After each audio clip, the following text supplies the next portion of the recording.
Anthony on satellite radio. Host Anthony Cumia and Greg Opie. Controversial team. And Anthony apologizing for yet another raunchy comment. Profanity like rant. Is this the last straw for the raunchy radio duo? Our show is stupid. This is so irresponsible. This should be illegal. It really should be. It's like, it's so unethical. God, I hate fucking radio. This could be the worst audio ever. Shut up. Shut your fucking mouth.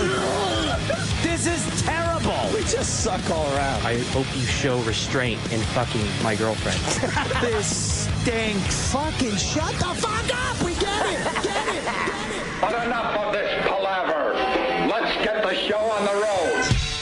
Yeah, let's do this. Yabba dabba do. Yabba dabba do. Opie and Anthony, good morning. Good morning. Ant and I, just before the mics, talking about Obama's speech. Obama. And I think for once we're in agreement over this Obama guy. Yeah. I tweeted last night and I got a lot of fucking hell for it. Did you get some guff? Well, I basically said, hold on, let me read Drop it. the N-bomb? What'd you do? See, I'd leave that to you. All right. And my fucking computer's not working, so.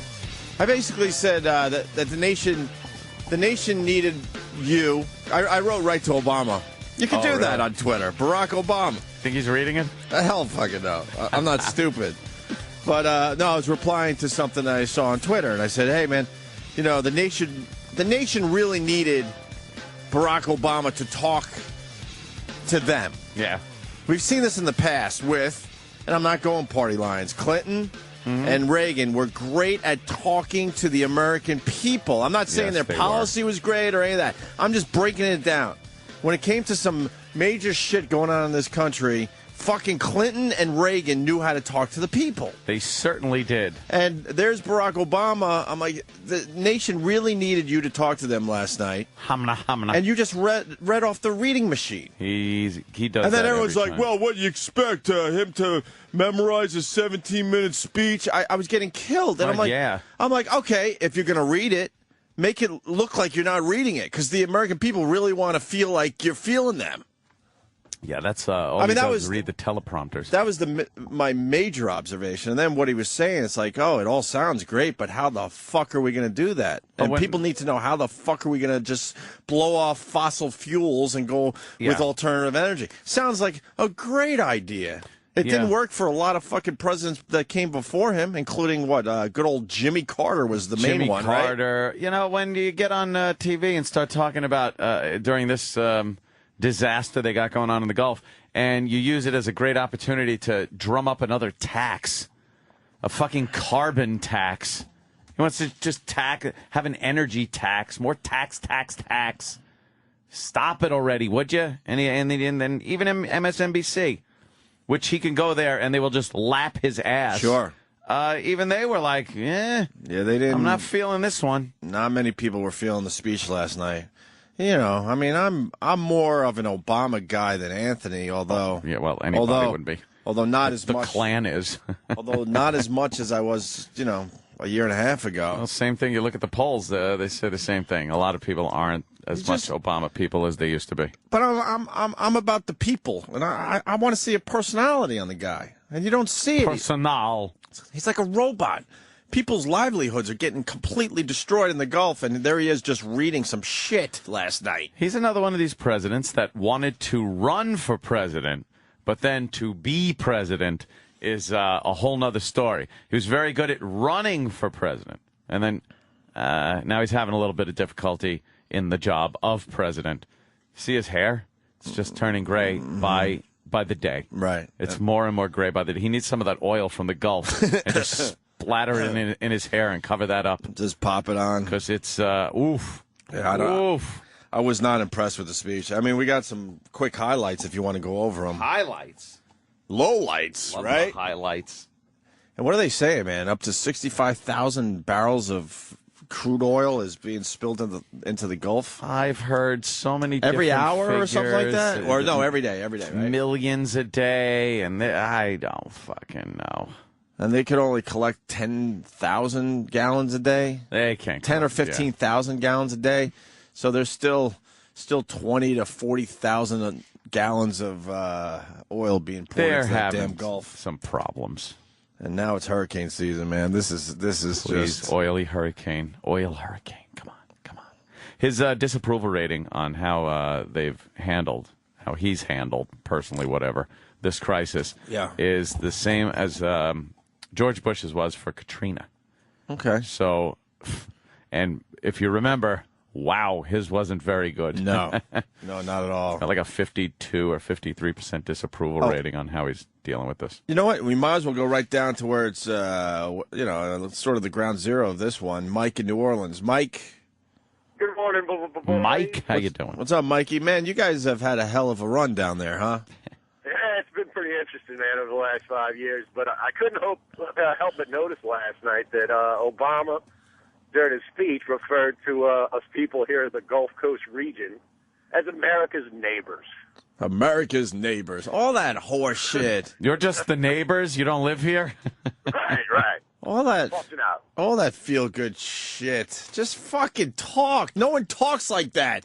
Oh, he's talking about America's World War II. neighbors. He's talking about World War II, how, people weren't sure if we'd be able to come up with the planes and tanks that we would need to fight a war that... And it's like, wow, what are you bringing up? And talking about landing man on the moon? This is capping an oil thing. Clean up the oil. Clean the fucking oil up. They went right down to New Orleans after the speech, and people down there, the leaders, the parish leaders, that's strange to me. What's that about down Parish. They got some weird system down there. It's old. They have many parishes, and then each parish has a leader, and they were talking to a few parish leaders. Yeah. And they're saying, look, we're just not seeing the equipment on the ground down here. No. We're not seeing the people. Pretty please, with sugar on it. Right. Clean the fucking oil. How about we get all the equipment down here, and how about we get all the fucking people down here, and then we'll start feeling a little better. The oil is pouring into the marshlands right now. Let's not start sucking each other's dicks just yet, gentlemen. MSNBC, a couple of the guys were talking about... Chris Matthews, probably. Yeah, mobilizing a shitload of people. How about some of his the people that voted for him, and give a very one of these speeches that kind of motivate people to want to volunteer and go down there and clean the beaches. Thousands of people. Well, no one gives a fuck. I got an answer to that because Keith, I'm an asshole Oberman, told me why. Oh yeah. He says that BP is preventing that from happening because they don't want all the video being released of people wearing gas masks and whatnot to clean up the oil, and because that's toxic as well. Right. And Obama was supported. Now, is that true or not? I don't know. BP was a big Obama supporter. A lot of his policies they've supported, and I think Obama's a little slow on the draw with these guys. Well, he kind of showed him last night, Ant. Yeah, another fucking, he's finding an ass to kick. I was really impressed. Where's the ass? Where's the ass that he was going to kick? What happened? What happened? I might have to send him another tweet. Yes. Look out. Everyone left my tweet alone because I think they're scared. Oh, really? They're scared of the visit. You didn't want, you don't want the visit. We're all scared of the visit. No, even though supposedly we live in a democracy, but whenever you kind of trash a politician, you're scared of the visit. Yeah. Just walking home, whistling a happy tune. Next thing you know, you're in a van. The black van pulls up and throws you in. A bunch of guys with little headphones and lapel buttons. And then they're reading the tweet back to me. Yeah. Did you say last night? Oh, but what I meant, no. What you meant doesn't matter, sir. Right. No, it's a democracy, right? Yeah, freedom of speech, and until somebody doesn't like it. I dipped into my politics a little bit last night, but now I'm back out, Ant. I'm back out. That's it. I can't deal with the bullshit that you see every day with these politicians in general. Yeah. In general. I like to speak more in general than yourself. This is one of those situations where it's not quite pure politics. It's, an oil spill mixed with politics. And I don't know. Well, it's not like I said. Look, I'm not sitting here blaming Barack Obama for the oil spill. It's not his fault. It's just he's not, and he's being criticized by his own supporters. He's not and hasn't been very presidential And we're 55, 56 days in. How many freaking days are we in on this We're in the thing? mid-50s. And he's that's just correct, sir. really starting to get riled up about this thing. At the beginning, he really didn't do anything. He didn't even mention it. And now it's kind of like, maybe you should have looked a little more presidential. Well, why don't we hit a couple highlights from the speech? All right. Already, this oil spill is the worst environmental disaster America has ever faced. And unlike an earthquake... It's like he's doing a book report. Already, this oil spill is the worst disaster that... It's such a staccato, weird speech pattern he Listen has. how his sentences end. Face. Yeah. That's how you used to do it in fucking school when you're doing book reports. Yeah. America has ever faced. Faced. And unlike an earthquake or a hurricane, it's not a single event that does its damage in a matter of minutes or days. The millions of gallons of oil that have spilled into the Gulf of Mexico are more like an epidemic, one that we will be fighting for months and even years. But make no mistake, we will fight this spill with everything we've got for as long as it takes. Great. We will make BP pay for the damage their company has caused. And we will do whatever's necessary to help the Gulf Coast and its people recover from this tragedy. You could interpret that as blah, blah, blah, blah, blah, blah, blah. Because when I'm listening to these speeches, I sit there at home and go, how, Yeah. how. Once you have the job, you can't just make campaign promises. You know, those are like campaign promises. Right. We will do this. We will do this. All right. How are you going to do it? Exactly. He gave us no hows there. How are you going to do it? How? There was at least 3 or 4 hows in that 40-second clip. Were you chatting with the BP people? What's the timeline? Did you give them a deadline before the military goes in and Army Corps of Engineers and they start doing the job and billing British Petroleum for it? Or like anything. I would love to hear anything from him that here is what we're doing and here's the timeline for it. Correct. Don't talk about, we came up with weapons in World War II. We came up with a way to get a man on the moon. Yeah, Kennedy said it in the fucking like 61, and we did it in 69. Yeah, well, we had a solid 8 years there. I don't think in between we could, the famous fucking statement. I don't think we could take 8 years of oil pouring into the Gulf. How about a timeline here? Well, there were a lot of unanswered fucking questions there, man. A lot of hows. How? Yeah. How's that going to be done? You going to get a lot more volunteers now? How are you doing this? What's going to happen? Are we getting other nations and their rigs into the Gulf? Are they there? Oh, rigs. All right. He's always about just cash. Like, all right, we're gonna get British Petroleum and have them pay. It's like, all right, yeah, believe me, I think they know they're going to have to pay for this. I don't think they're going to finally, at some point cap it and go, all right, our job here is done. Yeah. As crude is pouring onto the beaches. Well, that's the next clip here, making BP pay. Yes. And as you listen to these clips, just to yourself, how? Yeah. You'll know when to say how in your own brain. Tomorrow, I will meet with the chairman of BP and inform him that he is to set aside whatever resources are required to compensate the workers and business owners who have been harmed as a result of his company's recklessness. And this fund will not be controlled by BP. In order to ensure that all legitimate claims are paid out in a fair and timely manner, the account must and will be administered by an independent third party. Great to say that, but is BP agreeing to this? You know what? That is going to be in courts for years, right? Because they're insured. They are insured. Right. And they're going to say, look, we paid for insurance for this, and whatever the insurance company can dole out, that's what they're fucking going to pay. Like, we're not liable for this. Mm-hmm.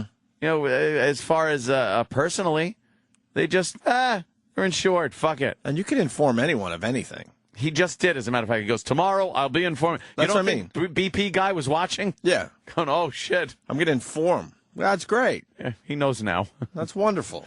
Believe me, I think he knows. You want to continue with this? Just the highlights. Of course. I want to hear a little of Barack. And then the phones are just fucking lit. Barry. A few months ago, I approved a proposal to consider new, limited offshore drilling under the assurance that it would be absolutely safe, that the proper technology would be in place, and the necessary precautions would be taken. That obviously was not the case in the Deepwater Horizon rig. And I want to know why. The American people deserve to know why. The families I met with last week who lost their loved ones in the explosion, these families deserve to know why. And so I've established a national commission to understand the causes of this disaster and offer recommendations on what additional safety and environmental standards we need to put in place. Already I've issued a 6-month moratorium on deepwater drilling. Good. I know this creates difficulty for the people who work on these rigs. Does it? But for the sake of their safety and for the sake of the entire region, we need to know the facts before we allow deepwater drilling to continue. And while I urge the Commission to complete its work as quickly as possible, I expect them to do that work thoroughly and impartially. Do you understand how many billions upon billions upon billions, and I could keep going, of barrels of oil have been pumped out of offshore oil rigs with nary an accident? It happens. He's talking about, and I will not have this happen unless we have assurances that it is safe, completely safe, and that it's a thing where you do have accidents. And accidents are usually caused by someone's negligence, but they're still considered accidents. That I'm sure they didn't want this to happen. Yeah. Did they cut some corners? I don't know all the details, but you can't take a single case and knee-jerk it into, let's put more people out of work. Oh, really? Let's fucking do make it even more difficult to stop depending on foreign oil. Oh, I thought you were going to say more difficult to do a radio show. We see this happening in our business. Please. One guy fucks up.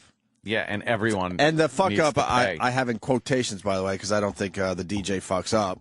Yep. And then it's a knee-jerk reaction, and then everyone's not allowed to do that particular type of thing on the radio anymore. And Obama is following that exact same path. He's politicizing this disaster, which, I mean, it's business as usual. He shouldn't be politicizing it. He shouldn't be trying to get any of his agenda across based on this disaster. He should be dealing with the disaster without trying to get his shit through. Enough. Yeah, let me say hi to Dan in Jersey. He knows a little bit about the BP insurance thing. Dan. Hey, guys. How you doing? Pretty good, buddy. Hey, BP is not insured, unlike some people are kind of thinking right now. They did a less than brilliant move a couple of years back, and they decided to insure themselves instead. So they set up some sort of, crazy-ass trust.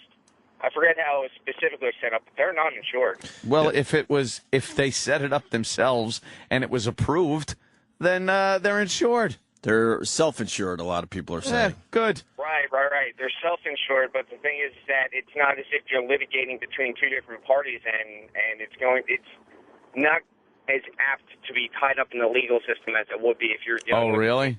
You watch. I don't see a lot of people in the. Well, go ahead. Sorry. I'm just saying you watch. Any situation like this is always going to be litigated for a long fucking time. For many years. For a long time. I don't see anybody getting money anytime soon down there in the Gulf. BP, regardless if there's an insurance company involved either, BP is going to be in court with the federal government when they try to force them to do shit, like pay off money or set up some kind of fucking escrow account to pay off the people that are hurt by this. Especially when this whole situation gets a little bit more under control. Yeah. Oh, yeah. Then BP's going to be like, what? Yeah, right. We'll fight this in court. We'll see you in court. Once they do cap this and clean it up a little bit. The little oily birds doesn't look as bad. Up. Right. The news will go away. Fade away slightly. All the cameras will go away. The news people will go away. And everyone's interest will go away. And they'll just sit in court for a while until there's a settlement of some sort. And the people that get screwed are going to be the people that have the fishing industry down there, tourism, beaches, whatever. Restaurant owners, all those people. Yeah. They'll be the ones that get fucked. And each side will have their talking head. And it's just, come on. We've seen this before with other shit. Give thou a break. Another clip from last night. And one place we've already begun to take action is at the agency in charge of regulating drilling and issuing permits, known as the Minerals Management Service. Good, there you go. Over the last decade, this agency has become emblematic of a failed philosophy that views all regulation with hostility. A philosophy that says corporations should be allowed to play by their own rules and police themselves. At this agency, industry insiders were put in charge of industry oversight. Oil companies showered regulators with gifts and favors and were essentially allowed to conduct their own safety inspections and write their own regulations. Nice. And when Ken Salazar became my Secretary of the Interior, one of his very first acts was to clean up the worst of the corruption at this agency. But it's now clear that the problem there ran much deeper, and the pace of reform was just too slow. About 5,000 feet deeper. So Secretary Salazar and I are bringing in new leadership at the agency. Michael Bromwich, who was a tough federal prosecutor and inspector general. That'll work. And his charge over the next few months is to build an organization that acts as the oil industry's watchdog. Oh, more watchdogs. More watchdogs and blue ribbon commissions and fucking this bullshit. Oh, God, this guy. I'm amazed anything gets done in Washington. Nothing does. I'm just amazed. And Obama knew all this shit was going on before this. Of course he did. Everyone just looks the other way and hopes something like this doesn't happen, and then it does happen, and then you got to react and change everything, God, this guy. Yeah, how about firing some people instead of just hiring a bunch of new people? Well, there's commissions, and in the coming months, we're going to blah, blah, blah. We'll have a committee put together that will find these improprieties. And we're blah, blah, blah, blah, blah, blah. We're going to put together a commission to watch the commission. Yes. And then they to make don't sure know, they're properly doing the commissioning thing. But they're going to be being watched by another commission. Right. And by the way, there's another commission. Shh. Keep it under your hat. Let's say hi to Tony in Brooklyn. Tony. Hey, guys. Good morning. Good morning, Tony. I am so focused on the S's and the way Obama whistles when he says the letter S that I don't even hear the content of what he's saying. I just listen for the S and I go. Yeah, he's got a gap in his teeth somewhere. Yes. He's got too much air escaping. An oil problem. They're leaking lots of oil. That's from smoking, so I thought he was supposed to quit smoking, but probably all the stress of his job. What, a whistle comes from smoking Maybe too much? It's a wheezing smoke, more than a tooth smoke? No, it's like a tooth decay or something. Is it tooth decay? My aunt has it. What are you saying? What are you saying? My aunt has it. Oh, okay. All right, well. His auntie. Yeah. My auntie's got that. There you go. Jimmy James, New Hampshire. Jimmy James. Morning, boys. Hey. Hello. Hey, I decided last night that I would let my 10-year-old daughter stay up and watch the presidential address because, it's an educational thing. Is it educational? All right. No, turned out no. Well, at the end of it, she looked at me completely straight-faced and she just asked, Dad, these people are stupid. Why can't we fire them and hire smarter people? And all I could do was look at her and say, honey, I honestly don't know. Out of the mouth of babes. I mean, it's so easy, but we can't figure it out. Well, Punching out, boys. Yeah, they just can't figure this shit out, man. I mean, we got to wait for that other the relief well, excuse me. Yeah, to be drilled, which is sometime in August. I don't know. Are they drilling their asses off, or are they taking lunch breaks? Oh, they better be fucking drilling like Armageddon. Right. Like Bruce Willis on that asteroid. Exactly. They better fucking be drilling. You think they're just working regular days, or are they fucking drilling? There better not be one guy leaning on a shovel right. when someone comes and checks that fucking site. What are you doing? I was taking a break. I was taking lunch. Lunch. Get in there. And finally, one more clip from Obama's speech last night. As we recover from this recession, the transition to clean energy has the potential to grow our economy and create millions of jobs. Millions. But only if we accelerate that transition. How are we doing that? Only if we seize the moment. How? And only if we rally together and act as one nation. How? Workers and entrepreneurs. How? Scientists and citizens. Yeah. the public and private sectors. Yeah. When I was a candidate for this office, I laid out a set of principles that would move our country towards energy independence. What happened? Last year, the House of Representatives acted on these principles by passing a strong and comprehensive energy and climate bill. A bill that finally makes clean energy the profitable kind of energy for America's businesses. Now, there are costs associated with this transition. Oh! And there's some who believe that we can't afford those costs right now. I say we can't afford not to change how we produce and use energy.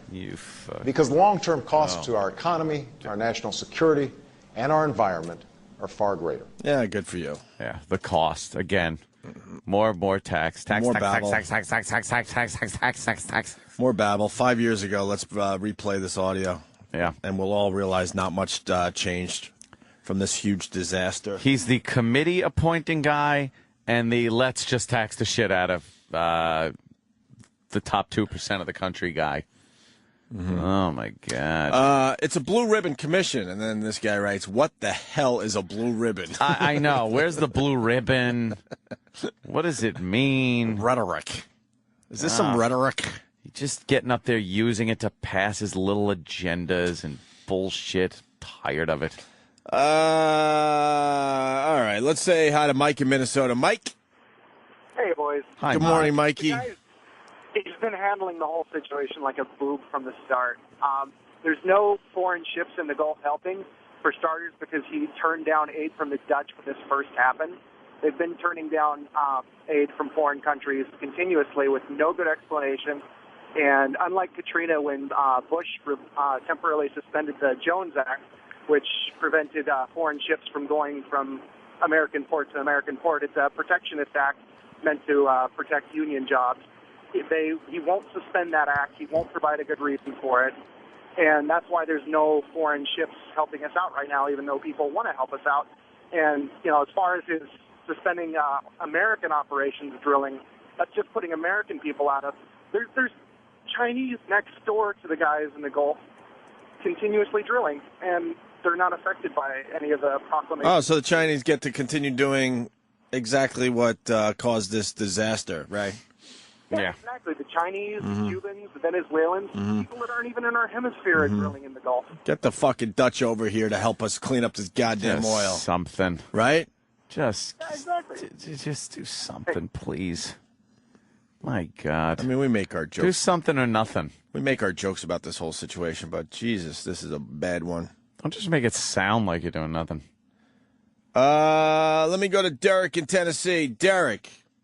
Yeah, Obama last night said the reason why we have to drill 40 miles outside of in the water is because there is no more oil on land to drill. Right.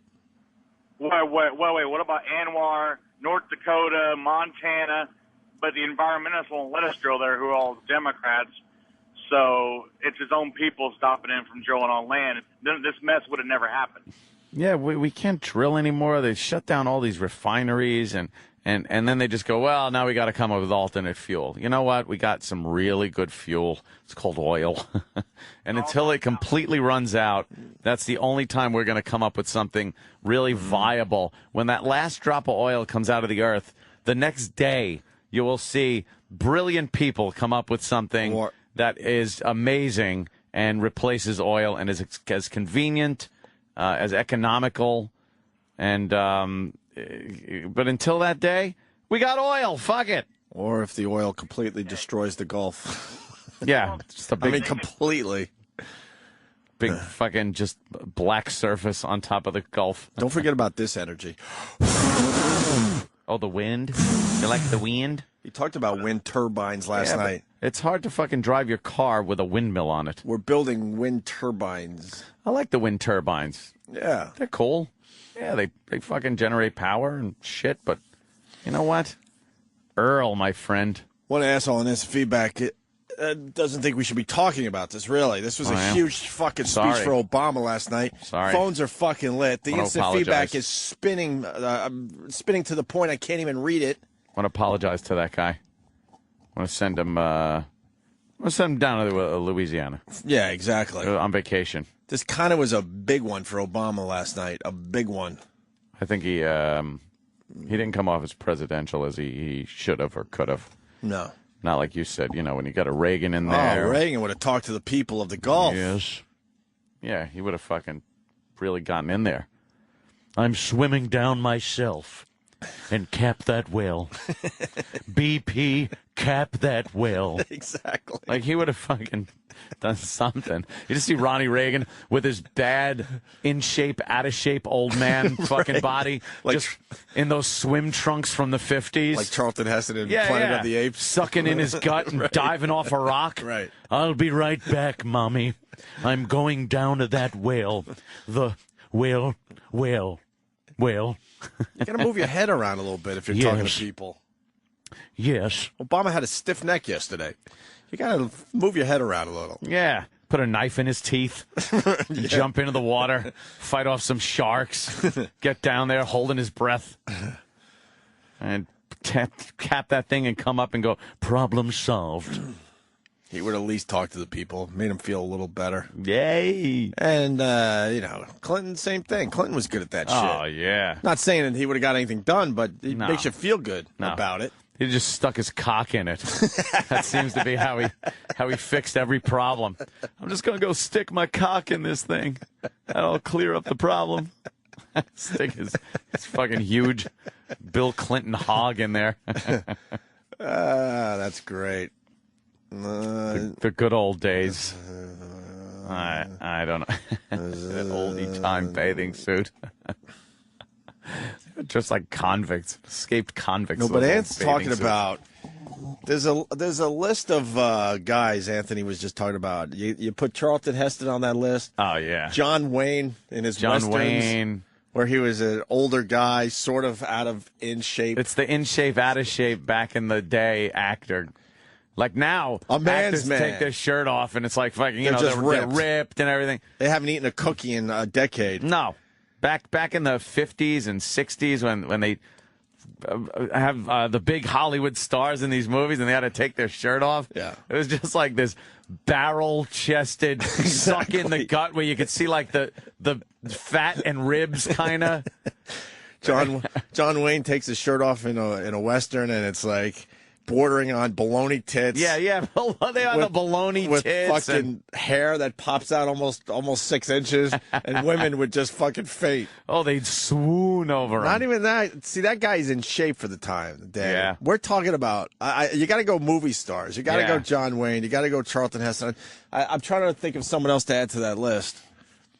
Yeah, John Wayne shirtless. John Wayne shirtless. I mean, if women saw John Wayne shirtless, they would fucking lose their mind. Oh, they love. Is there a porn star named John Wayne? He wasn't even a big guy then. That's young John Wayne. Yeah. Young Duke. Yeah. All you get is gay fucking photos whenever you put in shirtless. John Wayne shirtless turns into very gay shit. Just Why? Instantly turned in from the Duke into just fucking. Did you say the Duke? Gay. Oh no, I didn't. I swear. You sure? I swear. You didn't say. Didn't say it. You didn't say what? Yeah, didn't say it. Burt Reynolds in the 70s. Mm-hmm. He was one of those in shape, out of shape guys. That's perfect. Burt Reynolds. You put him on the short list. Shirtless of Burt in Reynolds. shape, out of shape, sex symbol. Yeah. Fuck. Why can't we think of others now? Heston was a classic in Planet of the Apes because he had to run around with that stupid. Oh yeah, the loincloth. With just the Damn loincloth. You. Nova. Let's see. There's a lot of calls, eh? You want to go Richard with Widmark? No, I don't know. The other one. Okay, there you go. There it is. Like he's sucking it in. There you go. That's an in shape, out of shape fucking movie star. Like he's trying real hard to suck that in. You can see there's not an ab to be found. No, there's one ab because he's got a 1-pack. Because if you suck your gut in well enough, no matter who you are, you It'll get make that the line. You get that dent. one ab where the ribs end. So you get the one. Ah, shit. That's perfect. Yeah. Fucking perfect. Nowadays, if you're running around in a loincloth in a movie, you're going to be fucking shredded. John, who else? Look at his gut hanging out of his shirt. He's got his shirt unbuttoned, and it's just a fucking gut hanging out. He's got the shelf right under his tits. If they made a movie nowadays with one of these younger guys and they look like that, they'd be like, get the fuck out of here. Oh, this guy's got one. James Garner. Jim Garner was another out of shape, in shape Hollywood heartthrob of the day. James Garner, but more fucking shredded assholes come up. Yeah, what the fuck? We want James Garner. The problem is a lot of porn stars take real celebrities' names. Yeah, and fucks it all up. So you put him in and it fucks it all up. James Garner. Maybe Maverick. You know what? We need the help of movies, Anthony. That'll do it. You know what I mean? Yeah. Like John Wayne, I'm trying to remember just one lousy Western he was in to prove our He was in point. the Cowboys. He was in Clute. Trying to think of what his last role was. Yeah, see. We're having a tough time with this one. Shirtless Jim Rockford. Maybe that'll work. Jim Rockford shirtless. Burt Reynolds, you said. Robert Conrad was one of those Robert Conrad. shaped guys. Very good. Burt from Philly. Knock this battery off my shoulder. I dare you. David Carradine. David Carradine was a little skinny, though. He was in shape, out of shape, in though. Kung Fu. He didn't really have, he wasn't supposed to be, buff. He was supposed to be, skinny Asian guy. Yeah, but he wasn't ripped. ripped. Wasn't Asian. He wasn't a ripped fucking guy, though. In shape, out of shape. Damn. Yeah. Lee Majors. How about Lee Majors?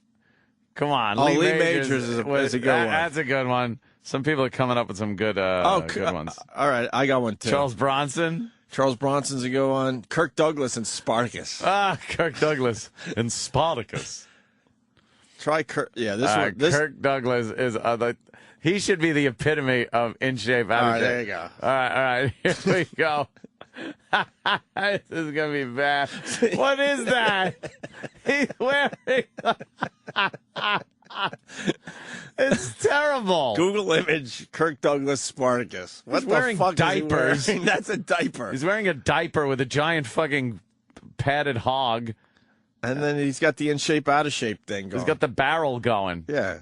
Yeah. No ab. They didn't know how to make abs back then. They didn't understand that. You do a few crunches. You could get rid of some of the fucking softness in your belly. Clint Eastwood? Later on in his Clint Eastwood. in his career, yeah, sure. Look at that. Look at that. There's Kirk Douglas is hunched over as a gladiator, and you see lumps of fat going over his little diaper outfit. Ah, God. Fucking A, what the hell were they thinking? No one cared. Everybody was like, oh, he's dreamy back then. What a great concept. He was a dreamboat. And then what? You think Schwarzenegger turned that whole fucking thing around? He took his shirt off and everyone said, all right, what the fuck? Once he was doing Conan the Barbarian and shit like that, it was over. You couldn't take your fucking shirt off without being wrapped. Him and fucking... Robert Mitchum, Cape Fear. Oh, Robert Mitchum was one with no shirt, yeah. Is that the original Cape Fear, I guess, right? Yeah, Captain Kirk, of course, is a biggie. Shatner.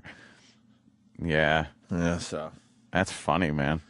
They just didn't know. They couldn't figure it out. No. I guess because, if you ever look at the old people, oldie time gym, the gyms were the old barbells. Yeah. But they didn't really know how to isolate areas. No, you just had to just lift. You had to work the whole right side of your body at the same time. They didn't really understand you could really isolate. And it was all about bench pressing. How much could you bench press? So you get the arms, but then you'd have nothing in between there. And you had to throw the medicine ball around. Get the medicine ball. And then come on in for my rub down. Gregory Peck. Gregory Peck, in shape, out of shape, gay. Yeah, Gregory Peck was in shape, out of shape. Every fucking star. Let me go to Justin in Wisconsin. Justin. Oh, Sean Connery is a good one. Oh, yeah. Very good. James George the Bond. Trucker. Sean Connery was the worst. Justin. Yeah. What's going on, Justin? Can you hear me? Yeah. All right, hold on. We got another one. That looks like everyone's dad. Sean Connery is sitting there. He's got so much hair on his fucking chest and running down to his belly button.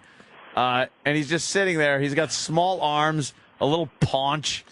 Nothing more awkward than seeing your uncles without their shirt on. Oh. Growing up, but we had, my grandma's house on the beach, so I saw my uncles all the time without their shirts on. And it was just like, what the fuck? Put that back on. Right, exactly. They all look like tan. They all look like Sean Connery. Yeah. Sean Connery is everyone's dad and their friends. Justin, what do you got, buddy? Okay. Well, I haul crude oil for a living, and we had a guy. Wait a minute, hold on. What the fuck is this picture? Hold on, Justin. We'll let you talk in a second. What's that from? I don't even know what movie. Another Sean Connery, in shape, out of shape. He's wearing thigh highs. Showing way too much skin. And a red diaper and like a bandolier suspenders. What's up with the diaper look? And a big fucking... they were into that diaper look. Go ahead, Justin. Okay. Well, I haul crude oil for a living, and there was a guy that was working for us, and he spilled about 3 barrels of crude on the ground. By the time the hazmat came and cleaned it up and got everything back to where it needed to be, it was a $3,000 mistake. You hear that? How much hazmat charged to clean it up? Hear that, Nick? Wow. $3,000 for this poor guy for spilling a little oil. Oops. For three barrels. And you figure if BP's dumping that much into the ocean, BP doesn't have enough money to fix it. If you're caught pulling your fucking oil pan plug and draining it down a sewer, and that's a few fucking quarts, you are really in deep shit. They fine the living fuck out of you. Yep. But picture, truckloads every day. All right, I got a couple more. Steve McQueen. Was Steve McQueen one of those? Yeah, he was in that fucking island movie. I hate thinking what that. the fuck was that movie again? Yeah. What the hell was... Devil's Island. No, the big the help me out. Yeah, Papillon. Yeah, Papillon. With Dustin Hoffman, right? Hoffman. I don't know. He might have been in better shape than. Yeah, Steve McQueen was in fucking shape. Yeah, Steve McQueen would kick your fucking ass. Steve McQueen was all right. We're looking at look at how gay we are. It's like, God, he looks good. He would kick your ass. The movie John Wayne in Green Beret. Oh my God, yeah, that was one of the later ones. That might be the one. You're what this war's all about. Oh, really? Yeah, but he's not gonna. No, I don't think he was shirtless in that. He was constantly in his fucking camo. Yeah. All right, whatever. What a lame-ass movie that was. Let it be known that. Propaganda. A lot of phone calls, Anthony. Yeah? Oh, here's another one. George Reeves from Superman. Oh, yeah. That's a perfect one. And another one with the diaper. You don't even need him without a fucking shirt on. No, he can just have his Superman uniform on. Look how out of shape he was as Superman. So out of shape with his underwear. Oh, God. Once again, the barrel chest. Superman. Oh, God. He is sucking it in so hard right there, too. His arms are way back. He's standing straight up and sucking it in. Trying to push that chest forward. Oof. Yes, Adam West, of course. Adam West. Telly Savalas. Telly Savalas. Did we do Lee Marvin? JD in New York City? Lee Marvin. It's just about every action star from that day. Mm-hmm. Was Look at Batman. He's not Batman. in shape. He's ready to throw his batarang. Now they even make the abs on the Batman suit. Yeah. Just in case you don't have enough if you're the actor. Ernest Borgnine. I don't think he was supposed to be in shape. Batman abs, see? Yeah, they put it in the uniform. They put it in the uniform. See? Yeah. They don't expect you to work that hard. Everything. But Adam West, not a hint of an ab. That's great. Yep. The entire Dirty Dozen, the in shape, out of shape dozen, because it was the Dirty Dozen was supposed to be like badass. It was like they were all just past their prime. Yeah. I don't know. Great movie, by the way. Yeah. Tom Selleck. It continues, Ant. Yeah. All right. Making the point. Trying to figure out how. Oh, Ronald Reagan. That's right. That's how we got there. Ronald Reagan. So I don't know, man. The oil continues to spill into that Gulf. And Obama really didn't give us much last night as far as what's going to happen. I heard commissions. I heard committees. I heard new appointments. Some more money is going to be needed. He's going to find an ass to kick over at BP. This is like World War II and the moon landing, and that's it. And the oil and still wind. and wind power. And wind power. And how we got to stop depending on foreign oil. Meanwhile, this was our own oil, but I think we needed him to say, starting tomorrow, there's going to be whatever happening. Like something very concrete. Yeah. As far as the cleanup goes, not talking to the CEO of BP or any of this other shit, but starting tomorrow, meaning today, I'm going to have another 20,000 people down there helping you people out. Yeah, fuckload of ships and everything and like getting that. try to get the oil out of those marshes. So marshes. Michael Landon, see, people wanted to play this game for some reason. Yul Brynner is another great one. Oh, God, yeah, Yul Brynner was terrible. Johnny Weissmuller as Tarzan was a classic. Yeah, that goes I thought way he the had fuck some back. shape to him. What? I'm not sure. No way. Wasn't he a swimmer? Wasn't he like an Olympic swimmer or something? Yeah, he had something. Marlon Brando, too, yeah. Marlon Brando. There's just nothing. There's not a muscle on him. It's all just flab. James Coburn. Those are great names. Fuck. Yep. And now people getting silly. Wilford Brimley. Stop. Fatty Arbuckle, Jackie Gleason. Fatty Arbuckle. Obama should use NASA engineers, Chuck in Jersey is saying. Oh, yeah? I mean, I'm in agreement that they've never faced anything like this before, so they don't know what the fuck to do to stop this, right, Ant? We have a lot of, Seems like we have a lot of resources. A lot of minds on the case. A lot of minds and a lot of resources. I think he's giving BP much too much time to do this themselves. Much too much time to do this themselves. This isn't any longer a company-based disaster where the company is like, we got it, we can take care of it.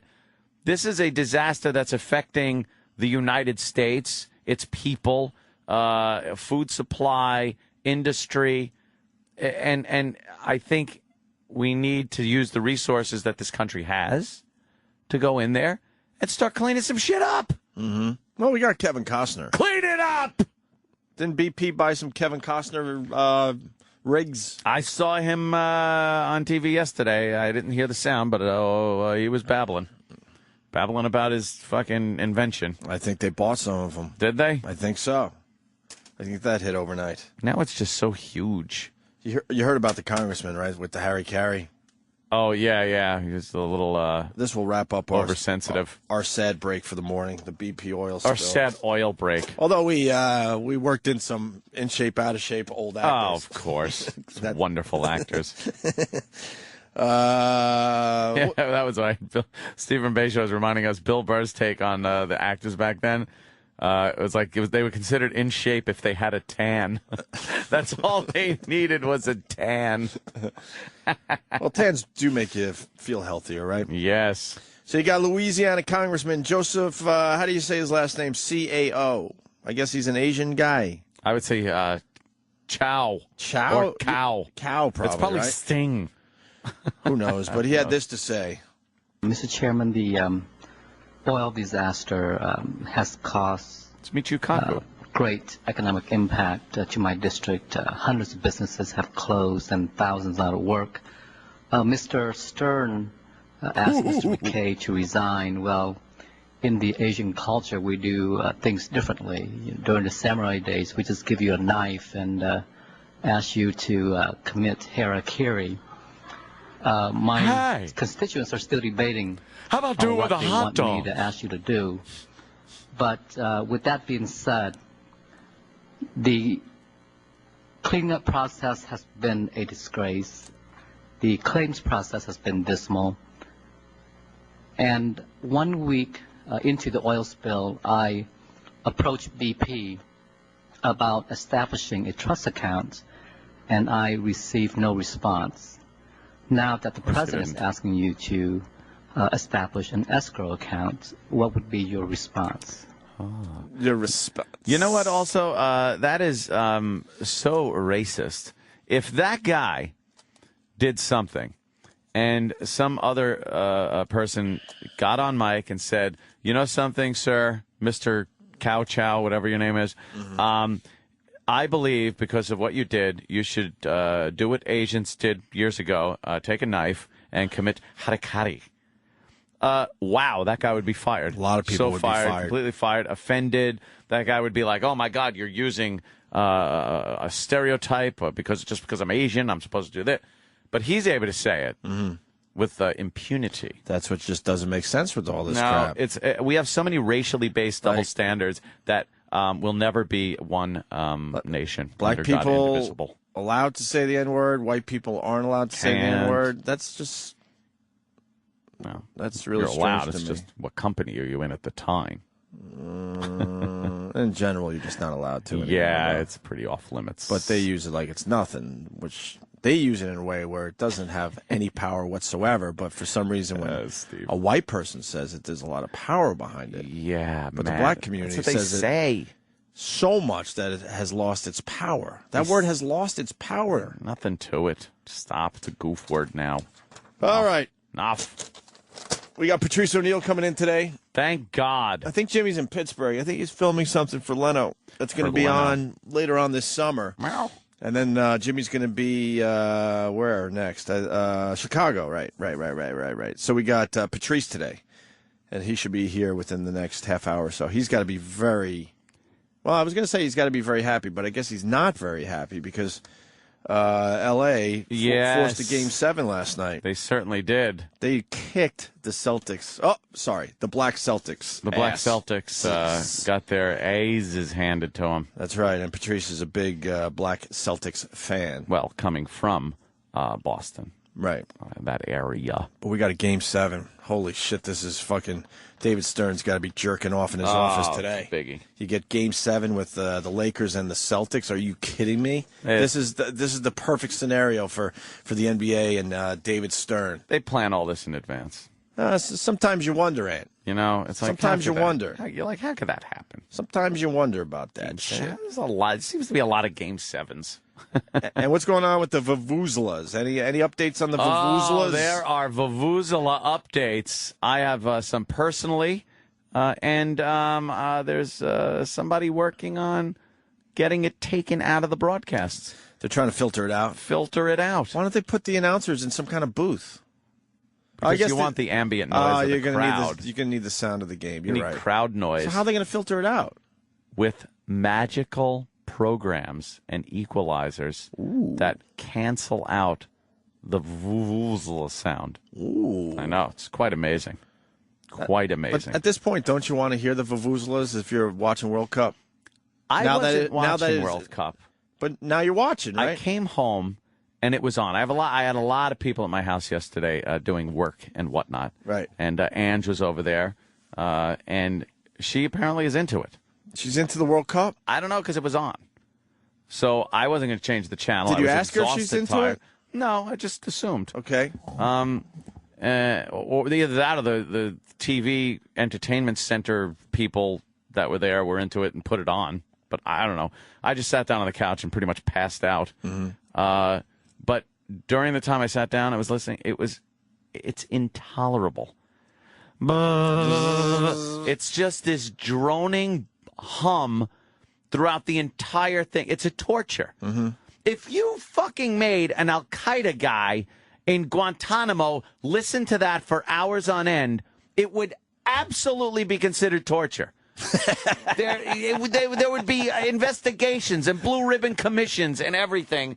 If some fucking guy is sitting there and they were asking him, all right, what did you know about the embassy bombing? What did you know? I knew nothing of the bombing. Okay, please stop it. Stop it. I will tell you. Please. This is like fucking audio waterboarding. Can you keep that going so I can do my bit? Yeah. Oh, no, not the beat! Not the beat! Ah! Open my eyes! Eyes!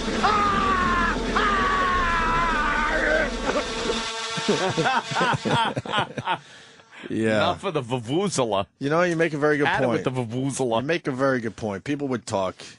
But now you want to hear it because it's become such the thing. The sound is a star. Remember how you said if you just take an orange or a grapefruit and take it around you have to put it on the TV. country? You have to put it on TV for I don't know how long, and then you could actually take that orange on the road and people would be fascinated. And Like, people be holy like, shit, that's the orange that was on TV. That's the one. Look, it's the orange. Right. And the sound itself has become a celebrity. Where now you tune in going, I want to hear that. What does that sound like? Yeah, I want to hear what that Vuvuzela And thing that's is all it. about.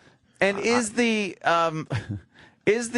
Nigeria Germany score thing a real?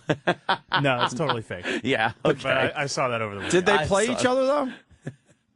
They would have to put No, Germany but if they first. did, Germany could not be the home team. Yeah, I'm sure most people saw it on their social Yes. networking, the screen cap of Nigeria and Germany playing. Yeah. Where obviously it would be NIG for Nigeria and their score below that, and then right next to that would be the GER for Germany. Germany. And for a you while, put them all together and you get... right. For a while over the weekend, people thought it was real, and now we're hearing it probably wasn't. I think it just didn't look like a professional graphic, is what it was. And Like- also, I think Nigeria's abbreviation is NGA, so it's. Oh, really? Yeah, it's so fake what to could begin you with. spell with that? That's not even fun. Whoever thought of that, though, bravo. That was a good one. Babe Ruth. Oh, Babe Ruth, in shape, out of shape. Okay. Yeah. Yeah, we were talking more about like actors from when we were growing up, where our aunts, our mothers, they were in love. They with would swoon. They would almost fucking start diddling themselves in front of you because John Wayne didn't have a shirt on. And now you look back and go, what the fuck? He was a mess.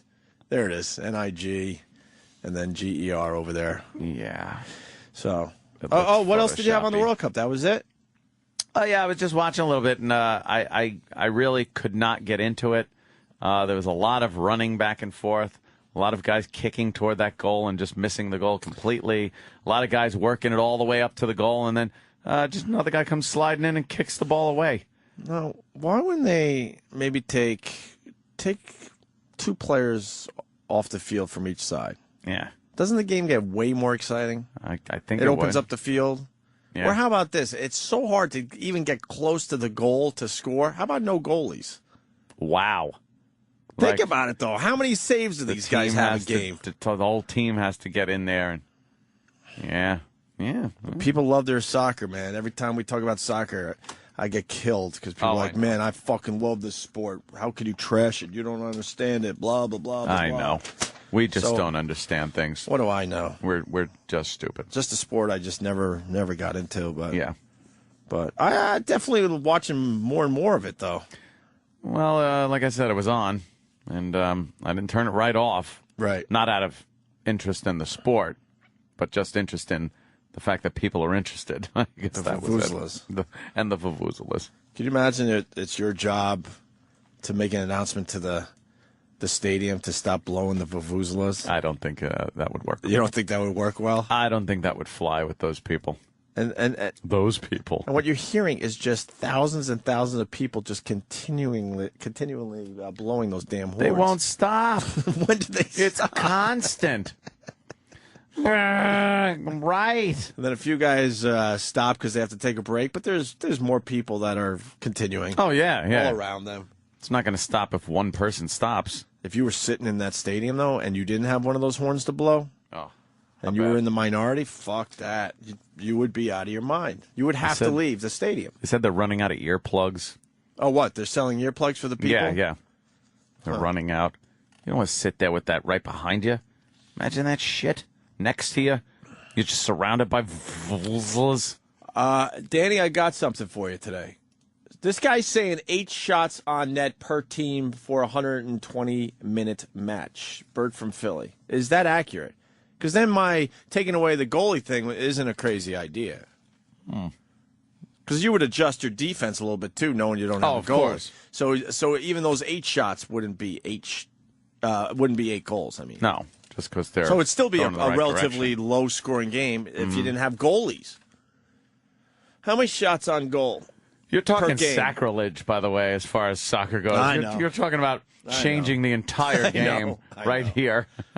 Well, are you happy with a 1-0 score, a 1-1 score? I could give a shit if they trotted and made it a basketball score. It doesn't hold my interest.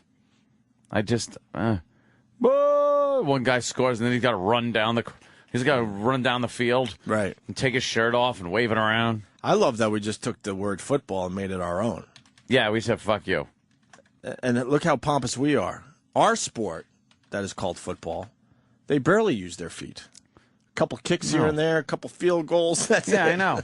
Most of the game is not used with your feet and the ball. 2 guys using their feet, right, on the entire. But we're pompous assholes. We're like, you know game. what? We're going to take your fucking sport you call football, yeah, where you're using your feet the entire game, and we're going to fucking take that word, make a whole nother sport where we barely use our feet. Yeah. Fuck you. We're just fucking assholes in this country. We really are. Just pompous assholes. We fucking just ruled for so long, we figured we could do whatever we want. Here it is. The average number of shots on goal in a pro soccer game is usually around 8 to 10 a game. So, you would still have a low-scoring game without goalies. Yeah. Because out of those 8 to 10 on goal, you would adjust a little bit, and you would stop a few of those. Yes. It's anywhere between, what, 4 per side? Maybe 4 or 5 goals 4 per or 5 side. per side. You'd have a lot more excitement. Excitement? And now I'm being called stupid from someone in the UK. Oh, Ollie. boy. No goalies? Are you fucking stupid? You're stupid, UK. Yeah, think about it, though. You and your stupid newspapers. What's wrong with the... I hate them. I've talked about this before. They're all lies. I go to Drudge Report, and I click on a link about fucking... It says, asteroid headed toward Earth. And you're like, what the fuck? And you click on it, and then you see that link come up. www.fucking something UK, The Mirror. And then you read the story and realize it's such sensationalized bullshit. It has nothing to do with the truth. Yeah, The Mirror... .co.uk. Yes. Emergency, yes. Well, what are they talking about today? Yesterday they had something that just annoyed the piss out of me when I went to it because I was like, you motherfuckers, you roped me in to go to your fucking site with a sensational news story. And what was the sensational story again? If my computer worked over because there. I'm gonna hit you up with something I saw yesterday. All right, let me see because tell you the truth, it's probably still on here. I'm gonna fucking hit you up with something. Oh, come on, load. Big fucking network in this shithole. You want to start with mine, then? All right, what's yours? Some dude in North Carolina spotted Bigfoot. Oh, really? And CNN took it as a very serious story. How could they do that? Could you go to CNN and the Bigfoot story? How could they do that? And you got to listen to this fucking guy. And not one person on CNN going, wow, this guy seems a little fucked up.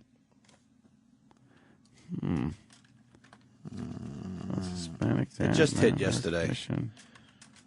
Well, maybe they took it off their site already because they're embarrassed that they even had it on. Oh. Got it in. No, fuck. Go to Mediate had it, mediate.com, which is a pretty good fucking website as far as news sources go. You can't find it. Yeah, there he is. To the right. He looks like Artie Lang. This guy looks like Artie Lang. You got to install shit? No. Okay. Look at this. This was on CNN yesterday. And just the visual's very easy. He looks like Artie Lang, and he saw Bigfoot in his backyard. In North Carolina. And hopefully we'll have the audio in a second. And not one person on CNN laughing at the guy. Chewy bar. Oh, yeah. Commercial. Of course. Your video will play in 10 seconds. Got to sit through these commercials like now. I said, man, 15 seconds, 30, I don't mind even. It's a long time. All right, here we go. I tried to call him. Tim Peeler thought he was calling coyotes. Instead of them, him. He got something that frightened even the self-proclaimed mountain man. Oh, no. This thing was 10 foot tall. He had beautiful hair. It scared me. Sergeant Mark Self, as a Cleveland County deputy, didn't see the creature this time. There was a 8 to 10 foot hairy man-looking person. But remembers the stories of a Sasquatch when he was a kid. Was killing some animals, breaking in chicken houses, killing chickens. It's the same M.O. that Tim says he saw for himself. Here comes Tim again. The Sasquatch going after his dogs. Look at Tim. I come out here and rough talk him and run him off. Got him to leave, called 911, then the creature came back. And I said, get away from here. Get. That's Poking great. a stick at him. And he went right back out that path again. Really? Deputies filed a suspicious person report, and Tim is still recalling the details. He looked like he had 6 fingers on each hand. But even though sworn to serve and protect, This is just totally blowing my mind that's even brought back up. are left manning up, at least for the cameras. Doesn't bother me now. I don't think there's anything to it. See, the problem is there's a sheriff down there that remembers Bigfoot sightings when he was a lot younger. Yeah. But this guy, Tim, who sort of looks like Artie Lang, is out of his fucking mind, and no one's he's calling just him crazy. on it. He told the Bigfoot thing to get by using a stick. And, He was demonstrating how he did it. Right, because a 10-foot Bigfoot type creature is going to be scared of Tim. Out of shape Tim. Out of shape guy. Out of shape guy, right. Tim. Let's see. Oh, and here's an example of what I was talking about. Yeah. It said NASA warns of solar flares. So I like science. I click on it. Here's from the Telegraph UK. NASA warns solar flares from huge space storm will cause devastation. Britain could face widespread power blackouts and be left without critical communication signals for long periods of time after the Earth is hit by a once-in-a-generation space storm. No. Why not? It's possible. No, they're constantly overhyping everything and over-dramatizing. You go to the NASA site, you'll realize, we're due for solar flares. Nothing that we haven't had before. We could kind of handle them, right? And then they always try to say that like at the end. It's like, well, we've had these before at the end of the story, so don't panic. Right. So they're sensationalizing the whole thing, They right? sensationalize. They love the big dramatic headline. As dumb fucking limeys will sit there and suck it up. Oh, right. What do you think of the Bigfoot story, though? That's true. With Tim? Yeah. We'll go to Cleveland. Jeff, what are you doing, man? Hey there, Jeff. I'm rolling down the road. Hey, you guys need to pull drops from that for Patrice O'Neal, like the get out of here line and stuff, because I think that'd be just great if you surprised Patrice with those. Well, you're going to help us out with our show? Yeah, well, I believe if I had a laptop, I'd tear it apart with Audacity if I had the time. Sorry. I appreciate the help, Jeff. We need it at this point. Thank you. That's great. Thank you. Hey, I'll move up there and take What it else down. should we do? Hey, I'd love to work for you guys. I just don't. Who wouldn't? Thank you, Jeff. Well, do yourself a favor, though, and search out that video later when you can, because it is a good one. Tim's a classic. Get out of here. He had beautiful hair. He was 10 foot tall, and a stick, I guess, scares Bigfoot. Yeah. A long stick. Not very scary. No. You could just go get out of here and poke him with a stick. Do you believe in the Bigfoot thing? No. Yeah, I don't think I do anymore. We've been around. I used to love believing in it when I was younger. We've just been around too many places where he was supposed to be, and no one's ever really gotten a good view. No one's ever found a dead one. Like and a if there real were dead one. Right. Bigwoods. If there were Bigfoot's feet around, you'd find a dead one. Come on, a little roadkill. Like Something. Bigfoot wouldn't cross the street and get nailed by a fucking Peterbilt or something. Fuck that. All the hunters going deep in the woods and stuff. Shooting, thinking it's a deer or something. What's this Bigfoot so smart it can evade us for so long? Stop. You know what's creepy is the guys that set up the cameras in the middle of the woods. Yeah. The black and white cameras, and they let them roll all night or all I weekend. know, I like those. And then you sit there at home hoping to catch Bigfoot. Where's Bigfoot? And usually it's just a few deer. Yeah, just deer. Deer walking by the nose. camera. Yep. Yeah, you know what? Mongo's kind of right today. Mongo! Yeah, that audio is going to become the white man's version of the Leprechaun audio. Oh, where to go, Dad? Can we play Where that to going into go? break? Because, that was our white man moment right there. Tim. Totally. Thinking he saw the Bigfoot. Get out of here. Get. We'll play Leprechaun going into the break when Travis finds it real fast. Yeah. Then we'll regroup. Leprechaun. We're going to get Patrice O'Neal in here soon. We're going to talk about some other things. Perez Hilton in trouble. Oh.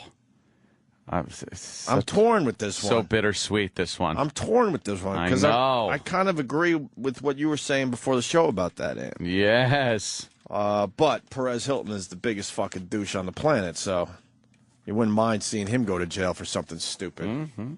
What happened? Yeah. What happened? Oh, nothing. If we, Huh? Yeah. Huh? No, nothing.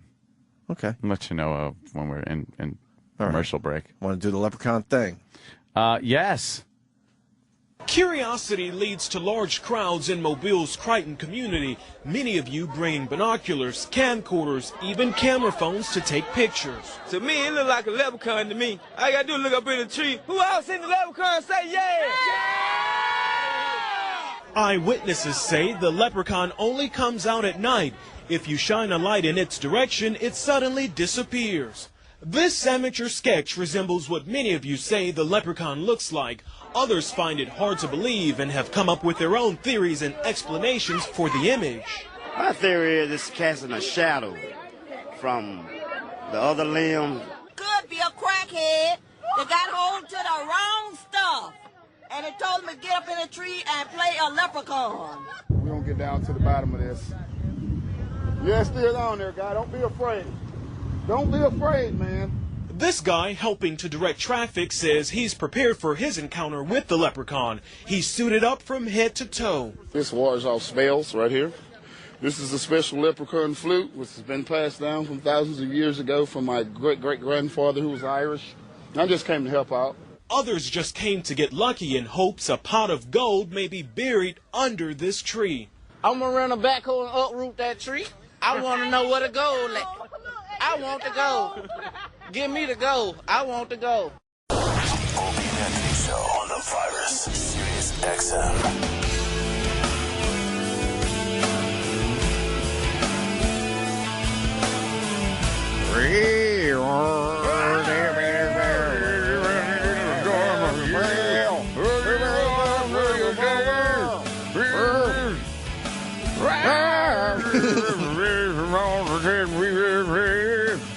I like the Eddie Vedder. Anthony, not so much. Not so much on the... I like their hits. I don't go very deep with them, though.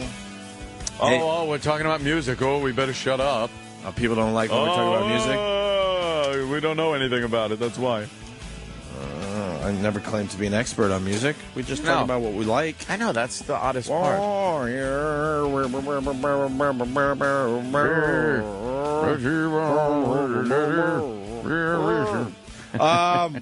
Remember yesterday, we played the audio of Bob Ethridge.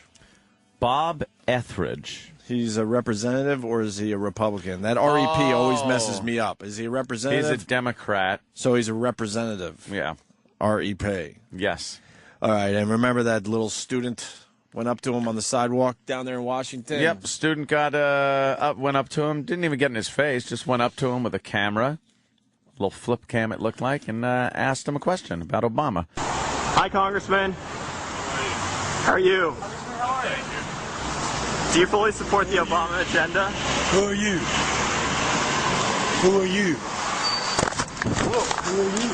I'm here for a project, sir. Tell me who you are. We're just here for a project, sir. Tell me who you are. We're just here for a project. I don't care about please let go of my hand? Tell me who you are. I'm just a student, sir. Tell me who We're just students. That's all we are. I have a right to know who you are. Sir, all we are is students. So am I. Who are you? Who are you? Please let go of my arm, sir. Who are you? Sir, please. Congressman, sir. Please let go of me. Who are you? Okay. So we played that yesterday, and remember, we suggested that could be really funny with "Who are you?" Yeah, because he sounds like he's singing the Who song. Well, Derek did just that for us. Yeah. And here it is. Who are you? Who are you?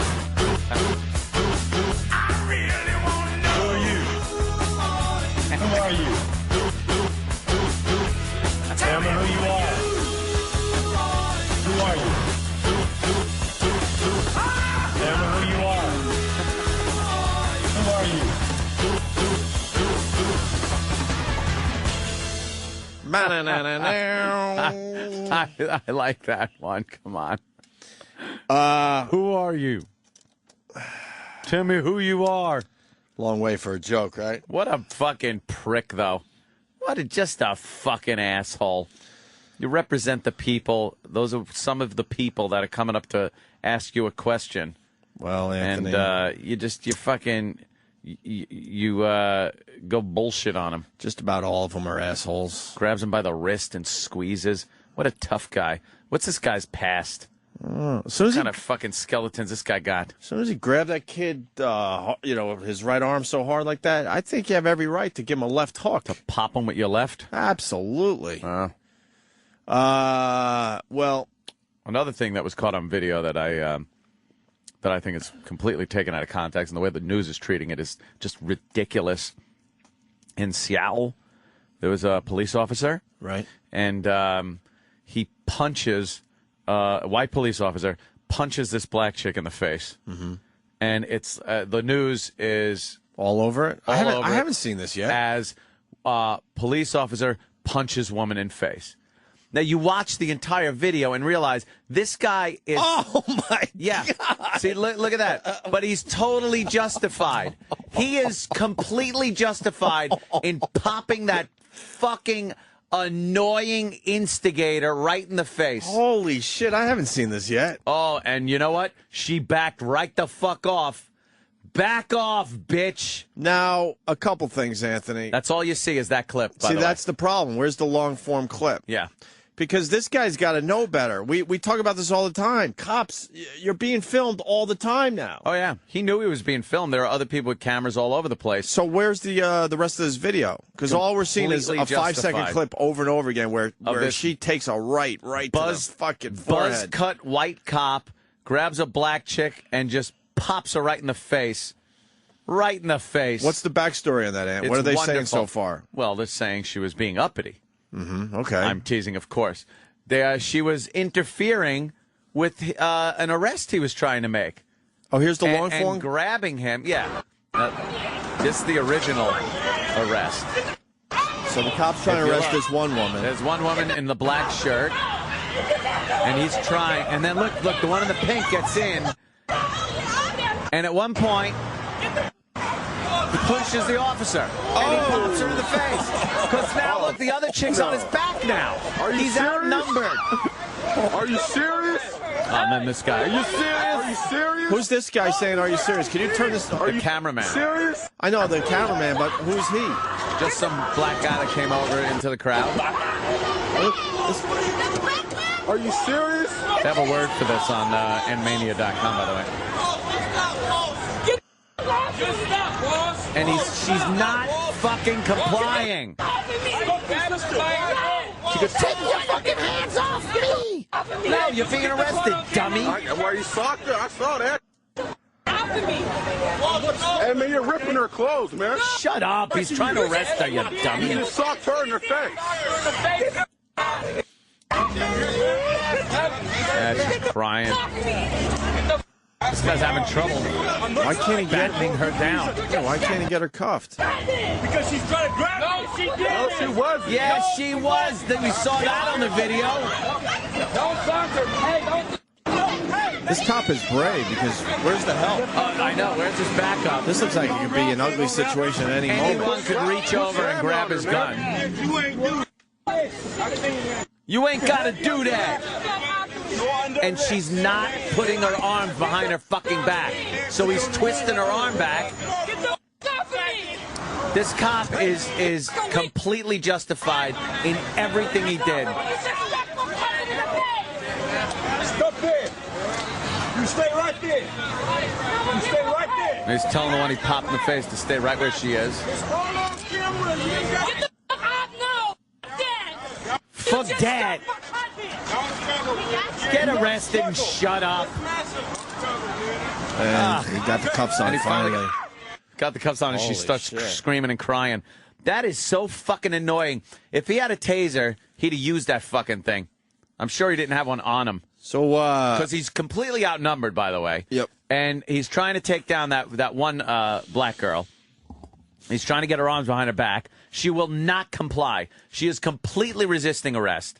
Then her friend comes over and starts grabbing at the cop from behind and then goes in front and pushes him.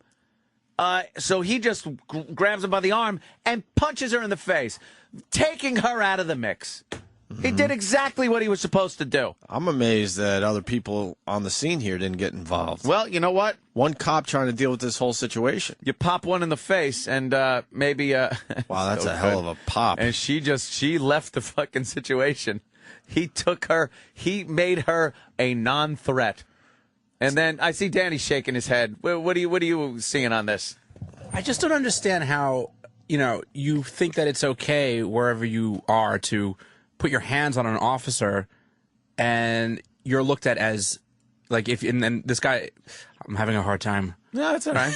Describing how pissed off I am with this video. I know. I was like that last night. I was losing my fucking mind. I had to retweet it. There's no situation where you should ever put your hands on a cop. Put it on a cop, way. right. They are the authority figure. Whether or not you feel that you were wronged or whatever, you just need to comply with the officer. Deal with it later. And I hate these guys with the video cameras. Go, that's wrong, man. Oh no, you didn't. You punched her. Oh no. I would never, ever think of a situation where I would think it was okay to put my hands on an officer in the way that these women put their hands on him. When he's trying to arrest somebody else, too, because you know damn well you're fucking getting popped in the face. You seen this clip yet, Patrice? Well, Patrice has entered. Oh, shit.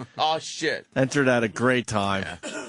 We have to go right into the black-white thing. Yeah, hold on. I stick my middle finger up just because I know it's something racial. Well, yeah, all right. Play this for Patrice. Yeah. Now, this explain to Patrice what's happening. Because I want Patrice's angle on this. Here's the news. The news is saying cop punches woman in face. Okay. That's the headline. That's the clip they're playing over and over again. And you'll see it in this clip in context. But all they've been showing is the cop grabbing some black chick and popping her right in the face. It's LOL. It's a hell of a punch. You're explaining the conspiracy editing of this in the context. Absolute. Well, all right, let's see. Well, all they're showing. Well, okay. All they're showing is the cop punching the woman in the face. Show the other one first. So you don't know the reason why. It's always rough to see a guy punch a woman. I got to be honest with you. Look at that. There we go. Here it is. Pop! Oh, yeah. Just punches her in the face. And they here's the news. Here's all they show on the news. Okay. White officer punches black woman in face. Boom! Her head goes back. Nice punch right to the kisser. Boom! It is funny. I mean, it is funny in a sick way. That bitch's wig just. Oh, yeah. Her weave fucking. He gave her roller coaster face, nigga. Like, what is roller coaster face? That bitch is fucking getting pulled back and shit. He gave that bitch roller coaster 11 G-force face. Oh, fuck. Roller coaster face. Yeah, I'm sure they taught him that move in the academy. Yeah. To subdue a black bitch, knock that hoe right in her chops, man. Fuck me, man. Is there any reason for that? What she do? Bite that nigga's dick right before? Now, there is a reason. Well, that's the problem. That's all they're showing. But that's all they're showing on the news. Now, here's the whole clip. All right. By the way, for the people at home, Danny, so they can play along, where do they go? Go to YouTube, type in Seattle Police Confrontation. Okay, there and make sure you get the long clip, not like the 30 second. People get frustrated when we do the visual thing, but this is worth it, man. Yeah. Just to hear roller coaster face from Patrice. I'm going to use that so much now. Hell of a way to start your appearance on the show this time, man. I love that. Right out of the box with a brilliant line. All right, here's the clip. Now, if you notice, it's a different girl that he's tussling with at the beginning of this clip. He's got a situation on his hands here. He's alone. They're cutting out the F word. I don't know why. It's a news clip. Because this bitch he's trying to arrest will not stop. She's not complying. She's saying, get the fuck off me. Pushing. Different girl, right? Okay, we got to make sure. Now, here comes Pinky. Here comes the girl in the pink shirt. Pushing the cop. He's got his hands full with this other girl. Now he's trying to get in between. Can you pause this? And bam, punches her in the face once. Hold on, but you missed something. which is key to this. Her boyfriend, Pinky's boyfriend, is trying to pull her away. It's like, you don't want to do that. He knew what was coming. And Pinky goes, fuck that, I'm getting involved. Knew. And that's key to this whole clip. Her boyfriend knew what was happening. Good on my part, right, Patrice? Abso-fucking-lutely. Because the dude is like, no, man, you don't want to stay out of this. Stay out of this. This is not a good situation. You don't want to get involved. And she's all cocky and confident going, well, fuck that. I'm going to get in the middle of this motherfucker. I ain't scared of no fucking police officer. Here's what she learned this day. this day. What'd she learn, Patrice? She learned this day the word options. And I had to teach every bitch I ever been with options, which is like, look, you don't, a great term is your mouth writes a fucking check that your ass cannot cash. What was making her do that was woman. And here's what I learned when I was 16. Cops hate people who do things based on the law they think they know. right. The law they think they know. He can't put his hands on a woman. That bitch learned a valuable lesson that men learn. We learn the lesson of getting fucked up physically that women don't learn because they've taken away everything that we could do to stop them. Right. Like just even... If you grab a bitch by the side of both sides of the face and just move from the left to the right, just to say, bitch, you know what? My shoulders, I'm allowing you to live. This cop didn't even have to do that. He just should have said, wait, everybody, let me show you something. All right, stop me from moving your face from the left to the right. Watch this. Go ahead, bitch. And then you just stop and you just say, look, bitch. But still, he's in deep shit. That fucking guy clocked his hoe. But once again, Danny freeze framed this. There you go. Yep, look at him. Pinky's man, whoever that is, maybe just a friend, maybe a boyfriend, is like, no, man, stay out of this. He's and seen this what's the before. what? Fuck Get that. off of me. Get off of me. Right. Now he's... Six Flags, nigga. She just got 6 flags. It was 1 flag for her. It was 6 flags for the cop, nigga.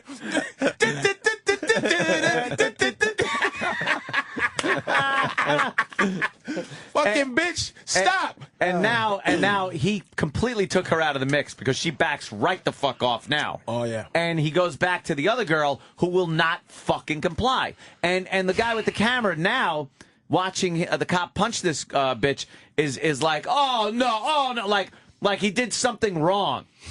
He did. No, he didn't. He did as a cop. Because they're supposed, look, cops have a different... He is supposed to control the situation, and his safety was in jeopardy. First of all, here's arrogance on the cop's part. All right. Ready? Officer needs assistance. He was calling into his mic. He was saying officer needs assistance. Yeah, he was getting fair enough. Then. He was getting backup, but you can't just stand around and go, "Can everybody be cool until backup comes here?" Well, cops are supposed to be Cops are supposed to be better than us in these situations. I'm supposed to. You know what? If I clocked a bitch like that under any circumstances, I'll go to jail for assault. That's period. No matter if there's 7 bitches on me, if I put a bitch's face like he did... Yeah, but there are different... come on, man. There are different rules in that situation for a police officer. He is under... And by the way... But do police officer shit, though, Ant. He got... The taser shit would have been more acceptable. He probably didn't have one. Or if he tased her in something, and then there would have been, cops tase a fucking woman. And what you're not seeing yet, Patrice, he had a tough time cuffing her. He popped her in the face. Took forever to cuff the other one. Took her right out of the fucking mix. Let's play it again. Boom. Wow. He didn't keep pounding on her. He didn't kick her in the head. He punched her once, right in the fucking kisser, and she also all of a sudden decided her boyfriend was right. Why don't we... Somebody needs to get our boyfriend on the phone and go, did that help you? He probably was like, man, nigga, it took me a long time. I could never get that bitch right. He pulled her away, and she got out of his grip and said, no, I'm going in. Thinking she's going to fucking make a difference. Oh, did he nail her? He Chris Browned her. He put that bitch through a wall. Play it again. I'm still not convinced he should have punched her like this, though. Hold on, stop that minute. Kenny? Yes. Please, you're not please, Kenny. Jesus. Kenny, please. Professional opinion? Please, sir. Please. I mean, be honest. I watched this clip 2 or 3 times. Does he have a mic on? Okay. Is it working? Yeah, I watched this clip 2 or 3 times last night. And there's a lot of issues going on here. Kenny, you would have never smashed that bitch in the face like that. You would have never did that. Well, see, when I was a professional police officer, was that your first week out of the academy? My theory was you have to be nice until it's time not to be nice. All right. Yes. How many years of unprofessional service did you have? No, I'm very proud of my Kenny, career. was there ever a problem? Is there ever a problem you had with a woman where you would have never smashed a chick like that? Because your manness would have stopped you. You would have did with some other shit, but you would have never put this bitch out like that. Yeah. Hypothetically, I heard one time. Oh, yeah. That these two cops, all right, were handling a boyfriend-girlfriend dispute, and the one cop was cuffing up the boyfriend, and the cop's partner was dealing with the woman. Okay. And that cop turned to look at the other cop dealing with the woman, and it looked like they were ballroom dancing in the middle of the street. Right? And the cop yelled at his partner, like, what are you doing? Stop playing around with her. Yeah. And the cop yelled back, but she's a lady. Okay. And the cop said, well, she ain't acting like a lady. Fair enough. You know, so then that other cop, after he cuffed up the boyfriend, went over to the lady, hip threw her to the ground, and cuffed her up. But wait a minute, though.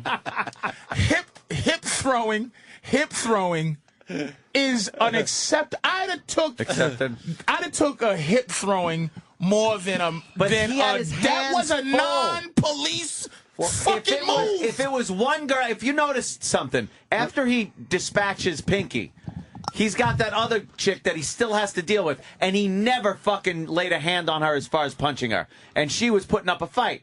She was putting up a struggle. So what was he his? didn't what want was to his deal punch with two people with on two him, bitches, right? And Okay. fuck girl or guy. Fair there enough. were two people that were on him, and other people that might have. He didn't know if anyone else was getting involved, so he dispatches problems as they come in, and he left it 1-to-1. I've seen like fun things. Yeah. Where white bitches was acting crazier. Oh. And I seen a white bitch get tased, maybe, but I just can't imagine if that was a white bitch getting smashed, getting roller coaster faced. She would have like that. I've never seen that. I've seen domestics where they pound a white bitch, a white trash bitch, because they're taking their man away, and she gets involved. And they tell her, crazy. They go back off. She gets nuts. Won't stop, and they pop her. That was such a not in your uniform fucking thing. That was a punch because he couldn't be tussling with two of them. He could have controlled her.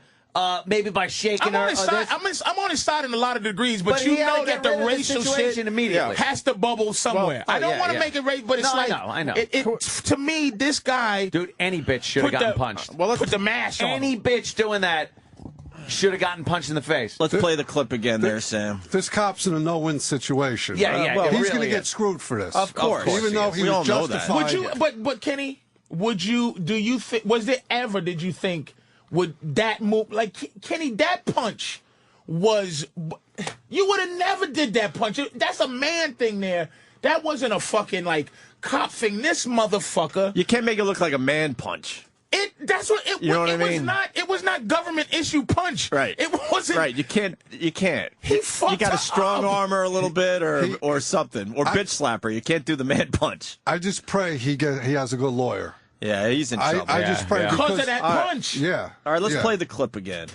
So there's Pinky being held back, but she says, fuck that, and she gets involved in the arrest of this other woman, and bam!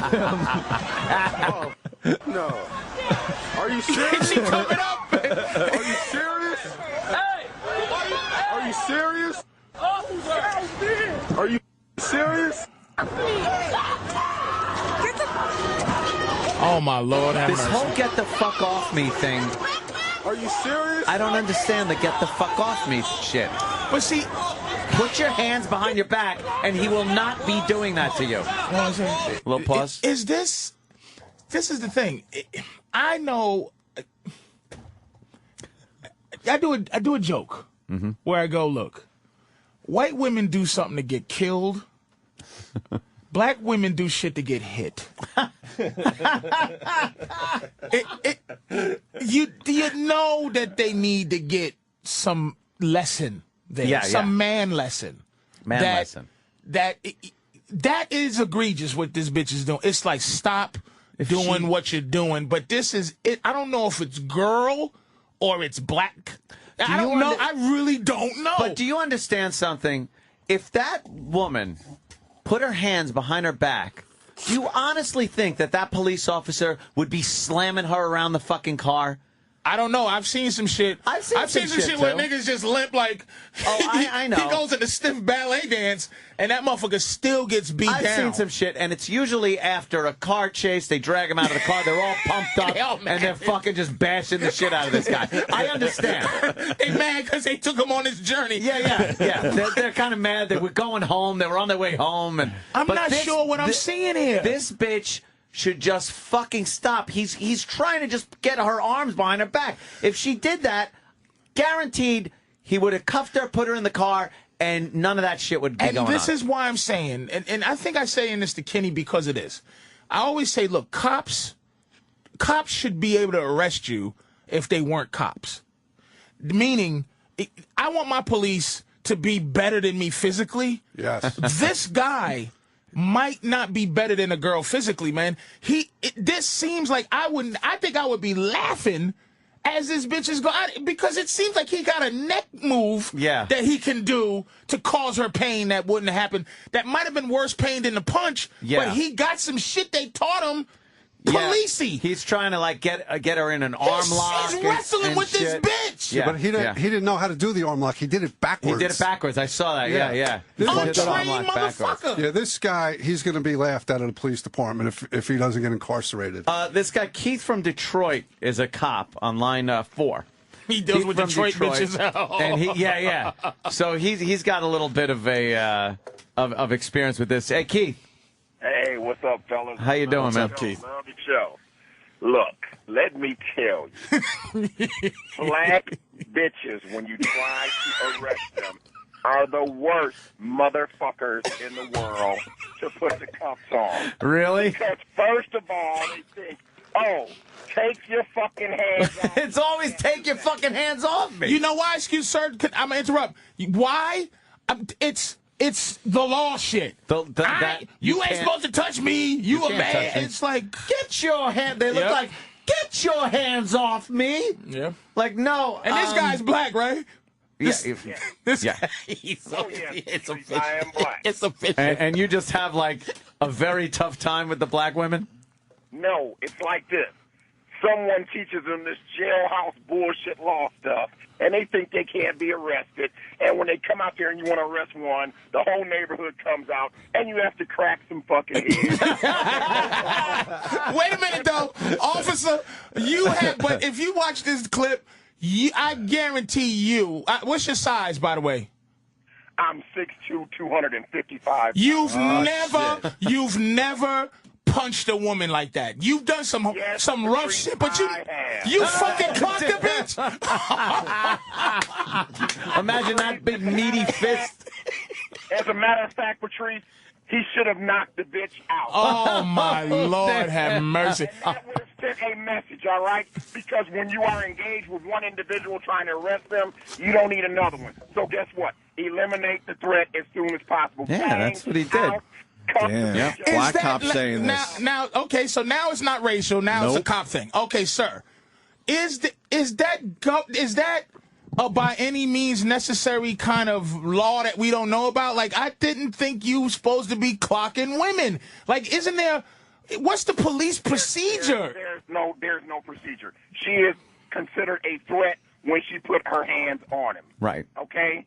When you're engaged with another individual, all right, you don't need someone else doing something trying to stop you from making the arrest, okay? First of all, you never know if this bitch will come out of her bra or panties with a knife, okay? Right, okay. Eliminate you as quickly as possible. So right? Okay, physical hand, eliminate the threat. What you're saying, eliminate the threat, but isn't there like, soon as you feel maybe a threat that you pull out stop threat, something like your pistol or your fucking taser. Pull out. You talking about making a kid, Patrice, or what? I'm saying, like, to put your hand, meaning it seems like you shouldn't have cops wrestling with people in the street. He wasn't using deadly physical force on her. No. He eliminated the threat with a stunning blow to the face. Look, I don't have a problem with that, but I'm saying it seems I think like drawing your weapon is a lot more dangerous in that situation. But I'm saying it doesn't seem like police should be getting into tussles with fuckers. That's part of the training. That's part of the training. Every day, Patrice. When you're on patrol, Patrice, okay, you get in tussles every day. Domestic violence is pain. And I give you Detroit, by the way. You know what? You get a different pass because you in Afghanistanville, nigga. So it ain't like we talking about fucking an intersection where McDonald's and Puffy's shit is. It's you in Detroit. So I have to say, you know, I've seen clips of like those like on black websites and stuff of fights in black bitches in Detroit. You know, fight better than some dudes, so I can understand that. Exactly. I can understand. Another breed of bitches up here. and he's using official wording too. This is police. All right, there's two bitches. They don't even have numbers in Detroit. It's bitches, two bitches on the corner. I'm gonna be pulling over two bitches. They're look a little suspicious now. Back to you on this one. Yeah, two bitches. Might have to pop one in the face. No numbers, nigga. No. You have a 484. What's that? Two bitches. Two crazy black bitches. Keith, thanks a lot, man. That's fucking crazy, man. Be safe in fucking Beirut. Detroit is, I can, you know. It's a whole nother fucking country. Detroit is. When and you Chicago, have to, really. When you have to take your city and downsize the borders, squeeze the borders in to get all the bullshit crack houses that are fucking being torn down not in your city anymore, there's a problem. That's what they did. They pulled their borders in. And here's a fair thing that I have to... You know, again, when the racial shit comes up, it's like instinctively, I have to. Of course. Yeah. It's just like if cats and dogs are fighting, even if the cat's right, you're like, fuck. But it's like, look, I don't know why. And it's not, I can't dismiss it. I don't know why sometimes black folks who are crazy, they get, I'm scared of that shit. It's not like a black thing. It's not. I'm scared of Detroit. I'm not hard enough. Like I said one time, like when you pass 145th, I know I don't see. I have the eyes, man. I'm a corny motherfucker. I'm a comic. I have eyes that can get me to 125th. I love this bit. 125th Street. I have 125th Street. I can, and it's a lot of white people around, so I can. Yeah. I have a look. Don't fuck with me. Up to 125th Street, maybe. I got to jump in for the rest of the country. We're on 48th right now, right around there. So, you know, and as you go further and further up, it gets ugly. And you're saying you can make it up to about 125th Meaning with your and luck. Feel like if something happened, I have the 1,000-yard look of maybe. Yeah. And there's some bad motherfuckers on 125th, but as an average guy walking the street, you get to 145th. The only thing I know about 145th, it's not the projects. 145th and Broadway. Oh, okay. Where motherfuckers sell you drugs. See, usually motherfuckers try to sell you drugs in some kind of weird code. Yo, I got the smoothie, booly, blah, blah, blah, and you go, oh, he's trying to sell me drugs. You just go, no, thank you, sir. Sure. But on 145. They go, I have cocaine, nigga. You need a whole bunch of cocaine, nigga? They're not worried at all. When you get to them motherfucking Dominicans and it's not, you go, this shit, and I know cops got to be scared up there because they got the look like it's not about fucking I respect the law. Then it becomes like Kenny has to be the cop up there. You know what I'm saying? So this in Detroit and some of these places, look, this behavior is not black. It's some other shit that when black people do, and I know there's some crazy crackers out there. Them crazy crackers will fight with the whole government. I've seen that shit too. But one of the things there seem to be a lot of videos of are black women just not complying with the police, It is stunning the amount of black women that will just be like, no, and then like step out of the vehicle, and like very tolerant for a while. It's like, could you please step out of the vehicle? Look, we step out of it. And then, I mean, there's a real, one of the famous ones where the woman's on the cell phone. He goes, he's trying to get me out of the car. He's trying to take me out of the car. Put the phone down and get out of the car. He's pointing a gun at me, and it was the taser. Can we get that clip? She gets tased, and it is comical. Yep. And then she doesn't understand why she cannot fathom why they tased her. I want to defend this girl. So, it's like, baby, listen to me. Fucking stop. About 10 years ago, I had a girl hanging out around, you know what I'm saying? And she was talking shit to a guy in the street, right? Bumped into him or some shit, and he said sorry. And she's like, excuse me, and I walked away. I stopped walking.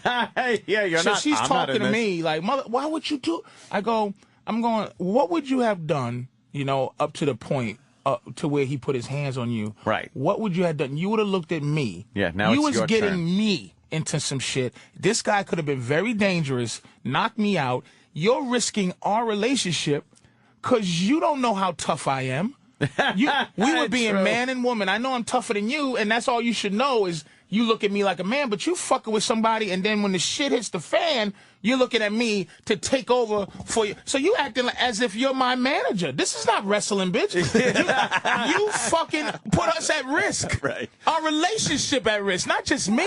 Women do assume you're going to mop up for them. It's like, no, let me teach this bitch a lesson that this is... So you just walked away and she had to deal with it. I started walking, and she's What like... happened? Yep. She chased me down. Good. And got mad at me, and I had to explain to her, this is the options of your fucking life. This girl now has options that she felt a man punch.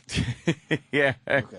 See, women, you know. We got the taser clip that Anthony was I don't think referring. she's going to be jumping in between a cop and somebody else anytime. Anytime she learned like, a photo, like a lesson. She has a reference now. Yes, she has a reference now to live her life a little better. He actually might have helped her. White fucking fist popping her in her soup coolers. And when she doesn't win the lawsuit, which she's not going to win, she's just not going to win it. No. He may get in trouble. He probably won't get fired. It's too many. I don't think he will. I mean, look, he was definitely sensing there was. And he's a little man. Look at him. Yeah, dude. Just look at he just doesn't. If this had been two big dudes, that would he'd have pulled that pistol out. Yeah. He'd have called. He would have been back taser up. Or something. He thought he could handle bitches, and this is how he handled. He's a little dude, man. You know he's just getting ragged on at the station. Fucking just ragging him. I want to play. I want to play the clip that Anthony. I want to play the clip that Anthony was referencing with the lady all cocky in a car after being pulled over. Here it is. I love this one. Sir, put your cigarette out. Step out of the vehicle for me. But Goodwin stays in the car, talking on her phone. Officer McNevin reaches in to pull her out. He's arresting me. Stop. Don't touch me. The policeman is... You're going to shoot me? He's got a gun and he's going to shoot me. 3 times, Officer McNevin warns Goodwin that he will use his taser. Get out of the car or I'm going to tase you. The next street off the sequence.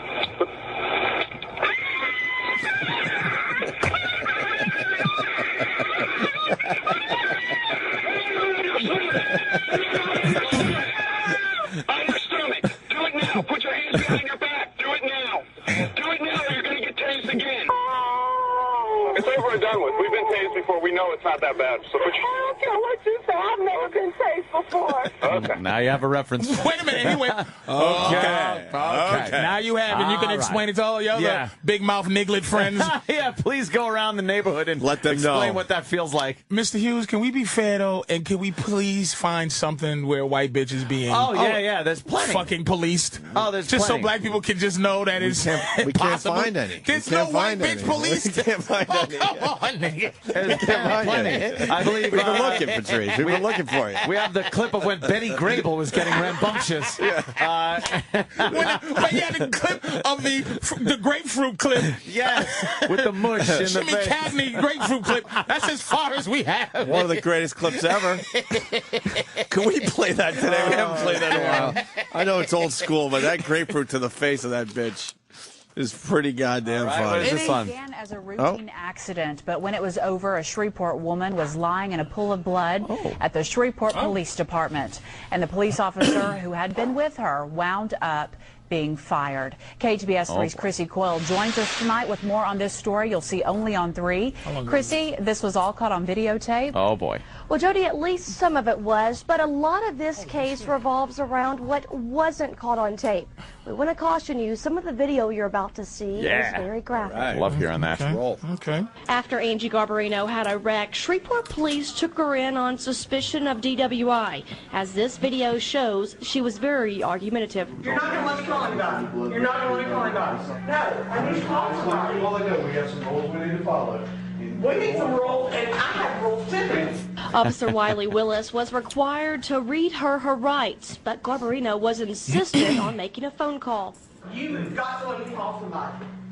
No, I'm calling you. You can't not let me call anybody. See, yeah, she thinks she knows the law now again. And I just wanted to make a very quick. Yeah. Something that black girls don't have, that if you seen that other clip, is that sense of entitlement, though. The black girls are willing to fight for this shit. Like, just they're scrappy. This lady has this entitlement of even above the law kind of feel. Not more says I'm ready to fight with you, cop. Yeah. It's more or less where's your manager? To a cop, right, you know what I mean? right. Where's your manager? Like it's McDonald's or something. I like to speak to your manager. Like she's also intoxicated, and she thinks she knows the law.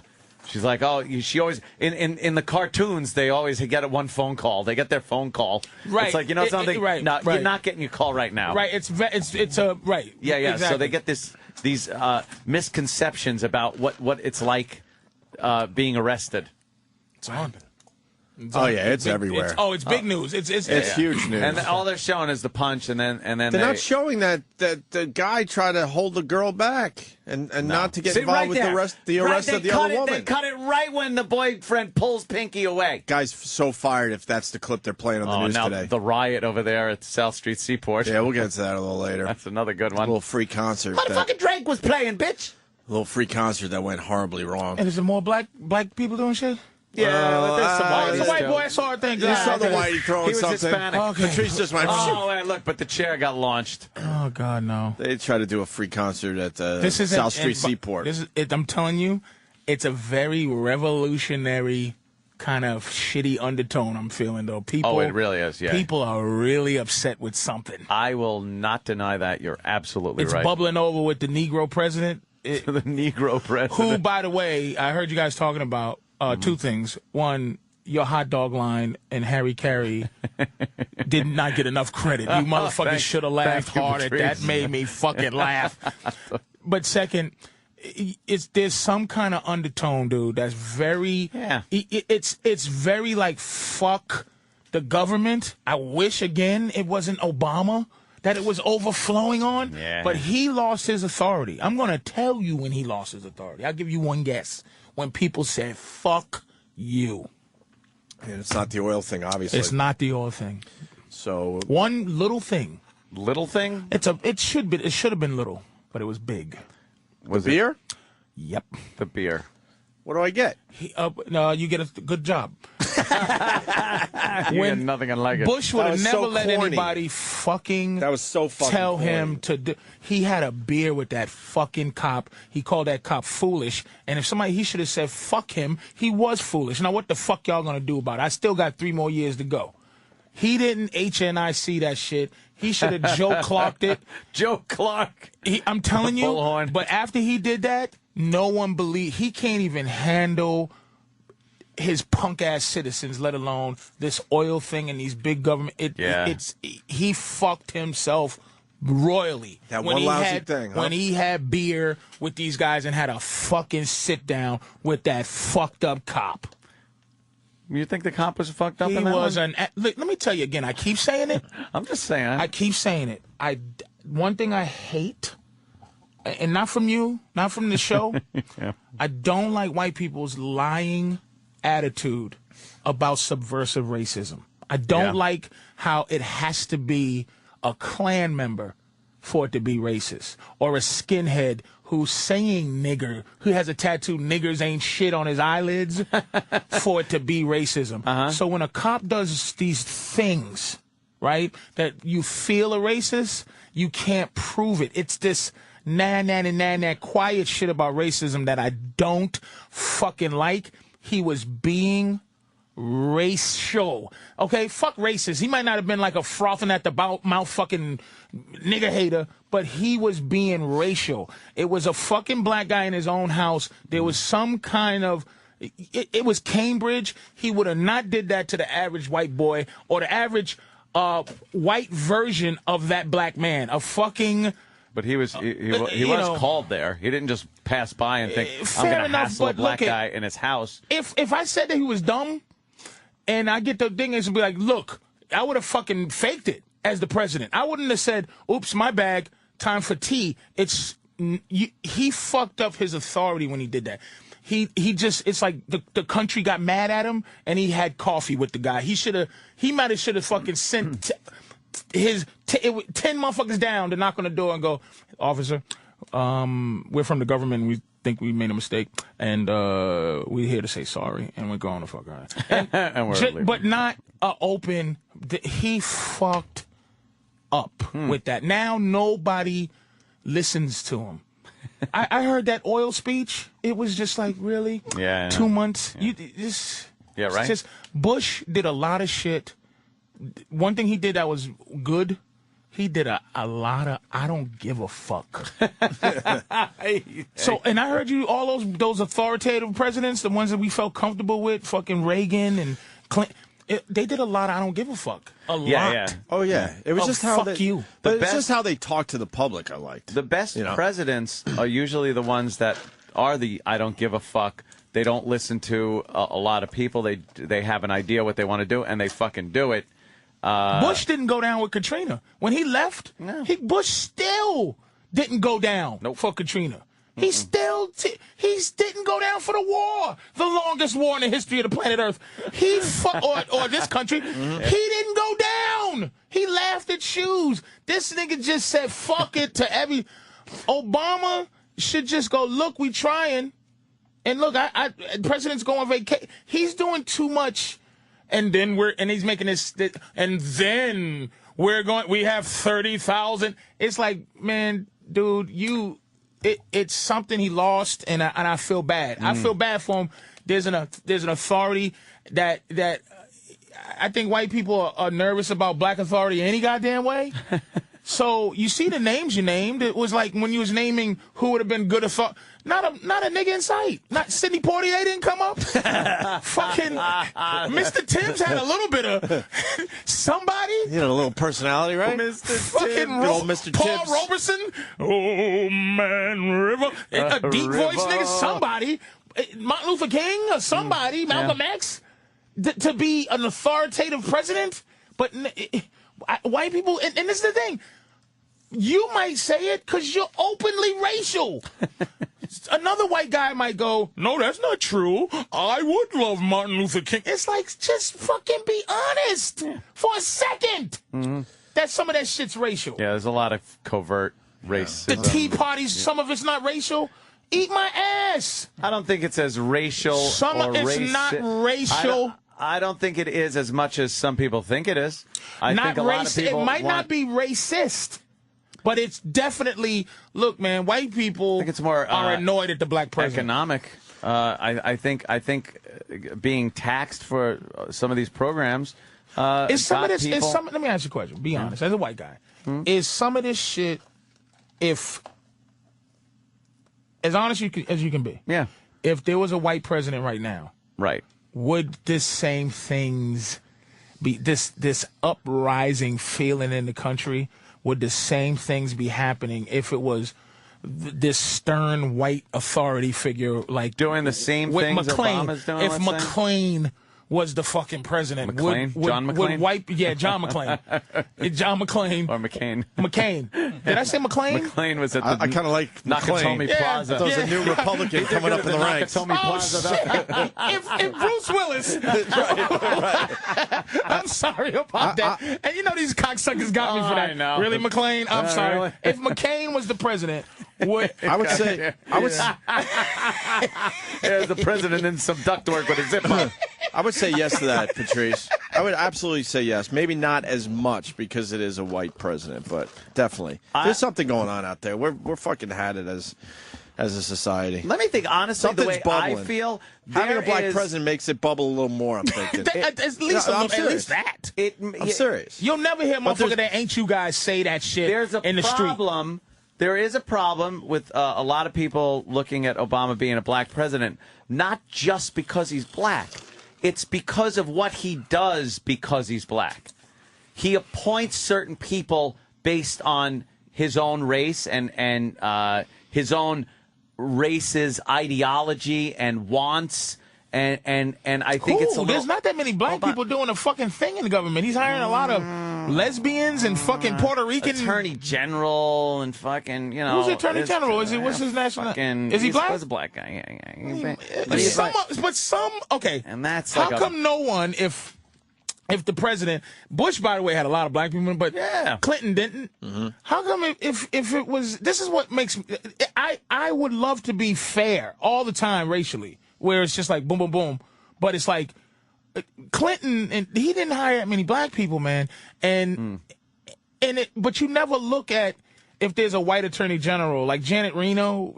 We just called her funny looking, but it was not that it was a problem. Black people in power should be able to hire other black people, and because there are some qualified fucking niggas walking the streets. I think you're absolutely right. But when you get somebody, like the Attorney General talking about the fact that white people cannot honestly talk about race, and that what is the fucking problem with that? There's no problem with that. Because they can't. But if it's the other way around, and you say black people can't talk about race, then there's a problem. It just but puts you would people in never this say that double because standard. black people can talk about race fairly, and we're down for it. But the issue is we don't like being able to not We're the only respond. ones who fucking say that there's every time you have a racial conversation, not you, but white people. Yeah. White people never go, you know what, in all honesty, I hate niggas. But here's what, it's In all always... honesty, let me start out by saying... It's never fucking... It's always a I'm not racist angle. Yeah, you're always trying to... Please. You're always trying to... That's paramount. That's first and foremost. Before I do anything, I want to say, look, I'm not a racist, but... And then blah, blah, blah, blah, whatever you say is bullshit. Like, you could say you have prejudice and bigotry in you and racism. There are. I base my opinions of people on, as the great Dr. Martin Luther King said, the content of their character. I'm not basing shit on the color of people's skin. Do you think a fucking black-ass Indian... I've seen Indians blacker than any friggin' black guy I've ever seen in my life. I don't think I've ever heard that term, black-ass Indian. I've seen Indians so Are you talking about the dot Indians, right? But they always got white people hair, though. Yeah, they do. What is that about? There you go, right there. So it's not the color of their skin, it's the curliness of their hair. Fucking Patrice is so right. So not a hint of a curl in there. No, them and their white people hair. That really bugged me. Were you black-faced mop-head motherfucker? There's not a hint of a nap in that hair. Like that guy who asked Indy to get the Shankara stones. Yes, exactly. Indy. All right, listen. But it's one of those things. It's like I don't look at that guy and go like, ugh, look how brown he is. Ew, I hate him because of the color of his skin. It's like, no, he's working at some goddamn telephone thing, telling me wrong things about my Dell computer. And damn, is that funny. And then I look at convenience store cameras, and I see a black-skinned gentleman holding a shotgun at the Asian behind the counter. It's his fault for not letting me steal the cigarettes. Why is he fighting me over the gum and the fucking lottery tickets I'm stealing? Why would he make me shoot him? You must go to Bangkok Palace. You must go to Bangkok Palace. Get the stone. We knew when the crops could come back that you would return the stone. Hey. This started... Kalima! Kalima! Dr. Jones! Cover your heart, Indy! Dr. Jones! Dr. Jones, he's stealing cigarettes, Dr. Jones! Fucking temple, dude. We start with the cop thing, and you did reference Cagney. We got to play the Cagney. Oh, that grapefruit in the face? Yeah, Danny. E-Rock tweeted, if you want to go right there, E-Rock Radio. Oh, E-Rock's got that? Yeah, the James Cagney smashes a grapefruit into... Yeah, he gives a mush. Into Megan Clark's face. Could you even ever have a scene like that ever in a movie now? Fucking oh my God. Never. Hell, not even in a goof. Not even in a goof comedy. They're not gonna let fucking Chris Brown into fucking England because of this Rihanna thing that he didn't even get charged with. Right. But Vandersloot is traveling around the fucking world snapping necks. Well, this is for you, Patrice, because you were wondering if white people act up like this shit. I didn't ask you for any lip. I asked you if you had a drink. I know, Tom, but... Well, gee, I wish that... Hey, you go there wishing stuff again. I wish you wasn't wishing well, so that I could tie a bucket to you and sink you. Maybe you found someone you like better.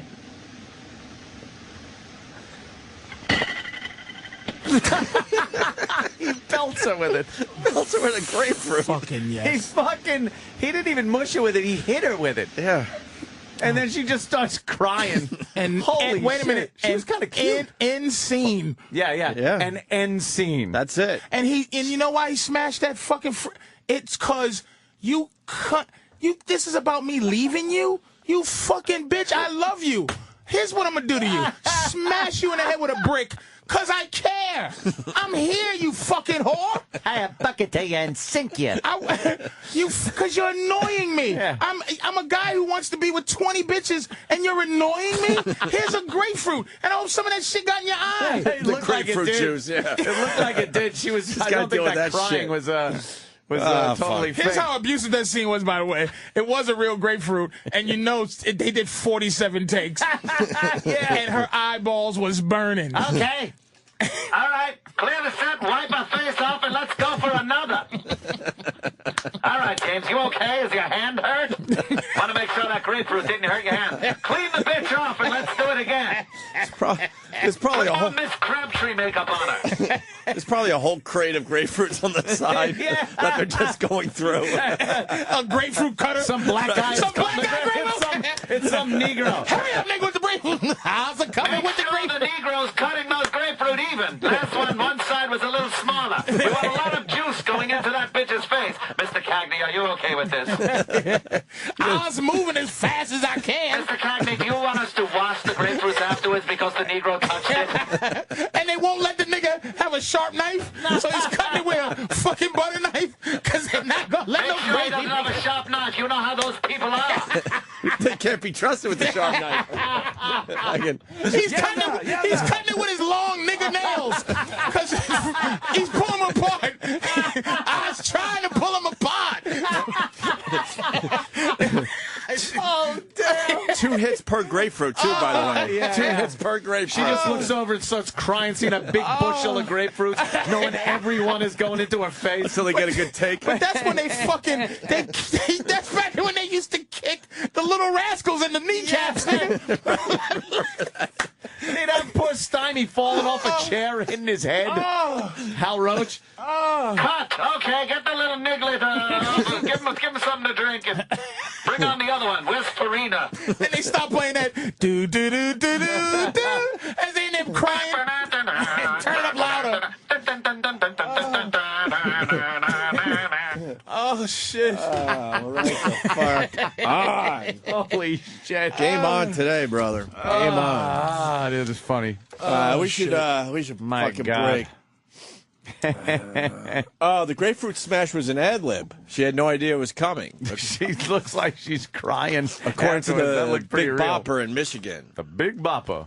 Let's see. Hello, babe. Let's see if we see shock in her face that Better. wouldn't be attributed to acting. Yeah, she kind of looks at him like, what the fuck did you just say?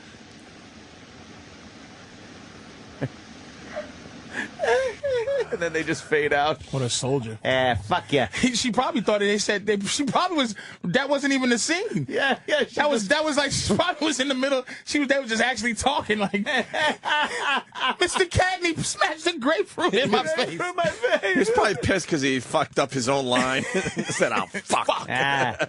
They just kept it in the film. That's a drink. It's breakfast. He was asking for a drink. Yeah. They abused kids and women back then like it was nothing. They didn't give a shit. Oh, shit. No fucking laws or unions or none of that crap. What's the fucking this Shirley Temple song, her famous one? Oh, what the? On the good shit. Cut, you dumb bitch. Oh, yeah. What are you talking about? Yeah. I said Wowie Pop. I said Wowie Pop. Like cute, you fucking little asshole. Be cute, dummy. And make her skirt shorter. I don't know why they did that to that poor kid. Oh, my God. Jesus Christ. Show those hefty Shirley Temple thighs. Those temple legs. Wonderful. She's a doll. You know, we'll get off of merchandising. This is wonderful. Yes. How bad did they beat Uncle Remus if he looked at her? He probably had to look straight in the air. Oh. Even my drum and train. Oh, lifting up those tits. She goes. Yeah. She's fucking dancing for the men. And all the men are looking, and all the men are looking at her like she's all sexy. Oh my! I didn't even fucking notice that shit. Creepy. Nigga, I seen this clip a million times. Looking at her ass. Yeah. This is creepy.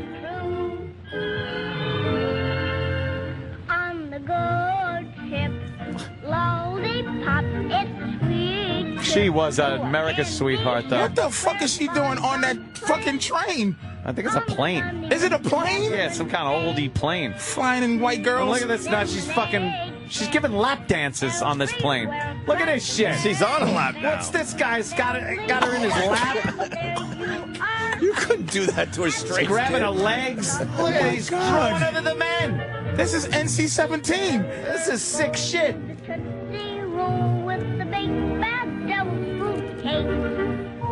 Now she's got cum on her face. Oh. That's what they did. They put like cream on her face or something. Oh my God.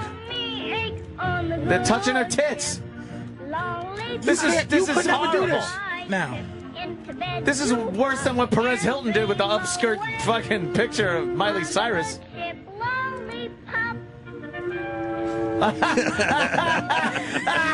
Danny, you're an asshole. Speaking of lollipops. Like, I don't remember that. Shit. Yeah.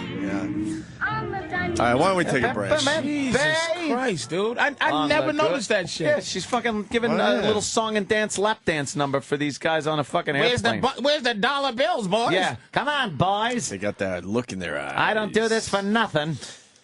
Patrice, what are you promoting? We're going to take a break. I don't know. Nothing? All right, that makes it easy. Big Mama Prods on Twitter. That's what we do. Stay there. The Opie and Anthony Show. On the virus. Sirius XM. What? It's exactly what I said. Fucking Patrice. Funniest man on the goddamn planet. Talk about anything. Patrice is going to be at Helium Comedy Club in Philly. Got to get the Philly crew out. Well, they're going to be asking me for tickets. I don't know how many I could get from you, Patrice, but they're going to be asking. Oh, I got the wrong mic on for you. Helium Comedy Club next Thursday and Friday and Saturday. A lot of shows down there in Philly. Looks like Thursday, Friday, Saturday. Helium Comedy Club. Okay, yep. Philadelphia, Pennsylvania. Yep. Next Thursday, Friday, and Saturday. Yes. Holy shit, Philly. Get ready for Patrice O'Neal. Philly, my third favorite market as a comic. Oh. Let me guess. DC? Oh, go. Right. Sorry about that. I was going to go ahead. Well, I don't think you would say New York. All right, so it's DC, Philly. Philly's 3. Oh, Boston. No. San Francisco. San Francisco. San really? Francisco. San Francisco. Why? It's just they got a lot of people who like my shit out there. Like there's a lot of my kind of people out there. So and then New York is probably 4. Like it's DC is number 1 by Really? 10 miles. You know, Yeah. and then Philly's very very close, and San Francisco's very close, and then New York. Now is DC number 1 because it's Chocolate City, or do the white DC boys come out is too? just their. They just it's diverse. I mean, I don't like anything in my crowd. If I see all white people, it makes me sick. If I see all black people, it makes me sick. Because I like to talk about. Because when there's a mixed crowd, they force each other to be open-minded. It's not a gang mentality. I like it. And you're not really considered a black comic. You know what I mean? There are guys working where they're considered black comics, and Whitey just doesn't go, even though they can be really funny comics. You're not, thank God, in that. Well, I'm not, because but it pigeonholes I you. want it does, but I still love. I love who love me, and like Philly love me, DC, San Francisco, New York. What about Chicago? Chicago, I don't go as much as there's not too many clubs. The only clubs out there are the Midwestern motherfuckers. I like city people too. I found out. I went to Minnesota and they're just retarded. I don't want to go back.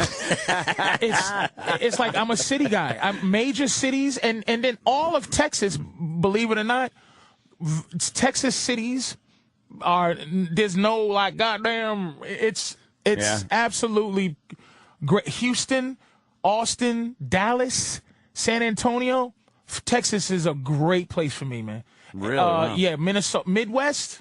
Not so much. I don't ever want to see Minnesota again. No. I don't need to see it. I don't need to see Indiana, really. Certain parts of, and when you do Chicago, they put you out. When like I'm going to the festival, but it's Chicago. Right. Yeah. They go, hey, you want to do Chicago? And it's like, yeah, it's Plimptonville, and it's just like that's douchebags and shit. It's like I don't want to fucking do that shit. Yeah. But Chicago is fantastic. You're gonna be in Chicago this weekend. Oh yeah, Friday, Chicago itself with Norton and Geraldo, right? I think you should go major cities all the way. Right on. Yeah. Yep. Hey, a couple things, Patrice. Your Black Celtics. How you know about my Black Celtics? I follow you on Twitter, Oh brother. shit, man! Oh yeah. They got beat down. We're all laughing at your Black Celtics thing. That got beat down, Yeah, man. but I think Ann was saying this is it's planned. It was planned to be 7 games. Gotta go 7 games. Fucking David Stern is whacking off in an office somewhere here in New York. He can't be happier. 7 games with the Lakers and the Celtics, NBA Finals. Get the fuck out of here. I don't think it's planned to have Kobe shoot 37-foot jumps. If anything, maybe the refs can fucking affect it, probably. Nah, it's not But planned. the I don't fucking believe in that players, shit. they want to win badly. But that fucking, look, my feet swell up terrible on cross-country flights. It's like these guys are 35, pushing 40 for Ray Allen. You know he gets the gout real bad on those fucking when you're 40,000 feet in the air, man. It's fucking you got to be young to deal with that fucking shit. They're man. just going back and forth. They should have had that game tonight and give them 2 days rest, man. Because there's no fucking way because the game was late Sunday in Boston. Okay, they probably left Sunday night. They had to go back home. Pack up, shit. leave Sunday night, get there really late Sunday or really early Monday in L.A., go check in a hotel. Kobe and them get to go home, be with their woman, their kids, eat their food, watch their TV, watch all night long because the hotels don't have all the channels. Kobe got all the channels watching everybody go, Kobe sucks. His wife's head is big, and Lamar Odom is possibly gay. And it's like they get to go home, and all fucking Kevin Garnett got is goddamn A&E, maybe, if they're lucky. Yeah. One Sports Center, one ESPN, not all the channels that say, Kev, you a bad motherfucker, Kev. So they got their ass whooped. God damn. So now they chilling tonight. And they relaxing, and then hopefully tomorrow they can pull it off, man. Tomorrow's the game? Tomorrow. In Boston, right? No, here. Here in New York? That's weird. 2 games L.A. I mean, in L.A. 2-3-2. You're right. I'm sorry. 2-3-2. You're right. So you're right. in fucking stupid. I'm going old school. Remember when it was it went 2-2 1-1-1-1-1. Yep. Right. Remember that? Which was better, but maybe not, because motherfuckers get the gout flying back and forth. Man, my ankles. Dude, Game 7 in L.A. He's a swollen ankle. Motherfucker, my ankles look like basketballs. They fucking look like Macy float heads. All you can tell is it's my shoe. I'm busting out my shoes like the Hulk. Your black, on the fucking plane. Your Black Celtics are in trouble. Game 7 in L.A.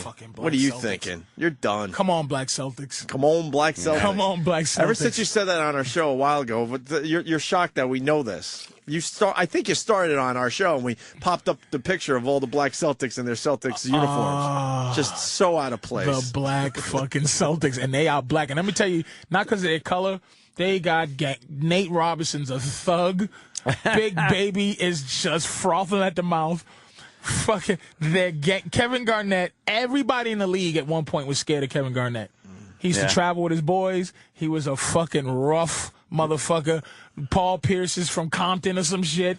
Ray Allen is the only black Celtic that's not like fucking really black. He can live in the white world. Yeah, he's a look at his easily. Look at the face they have of him. Yeah. They like kind of like happy.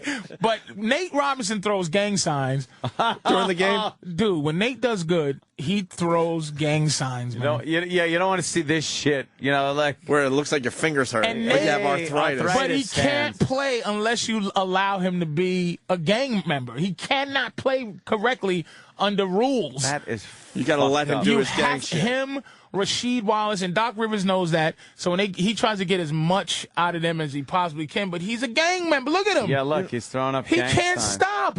But he's amazing when you let him be a gang member and he can play. You make a good point. I used to be all in with basketball. I really was. I couldn't get enough of the NBA, and it finally hit me. I lost interest when the neck tattoo made the appearance in the NBA. I was starting to try to figure out when did I lose interest, and I think when the tattoos started coming higher and higher, and it's not over the shirt a little bit, even over the shirt a little bit, I was still in. But now with the fucking neck tattoos, Jordan, I realize I don't like it as much. Magic, Bird, Sidney Moncrief, no tattoo. Olajuwon doesn't have a giant basketball with a halo around it. And Jesus with sneakers on. It's like Jesus with sneakers on. Did you just have Jesus dunking as a can you not have any more crosses on your eyes, your face? Could you name one old school tattoo? From one, you know what I mean? That's very curious. Now, like, who started the tattoo thing in the NBA? I think in 96, okay? 96, so that's Kobe, 14 years ago. Kobe didn't have a tattoo until, I'm telling you, until white people hated him for the rape beef. Then he went tattoo. And he tried to, like, MC Hammer his way into black people because black people was like, fuck Kobe because he snitched on Shaq and all that, and there's something about him that just niggas don't like. And he tried to put the fucking, like, he niggered himself up a little bit with them fucking tattoos. And we wasn't falling for that shit. But Kevin Garnett doesn't have any tattoos either. He came in 96. I think tattoos... and look at his wings and prayers and kings crowns and horse shit to try to like get people to go, hey, you're fucking black. But Garnett doesn't have any. And I think 97, 98, you might start tracing tattoos back to around 97, 98. When it really started getting out of control. There's probably one here, happened. One there before that, but that's when it really I think started something taking bad happened. That seems about right. I think Kenya Martin might have... I think Kenya Martin is one of the pioneers of this horseshit. Of the oh, he has his girlfriend's NBA lips tattoo. tattooed, his mama's face, Jesus. Couple of pistols. It's just he won't stop. And like I said, the worst of them all is JR. And God bless it. I love JR, but he just has a giant. He just has too many things. What do you mean, JR? JR Smith. No, what does from he have? Denver. I mean. Dude, he has a giant, I think... Did we talk about this? Yeah. I'm trying to remember. What was it again? Young Money tattoo. Young Money on his neck. On his it looks like the fucking Yankee front of his neck. Looks like the Yankee emblem. It's atrocious, That's right. man. I forgot about that. And you know what I want to do? I want to live to about be 80, at least. So I can see what the fuck Allen Iverson is doing. Oh, you know what? At 80 years old. I just say that. I go to the phones here. John and Philly, I don't have to go to them. Iverson started the tattoos. You know what? That might be about right. And Iverson came in 97, right I there. think. I think I'm telling you, trace it back to 97. I think that 97 thing is about right and I think that guy's onto something. Iverson might have started that whole thing. Because Jordan and them were leaving. Bird retired in 92. Imagine Bird with a tattoo of like, or Jordan even? of a pigeon shooting a basketball with a Jesus halo. I get it. Although the Jordan Hitler mustache, which we start on this show, is now fucking taking over the world. What the hell is he fucking thinking? Did you notice that shit? Yeah. It's we were the first ones to talk about it. Hitler mustache. He's bringing back the Hitler mustache. If he pulls that off, I'm going to tell you something. It's the biggest thing of the 21st century. All white people will be like, hail Jordan, if he brings that back. Thank you so much for bringing that back. Like, I want to someday be able to just shave off the edges of my mustache and come into work without having people look at me in a certain way. Niggas will. And here's, look, Carmelo has it, and I have it too. Mm-hmm. But here's why Jordan is buck wild. I have it. You have the fade. But it goes into a mustache. Right. Comes you have down a fade. from the nose. Carmelo has that also. Jordan is clean around the Hitler mustache. Jordan is has a clean. fucking Hitler mustache. It's Hitler. He put a little fucking Hitler mustache. The fuck is he thinking? I mean, that's gangster. That. But you know what? Who's to say? Why not? Let me tell you something. Here's what you bring back. Here's what Hitler was a bad motherfucker in the fashion world. Yes. The fucking flip bang, too. That flip Hitler bang. Oh, that's coming back with the white kids. With the fucking tapered edges. Right. Hitler kept his shit sharp. if he didn't kill 6 million Jews, man, I think we be Hitlering up shit, very man. Fashionable. He was a sharp motherfucker. Clothing. I think Justin Bieber has that Justin hairdo. Bieber's got the Hitler. Hey, the Hitler sweeping Patrice. hairdo. Now people are mad because we're not mentioning Rodman. Rodman was tattoo guy too. You know what? Oh, so you got Rodman and you got Iverson. It's right around there. Rodman was looked at like a freak. He went crazy. If you look at Detroit, wait a minute. I'm a basketball watcher. You look at Detroit Pistons, did not have that. He didn't have all that shit till 96, 97. When he lost his fucking mind. And I remember when Rodman had the tattoos, it looked so out of place on the court. Remember? Yep. Yeah. I'm thinking, all right, I think it's down to Rodman and possibly an Iverson thing that started this. I might go with that. I might go with Rodman. And I was all right with it until they started moving up the neck. I'm like, whoa. But Karl Malone didn't have it. None of the old schoolers had tattoos, man. None of them. Is that true? What happened? Somebody's saying, what happened? Didn't Jordan buy up a lot of Chaplin memorabilia, movies, his cane and hat? And things. Is that a tribute to Charlie Chaplin? It might be, but it's overshadowed by Hitler. Hitler overshadowed Charlie Chaplin. They don't call it the Chaplin mustache. Oh, that's a hot. Hey man, let me ask you a question. Is that Hitler or Chaplin, nigga? It's the fucking Hitler joint. It's the Hitler mustache. Hitler every time, right? Chaplin had it, right? Yeah. Which tells you Hitler was on the forefront of fashion, because it was the Charlie Chaplin. But Hitler fucked up. Hitler made it his own. Damn, he fucked up. All right, so we got Game 7 tomorrow. I think Mussolini had clear nail polish, and he fucked up. And you're not watching World Cup, are you? You're not a World Cup guy. I watched. Are you taking a peek? I watched Brazil and North Korea yesterday. Your fucking tweet was hysterical. Yeah, I'm watching and I'm seeing the who cares? The soccer fans get mad when you talk like this, though. I tweet soccer. For some reason, I tapped into some really evil, angry motherfuckers. Yeah. One, hockey fans. I went at it with them one I saw day. your hockey battle. Why'd you go at it with hockey guys? Because they said fuck basketball, watch hockey. So I said, fuck snow soccer, right? So that's funny. This fucking I can't be mad at that. That's funny. I said the game is going to be half at halftime. Like that's the score. Half. Soccer. Look, I have a friend, Gavin from England. Oh, he's got to love his soccer. He loves soccer, right? We was playing one day. I had an Xbox soccer shit. And we have a state trooper that was shot in Jersey. Ooh. Fuck, breaking news. Oh shit. Yeah, if we find out, we'll let you know. A Red Suzu. They'll catch that cocksucker in 2 seconds. Oh yeah. All right, sorry. Go ahead, Patrice. License plate LK440. LK440. LK440 license plate. A red plate. Isuzu. They're looking for. Isuzu, man. Oh, they got the helicopters in the sky. Wow, look at the windows fucking blown out of his car. What? Oh, they fucking Wait, shot this him is a right bad in that one. car. Did they get out? Maybe he was shooting out. Shit. Because the glass looks like it's out.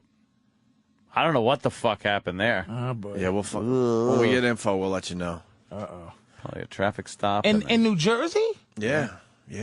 Wall Township. Yeah. Oh, they found somebody that was one day trying to go to jail. Nigga, you take me. Didn't want to go to jail. You're not taking me, copper. If the guys down the hall know what's going on, please let us know. Patrice, go ahead. I'm sorry. No, sorry, bro.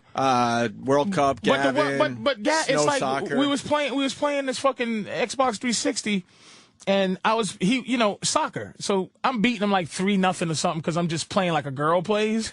Just tapping anything. He starts playing like you're supposed to and setting it up on the corner, and then he started winning. And I'm like, soccer still sucks. It's like no matter what you do, this country, you know what? Why doesn't football? This is why these fucking boring sports. Why is a touchdown 6 points with an extra point? They could just make a touchdown 1 point. Yeah. Why? Because it fucking adds something to it when the score is 28-16. Even though they only scored 16 points is 3 times. Yeah. Maybe four, well, 28 5 would be field 4. goals or some shit. Yeah, I got you. But you know what I'm saying. Yeah. It and it's a possibility. Here's another thing. They don't have to play to win. It's not a I win sport. It's a watch the skill sport. We're not playing around with that shit in this country, man. We tried it for years. See, this is the thing about soccer, folks, football. America is a sports-loving country. If it has a certain kind of value to it, we will fucking play it. Mm-hmm. We sort of play soccer, but it's something about it that doesn't quench. No, that thirsty thing, man. Yeah. Any sport that girls can do as entertaining as men can't be respected. Wow, you just fucking nailed it. Because even basketball, they don't do as well as men. No one gives a shit about the WNBA. I think the championship game's tomorrow. No one gives a Are you kidding? Fuck. Are you kidding? No, I'm not. Exactly. No one knows. That league is about ready to go away. Oh, right? yeah. Oh, I think they're in deep trouble. It's Nokia. They're not even like the Los Angeles or the Sacramento. It's the fucking the Church's Chicken. Fucking Spurs now. Like Bad News Bears is sponsors. Yeah, they have sponsors now. Like like Chico's fucking bail bonds. Right.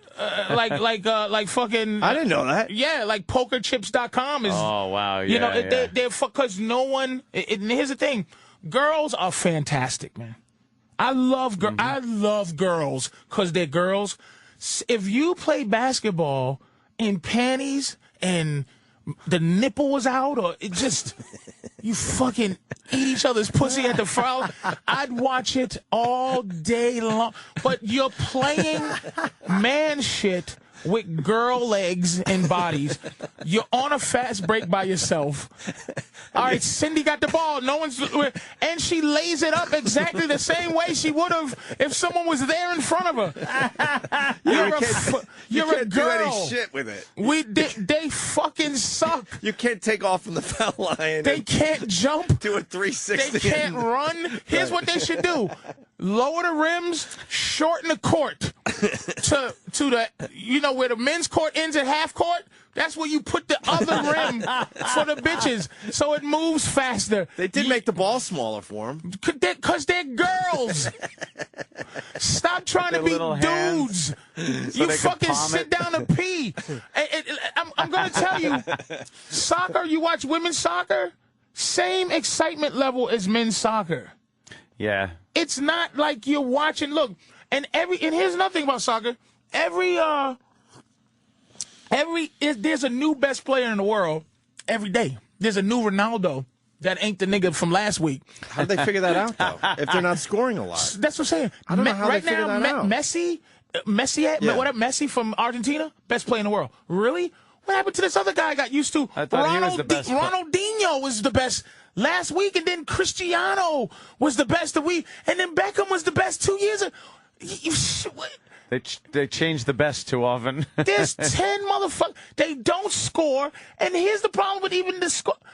Hockey finally figured it out. I was watching somebody talking about hockey. They're trying to get it able to shoot more. Yeah, soccer people want. Is like, okay, this fucking little Korean guy. Oh, he went past the line. No.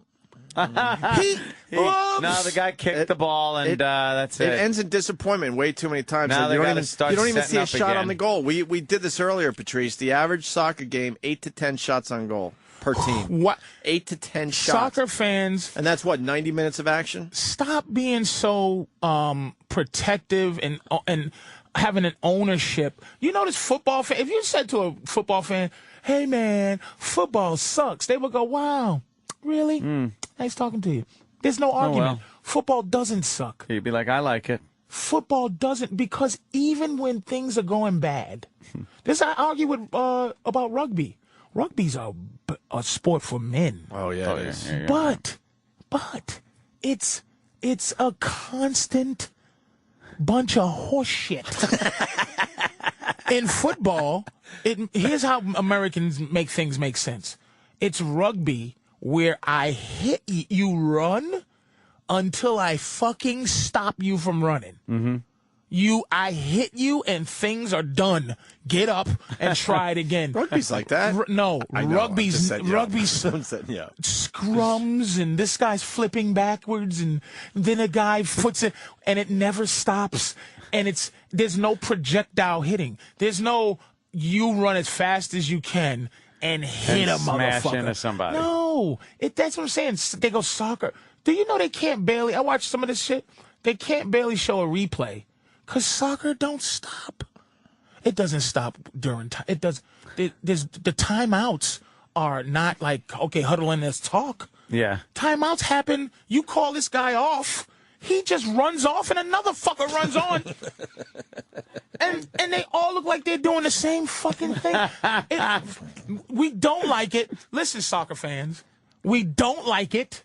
Stop forcing us to like it. We're not rooting for it. Here's how awful we call it a victory that America tied England.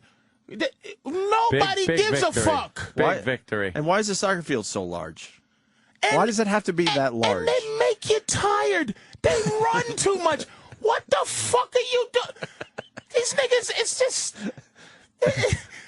That's why we're talking about the dumb fucking horns so much. There's nothing else to talk about with this World Cup. Stop the horns. Anthony's got the I app. got my app.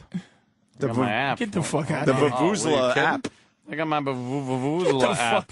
Oh yeah, this is like shit, one of the top free apps out there right now. People are digging this. Oh boy, people digging this See, it's not working. No, it'll work. It'll work. No. It'll work, I swear. No. Oh, no, I got the sound turned off. Oh. Okay. There we go. Goal! and then Seamix kicks it to, and then he got and see what and he kicks on the top one chip. Oh, no, not the beast! Not the beast! Ah! I'm losing my eyes!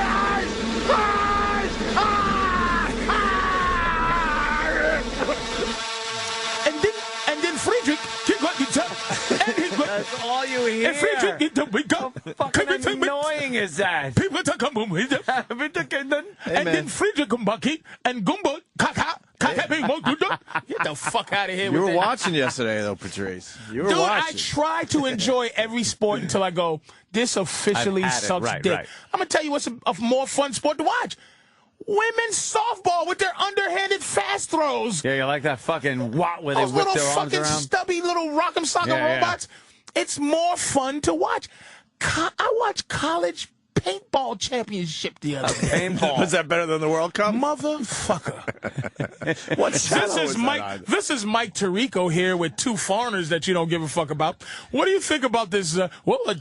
Mike, they're really doing a thing there, Mike. And we're here to, we got Mike Tirico and Bob Lee, who are high-level sports guys. Dudes, those are the go-to guys. You send they're for ESPN. Bob Lee, Mike Tirico, and used to be Dan Patrick were the go-to everywhere guys. You know what I mean?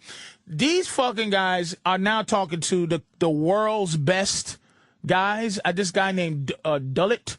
Something Dullet. He's like, so what do you think about who do you think's gonna win there? This is Bob Lee. Who do you think's gonna win there, Dullet? Well, mate, I see it as a 1-1 tie, mate. And the back line of what the fuck? This is the world's chance to shine, nigga. Yeah. I was saying the other day after World Cup game, the post game show is the easiest thing for anyone to do.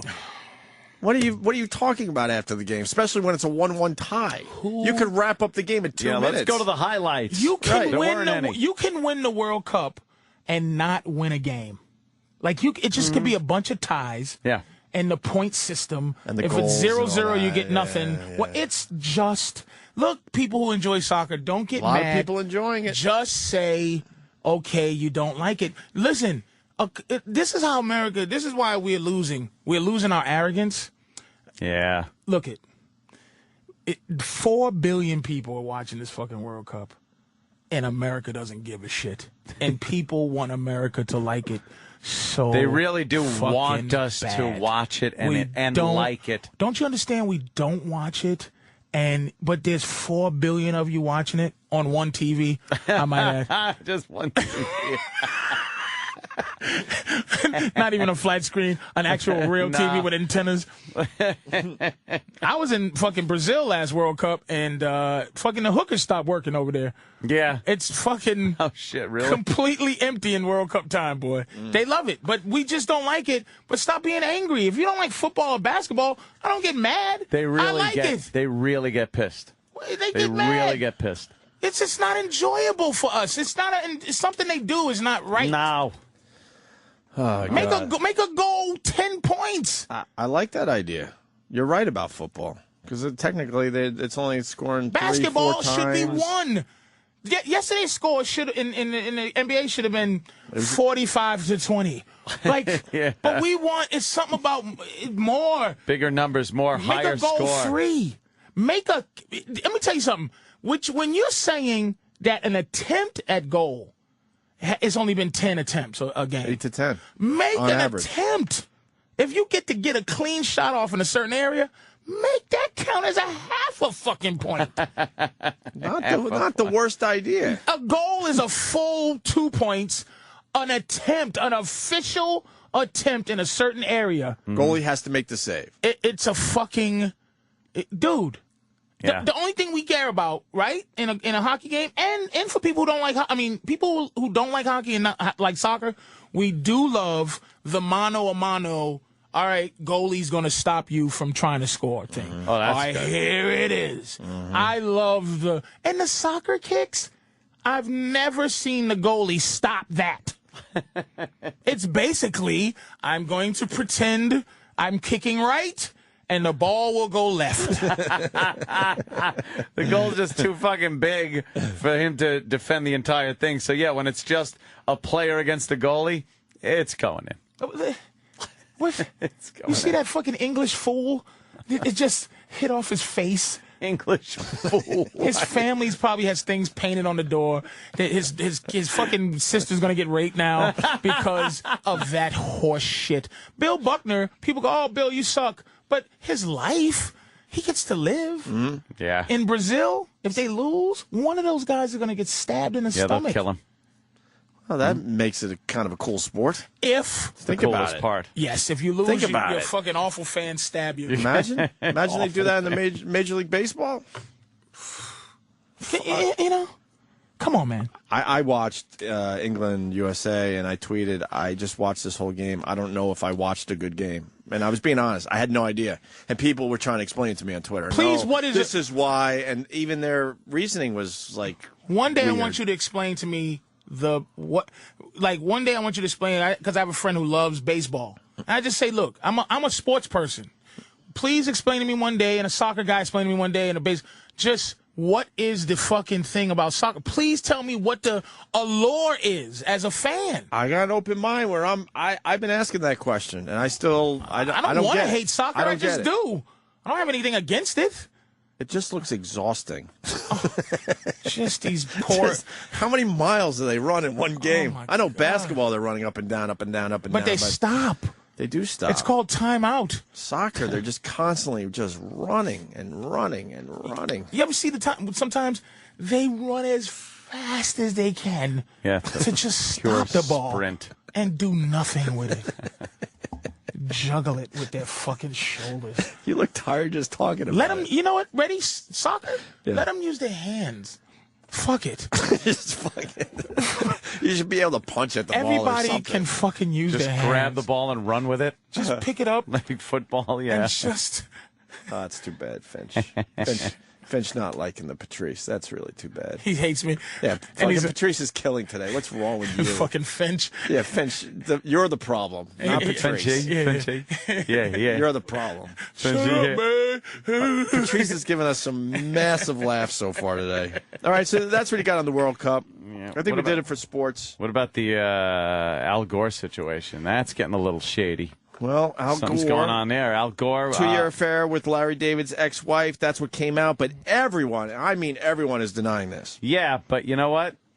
Star Magazine. The Star Magazine is not. They're sticking by it. The Star Magazine is involved. Sticking by it. Well, I mean, why would they get a divorce after 40 years? Something happened that we just don't know about yet. They were fucking totally in love. And the guy all of a sudden goes, oh, we had a discussion. It was mutual. And then this story comes out about Larry David's fucking ex-wife and Al Gore. And are they trying to Oh, it's an ex-wife of Larry David? Okay. Yeah. They're trying to block the story? Are they trying to block it? No. Is that the ex-wife or is that his wife? That's his wife or is that the... No. That's Larry David. Yeah, that's Larry David's David's ex-wife. Larry David or Larry King? Larry David. Larry David. And Larry David's ex-wife is Larry David's ex-wife because she was apparently fucking the gardener. Whoa. Yeah. And if Larry David's anything like Curb... Which he seems to be. It's really hilarious because it's probably... All I was thinking was that. Like, I was just thinking the Larry David from Curb Your Enthusiasm... Larry David reacting to his ex-wife fucking with Al Gore. I just think that's hysterical. Yeah, we'll talk about that as well. Dude, that's a... Well, what do you think's going on with Al Gore? Al Gore... You don't get divorced after 4 years. Here's what happened. Guy was the motherfucking vice president. He was only married to this bitch for 4 years? 40. No, 40. Oh, Tippy Gore. He was new pussy, man. Tippy Gore. Yeah, he was the vice president, had all that power and shit like that. And then he starts this whole global warming thing. He's on the road. She was with him, by the way. This fucking Larry David's ex-wife was involved with his global warming bullshit. So they traveled together, and he's a fucking guy. So he hooked up. But think about Al Gore. He's got to be a king to the hippie broads. Oh, yeah. That are involved. Oh, the saved them. Oh. Yeah, I mean, he's traveling the world with this green movement, and you got to think the young college hippie broads are looking at Al Gore like he's a fucking god. Yeah. Right? You think Larry I think Larry Al David's Gore might ex-wife? have dipped into some hippie broad pussy. Yeah, some hairy fucking I'm bush. thinking. Some hairy, I'm not shaving my pussy. I'm thinking. What's those trucks, the hybrids? Come on. Yeah. How many fucking hybrid driving bitches will suck his dick? Oh, God. Fucking save the earth. I'm Al Gore. Yes, you are. How many solar power houses he get his dick sucked in? He's godlike to those people. I'm telling you. I'm telling you. He's God. I'm telling you, man. Yeah, he is. He's their savior. I like to think that there's a gay thing going on with Al Gore. Nah. Getting his dick He sucked. just wants to fuck. And he's down with Clinton. You know that shit. They was doing they the were dirty. talking each other probably, yeah. Clinton's like I'll make sure she goes on a trip to fucking such and such. We'll have some filthy hookers come in dressed like cleaning women. You think he was setting up the road trip nice? Oh, come for him on, and himself, himself, yeah. What the fuck is this? Look at how much fun this nigga's crazy having. Mexican trying to swim in those Oklahoma Iowa flash floods. Jesus Christ. They're just showing some Mexican. Oh, God. Here's the white trash. Can you please explain to me how people don't think there's a God? Kaku's an asshole. God is really not fucking around right now, man. This is beautiful. And then he says something that Kaku, he goes, well, it happens all the time, but it now is happening where people are. That's what makes it fucked up. Well, if it was just Earth, nigga, fuck it. Oh, well, this says it all right. It says it all. Lightning strikes the giant Jesus statue. Yeah, there's a but giant why wouldn't God Jesus just pop statue. up and say, look, motherfucker, stop right now? Struck a giant instead of this teasing shit with the flesh floods and all that. I'm putting human shit on God, but there's a purpose. I call it God, but whatever shit. it is. Whatever it is. And when all this oil is fucking the fire cane comes, nigga. Boy, fire cane. I can't wait. You know something like that is going to happen. You know New Orleans they're not done with this. At least the hurricane is going right up that fucking Gulf again. What is it with fucking New Orleans? You just know it's setting up for it.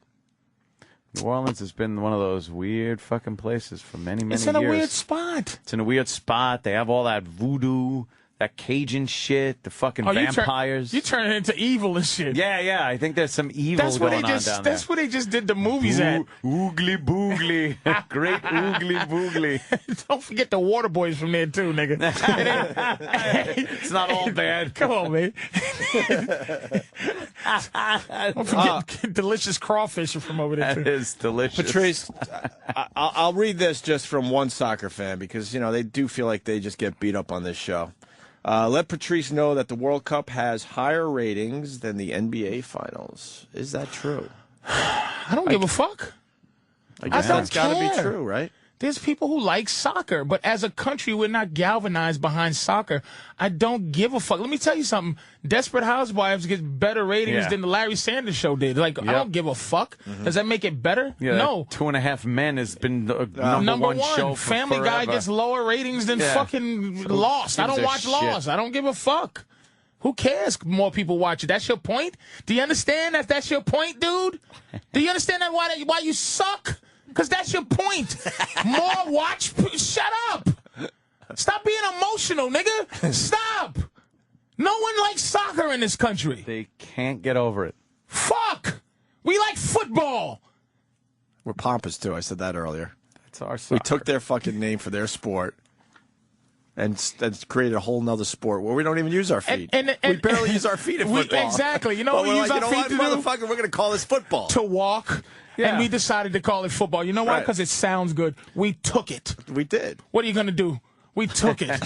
What are you going to call football? Our football. Here's what we did. We took your football and called it soccer. Yeah. Because it has the word her and sock in it. What percent of a football game do they actually use their feet?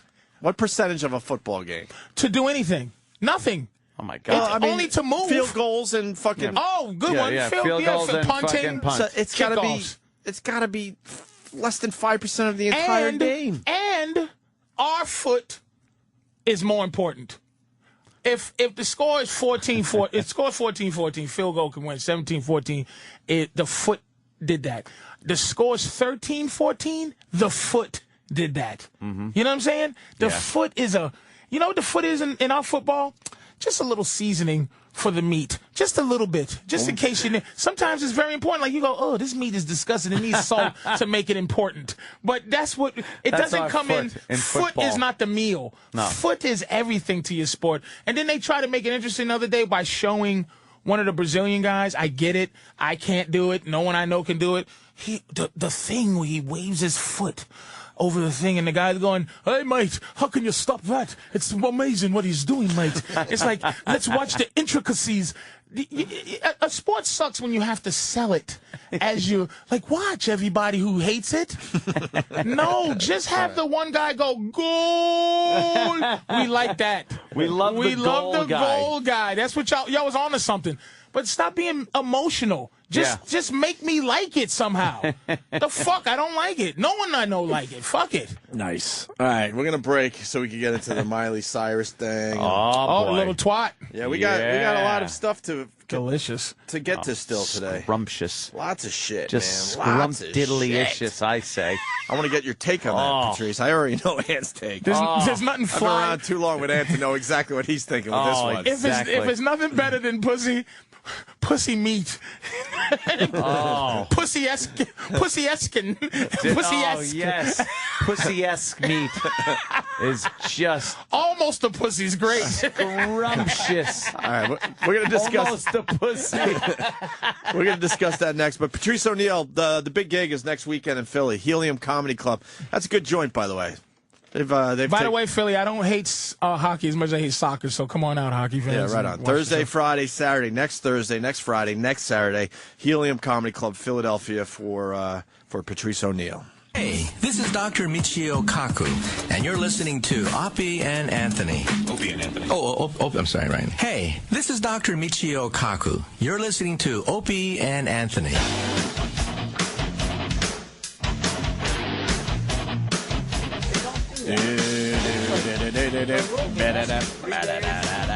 Opie and Anthony, Patrice O'Neal, Big Mama Prods on Twitter. Good.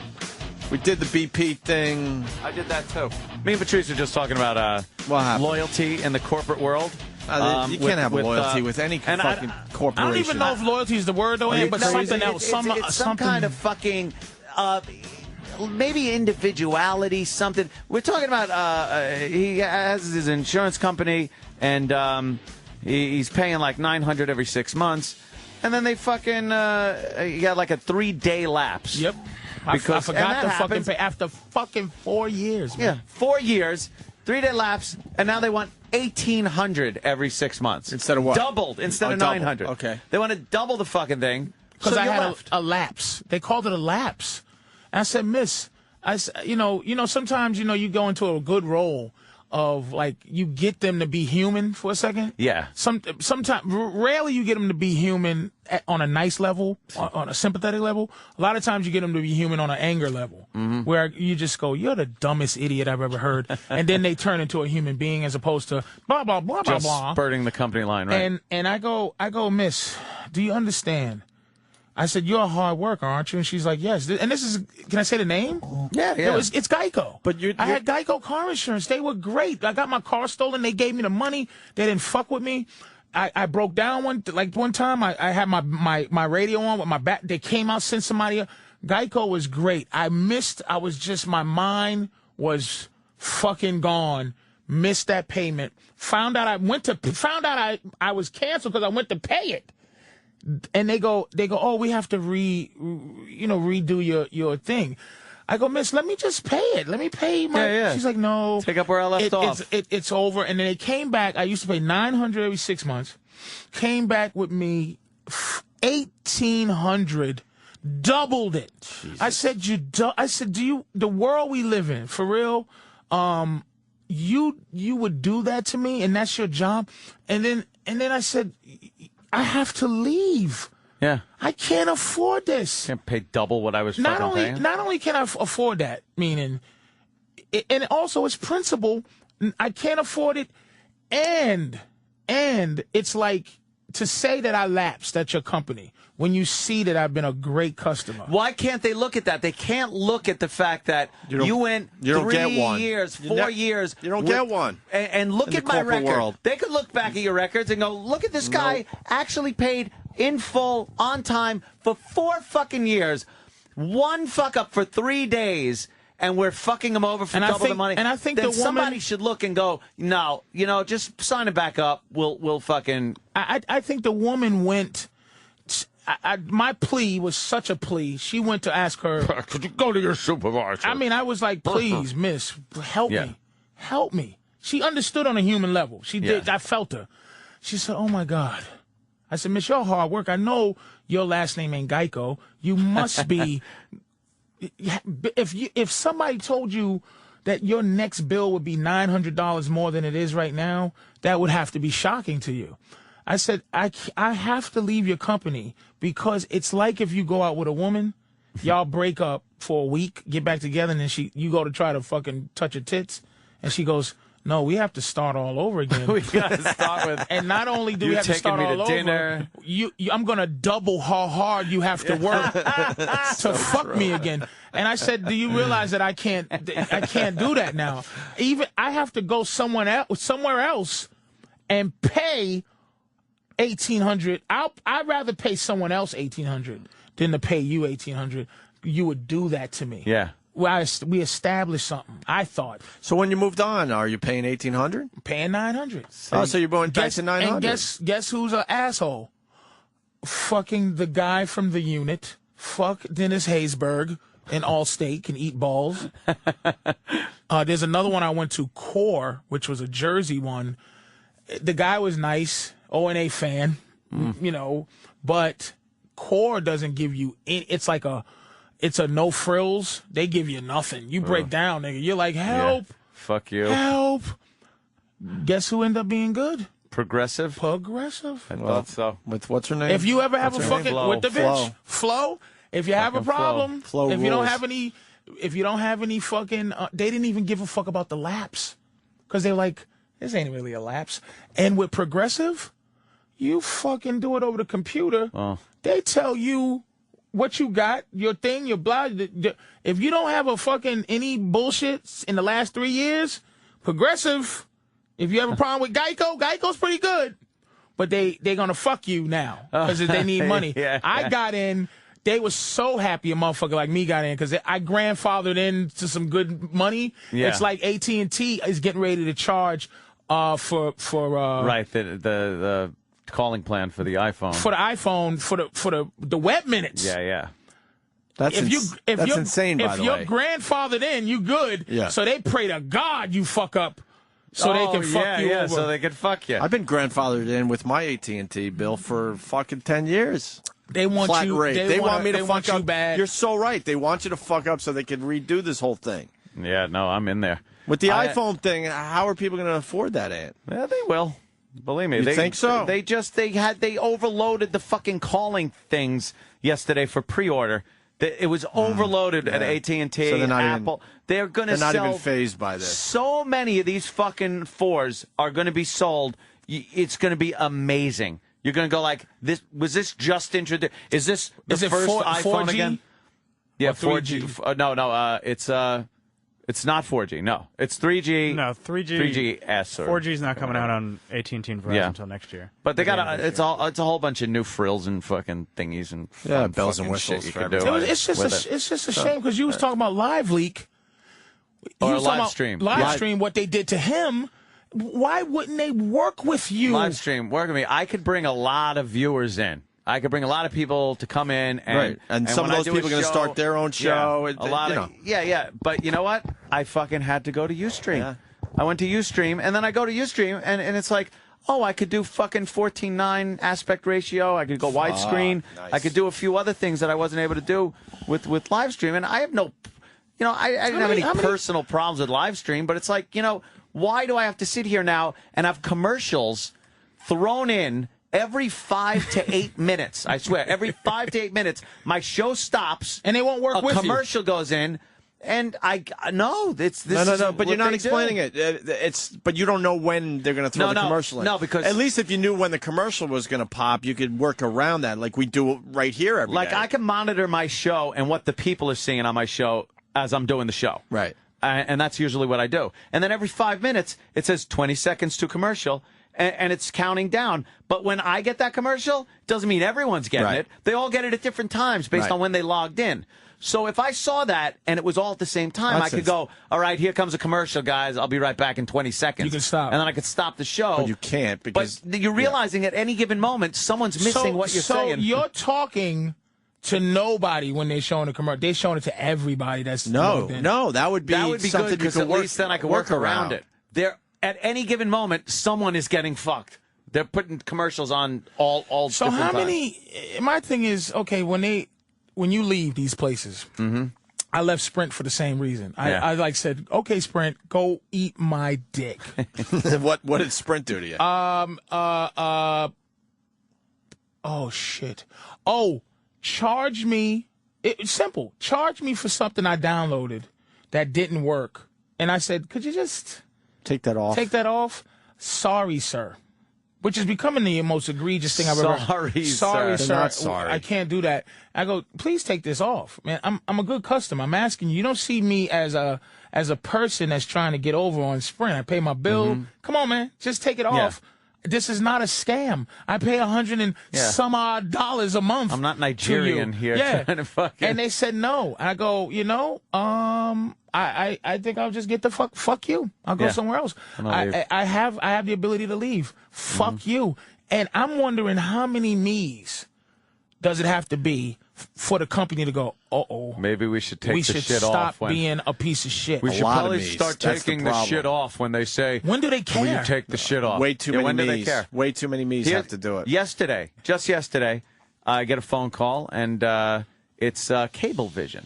And they go, another gangster. Hi. They go, hi, Mr. Cumia. Wait, they're still going at it with you? They go, hi, Mr. Cumia. They've tried this with you a few times already. No, this is even better. They go, we just want to let you know of some great new options we have for you and stuff. And she's talking. I go, I don't have Cablevision.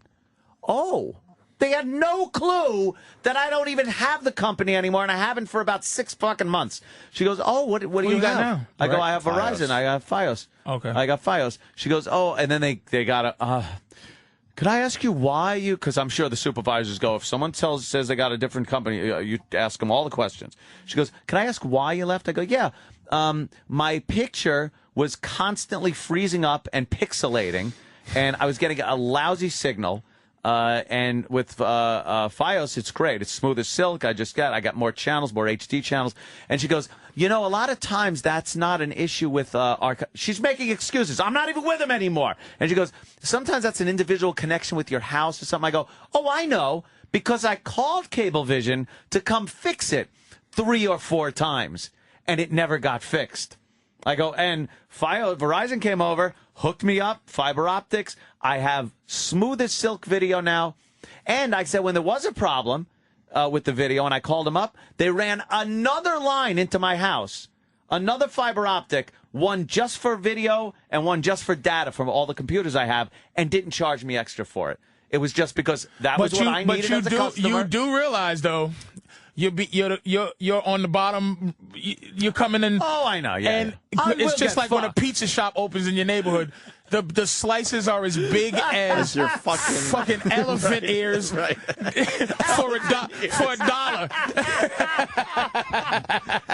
Fuck, you know what? God damn it, Patrice, you're absolutely right. Yeah, that's funny. Because Ann talks about this Fios like they're special. They're not like me. Eventually, you're going to get fucked by. But you know what? Then I hope every company you deal with. I hope fucking wait. Bios comes out then because I'll switch to them. But what happens to the pizza though? You set up your bit there. It starts with the elephant ears for $1. Right. Then it slowly gets smaller for $1 until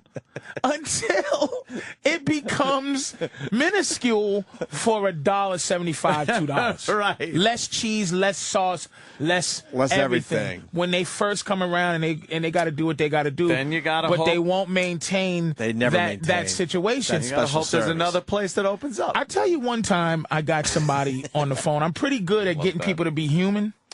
One time, the girl goes, okay, if you pay over the phone, they don't like you to pay with them. They don't like you to do human stuff anymore. If you watch the supermarket, there's one aisle with one person, and then there's a long line of people checking themselves out. Yeah. Even in BJ's. How the fuck do you have a self-checkout in Nigga, did I just put a bucket of Did I just put an 18 pack of granola on my? Am I checking this out myself? At BJ's, I'm checking out a giant watermelon. It's rolling down the BJ's thing. It's shocking. Anyway, I tell the person because they don't want you to do human shit. So anytime you have to be human, they charge you. So the lady at Comcast, she's like, it's $4.95, okay, and it's out of Louisiana somewhere and shit. The thing, so it's so it's kind of fucking ghetto anyway. But I go, let me ask you a question, baby. She goes, what? I go, listen, $4.95, right? How many people you think are late every time, right? And they got to go with about 2 million a month. About, man, I don't know. That's fucking what is that, 20 million? That's 2 times 5, $10 million a month. Do they give you a dime of that shit? Yeah, right? Why the fuck are you working so fucking hard for a company that doesn't that gets an extra $10 million a month just because I'm fucking late? He's starting to make them think like, yeah, motherfuckers. They won't get. You see how hard you're fighting with me, Mr. Fucking and your Comcast paycheck's not going to change. Why are you fighting with me so hard? Why are you doing this? Why are you Just doing go through this? the basic shit. Give me some extra channels, baby. That's the way to attack these companies. Get to the good. people. Undermine Get their to the own people. But they're loyalty to the trying to get company. rid of the people before. When I look at toll people and their apathy. Toll, you got an easy pass, but the apathy. You're not easy passing yet. I think I finally gave in a few years ago. My boy was driving. Me and my boy drove to, was it Washington? We needed easy pass where we was going.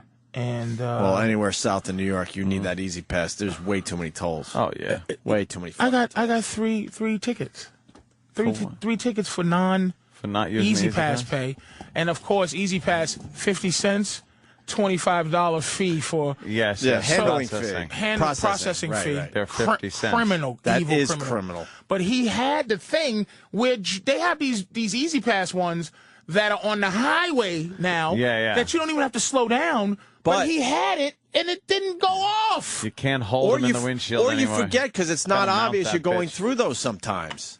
It looks like you're still on the regular fucking highway. To Atlantic City, they look like lights. Exactly. But they did that on purpose, too, so they could charge you the $25 processing fee. It's all a scam. Nowadays, I fly through the Easy Pass, and I'm talking New York Easy Pass, where the gate actually brushes my windshield. I will not stop. I try to see how fast I could go through there. Whoosh! It's like, clean my windshield. Customer service sucks. My favorite story that you tell, you did the pizza thing, but you got to do the Asian thing again. Where you go to the same fucking Chinese restaurant. I love that story. The same. Because that shit drives me nuts now that I'm a New Yorker and I'm going to the same places over and over again. It's like, you can't fucking give me just a little something to acknowledge that I'm here 3 times a week? I'm going to tell you, Jews get a bad rap for being cheap. Legendarily, supposedly. Chinese people are the cheapest, most disconnected human beings I've ever fucked. Let me tell you, man, the guy been coming to clean my fish tank. I can't clean it, you know? Cleans my fish tank. Every month I give him 2, every month. Wow. 2? 2. Because it's hard. I watch him. I go, this is worth it. This shit. You got a big-ass fish tank? We don't even know about this. 220 gallons. What you got in it? Anything good? I got a lot of good shit. I got lobsters and fucking... It's not... And a lady convinced me it was... I had it like 5 years because... my fucking blood pressure. She's like, fish calm you down. I don't even watch them. I just feed them and they live their life. You don't even watch them anymore. If them cocksuckers could walk, they would just leave. Like they like, and that's saltwater tank? I have a freshwater, but I have good looking freshwater fish. Yeah. They got how big is 220 gallons? I don't know. Is that about a 220 right there? It's pretty big. Jesus Christ. And it's it's not big tank. It's not an asshole big. It's not like it's just cool big. I have a little space that's gotcha. But this guy he comes in, his name is Tom, good guy. Patrice, I told him, get me a fucking thing so I can check my pH for the thing. I don't want my fish being uncomfortable. It's like sometimes the pH goes, give me a pH thing. You don't want him to get the ick. Yeah, get all that bullshit. So I try to take care of the fucking... Air. Right. You don't want to walk around in acid air. I'm like sitting there going, hey, I'll just wait. Yeah. Fucking fish are sitting there choking. Let me tell you something. When your fish is suffering, when they're breathing like people in the water through their mouth, get your water shitty, nigga. Change your water. They're gasping underwater. Like, fish breathe through their gills. Shit, yeah. When their mouth is open other than eating, there's issues. Clean your tank, you cocksucker. So, he brings me this pH meter. The pH meter was like 100. He goes, I didn't charge you for the battery. Like, what? For the battery? I used one of my batteries. I go, you didn't. I said, here's where I knew he's fucking insane. I said, man, thank you so much. Sarcasm? Yeah. He goes, it's okay. Like he didn't take the sarcasm. He thought you were thanking him for the battery. This fucker said to me, I didn't charge you $4 for a thermometer. Chinese guy. Nice guy. He told me that. So anytime somebody passively tells you that they didn't charge you for something, they want to. I said, I don't have it on me. I said to my girl, I said, sweetie, go upstairs and get this. There's a bucket full of change. Bring it downstairs. I pulled out $4 of quarters. This motherfucker took it, cupped his hands, and took $4 in quarters and said, I went above and beyond the point to try to embarrass him. Yeah. He cupped his fucking hands. Chinese restaurant I go to almost twice a week. I only go there to eat. They won't give me a fortune cookie. They don't know my name. They mispronounce it. The fucking girl calls me O'Neal, right? It says Patrice. She goes, oh, Seinfeld? Yeah. Party of four? Dude, you know, I'm telling you, I try to make my own Chinese food anytime I can get a chance. It's impossible. If I figure it out, I'll never go back again. You need that headache spice. Whatever that fucking thing is. MSG, nigga. Right? Trust me, figure out that MSG without shit. MSG, you're not going to make delicious Chinese food. No. It's a fucking hallucinogen. Now, when you go to the Chinese restaurant twice a week, they look at you where they almost know you. You get that almost. Where you have to remind him who you are. Like, you know. Hello. One waiter shakes my hand like he knows me. He sort of thinks he knows you. And he doesn't understand why. And you have to go, well, because I'm here all the time, asshole. The little girl behind that takes the orders, if I come pick, she won't know me. While I'm waiting, can I have a glass of half water, half cranberry? They get it. They put the $4.50. They put it right on your takeout bill. Oh, yeah. Chinese people know nothing about loyalty, man. Like let me ask you this. Give and take. But they're not even aware, though, I'm thinking. No. I don't think it's malicious. Like the Jew that we talked about. They're aware. If they're gonna be cheap, they're aware they're being cheap to you. The Asians, I don't think, or the Chinese people, I don't think I don't even think they're aware what they're doing. I think you might be right because Jews have a negotiation cheap. They're just going to try to get what you go back and forth and whatever. Good negotiators. Chinese people have it's an ingrained, because I think a penny here or there means nothing to them. I think here's what they are. Tremendous service. I'm telling you, the guy that cleans my fish tank, dude, fucking meticulous cocksucker, man. Lifts shit by himself, does a fucking phenomenal job, but will not be human with me. I've been trying to make him human for 5 years. Wow. He won't be human with me. He gets. What is that about? And he won't. I go, look, after 5 years, I know a little bit about fish. I go, this guy, something's wrong with this thing. It's not growing. I think it might not be a male. Because male fish just look better than female fish. Sometimes female fish, they're bland. Male fish, they get colorful. And I go, I think he might be. Oh, no, I think what happened was at the pet stop, they didn't feed him. So, nigga, stop. And then he'll do a, I know that you're trying to be funny laugh. To me, like he knows that I'm trying to be charming, so he goes to try to go with it. Acknowledge it, but he's not able to be human. It's something about what they do to them. I don't get it. All right, here's the question now, Patrice. You travel the country doing your comedy. You see a lot of Asians in the audience? I'm gonna tell you the only place where they San Francisco. Where they have. Human Asians. Human Asians are in San Fran. Dude. They've been there longer than any other. The first time I went to San Francisco, a Chinese girl said, "You're so funny." And she didn't use an FL or an R. Like, it was like, "You're funny." They've been there longer than like any other place in the country. Thank you. We talked.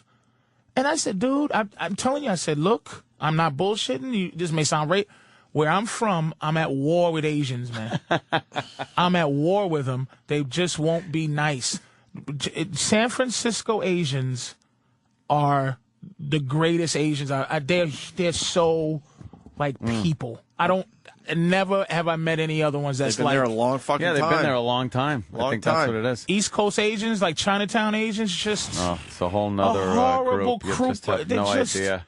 I have a place that I order sushi from. I have it delivered. You know, Japanese not as bad as Chinese, by the way. I'm jumping in right now. Wait a minute, I'm jumping in right now. You have to jump in. I'm jumping in right the fuck now. Still bad, but not as bad. We have to explore the fact, okay, that look, in every group, and I'm explaining it to people out there that wonder why white people and black people are the only, it seems that it's redundantly us talking about race. Mm-hmm. For that simple point is that we picked the color. That we picked a side, black and white. We don't get into Irish and Italian and half Barbados and half Jamaican. It's black versus white. Fucking Chinese people, every group has a white person of that group that they hate. Puerto Ricans are the white people of Latinos. Because they don't have to swim here and they treat them like shit. They treat every other Latino like shit because they're illegal. Puerto Ricans laugh at Arizona because they're not fucking these dirty Mexicans, right? Same thing as Japanese. Japanese are the white people of fucking China, of Asia. Yeah. And they act a little, sushi restaurants, they have a little bit more personality. When you go into sushi restaurants and you're having trouble, those people are Chinese. But that's what I'm talking about. This place does both Chinese and Japanese, and I think they have like a Japanese sushi guy that makes the sushi, but everyone in charge is Chinese. So when I order, first of all, I get stressed out to the point of like I'm sweating when I have to call the order in because I know no matter how many fucking times I give them my goddamn address, something's gonna be wrong. They cannot get that address right on the phone.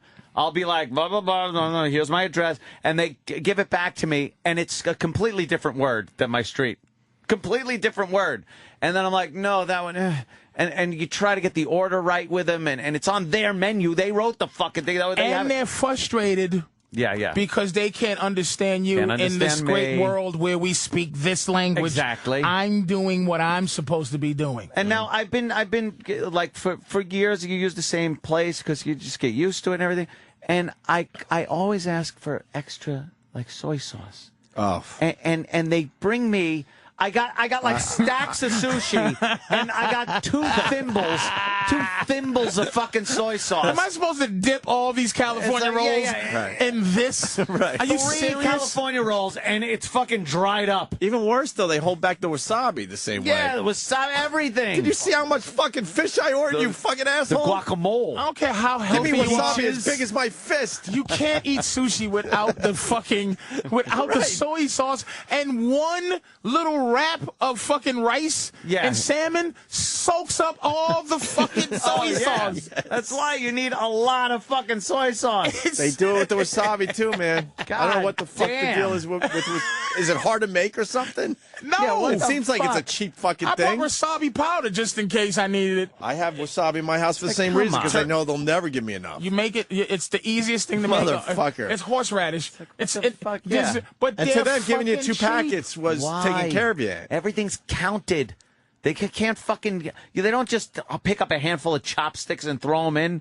It's like 1, 2, 4 napkins. 4 napkins. But that's what they make them do in their country. Package of one fortune cookie. For a real sushi lady in to make real sushi sandwiches for us. Sandwiches. Sushi to orishi desu. Hi.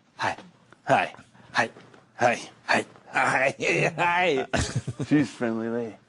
What do we have here? The building blocks of sushi.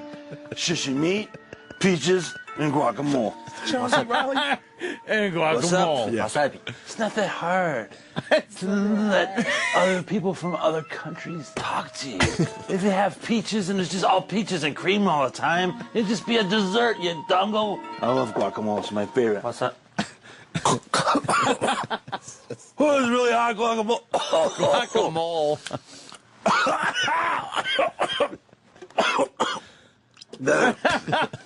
It's disgusting.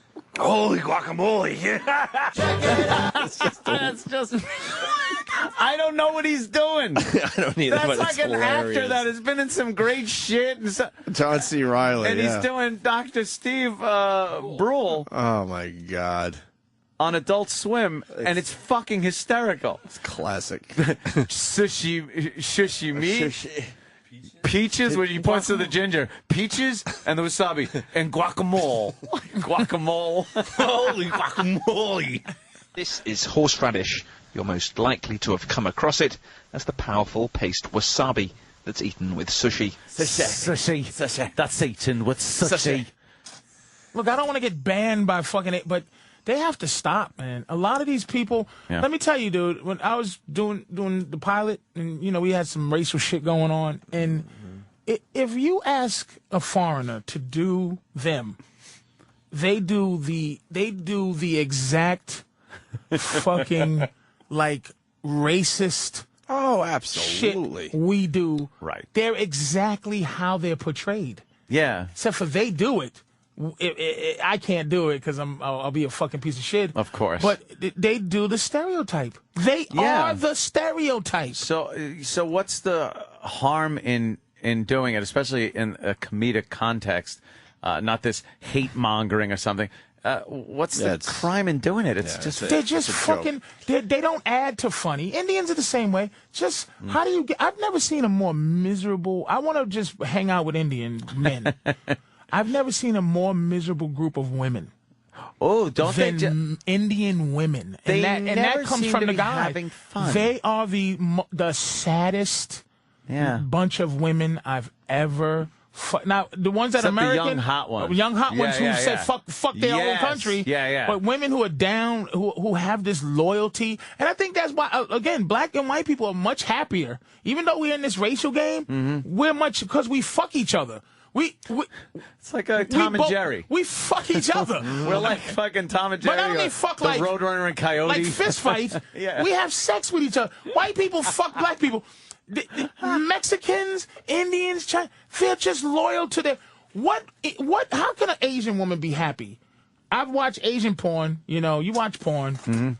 The little dick Asian thing is an absolute fact. I've never seen a Asian guy packing wood. Those women have to fuck that, and they're loyal to that. How can you be a happy woman? Indian women that have to wear that garb when it's hot. Oh, that whole big paisley, colorful, long roby thing with jewelry and the weird shoes, and they turn them into big something knee about socks and Indian cum that turns a woman into a pig, a fat genie pig. the curly shoes. It's just miserable, dude. And they want you to fucking just walk around and respect what? Like, it just bugs me, man. Yeah. Holy shit. It is just a weird fucking thing going on there. You're right. Let me go to the phones. We got Kevin in Rhode Island. Kevin. Hey, how you doing? We're having a good time today, man. Oh, good. Hey, I was at my birthday. I was at a Chinese restaurant, and this place is packed every night. And I got a Nim Chow, which is like white rice. And I look inside, and there's like a long black Asian hair right in the middle, man. And I asked the guy to make it. I was like, hey, can you remake this? And he remade it. And then I'm like, hey, why don't you take it off the menu? And he wouldn't do it. What? Would not take it Wait, off. you had to pay for two of them? Yeah, I had to pay for two, and it was on my birthday. He knew that. The place was jammed. What was his excuse, sir, for like, what was his fucking excuse when there was a hair in it? What did he say to you? Sorry? You got unlucky? I got the bill. I said, can you take the Nim Chow off? And he goes, no, I made you another one. But don't they understand that most likely you're never going back to that place? You're going to lose customers? The customer's always right. I mean, being in the restaurant business, it sucks sometimes, but you're like, all right, you do the right thing. You should trademark that. What? Customers always right. Get it on T-shirts. Yeah, bumper sticker. I think it's something so delicious about Chinese food. It's they just know great. you can't make General Gao's chicken. Right. You're not going to go home and make it yourself. Sesame chickens. I Googled this recipe for to start to make it is like doing a science project. I thought it was just chicken. It's a bunch of shit you got to do. You got to get chemical reactions. Are you fucking? You got to get chemical reactions. I try to make my own beef and broccoli. I go, what the fuck did I do wrong? It's just steak It's and broccoli. horrible. Like it's like you took steak and broccoli and mixed it together. It's not beef and broccoli like you get. Where does that brown fucking wonderful saucy Just call it come goodness. from? Goodness. Where does that come Where did that from? brown goodness It's come from? goodness. It's the consistency is perfect. It adheres to the steak and the broccoli. I tried to make my own sushi one time. Oh, I couldn't get the rice to stick. I'm like, what the fuck is going on? Why does my fish taste like raw fish? This is not delicious. It just tastes and like is the fucking... rice just flying all over the place on you? This is horrid. It tastes like the sewer. I'm like, what am I doing wrong? Fucking I tried to make table sushi scraps. once too. I had to That fucking rice wouldn't stay together. I had to use electrical tape as the seaweed, nigga. Or the rice is too sticky. You can't even get it off your own hands an hour later. They're amazing. That is amazing. Which quickly, know. the history That of doesn't MSG. mean they could be assholes. Yeah, the history of MSG. It was in World War II. The fucking Americans, when they captured the Japanese, they took their rations, tasted it, and said, "What the fuck? This is delicious." Oh, all right. Send it to us, scientists. This is delicious. And they fucking, it was MSG. MSG makes anything taste great. Sure. Let me go to Shawnee, North Carolina. I can't let this one go. Not doing a lot of phones today, but this is a good story too. Shawnee. Hey, boys. Hey. A friend of my mother's went to a Chinese restaurant, and she went into the restaurant, and there was a water leak or a puddle or something, and she slipped on the tile, wound up breaking her hip, and they called the EMTs to come get her. The owner came to her and her husband 3 times before they wheeled her out to remind her not to forget to pay her bill. You pay bill. You have to pay the bill. So you break your hip in their restaurant, and they still want you to pay the bill. I'm a hurt over here.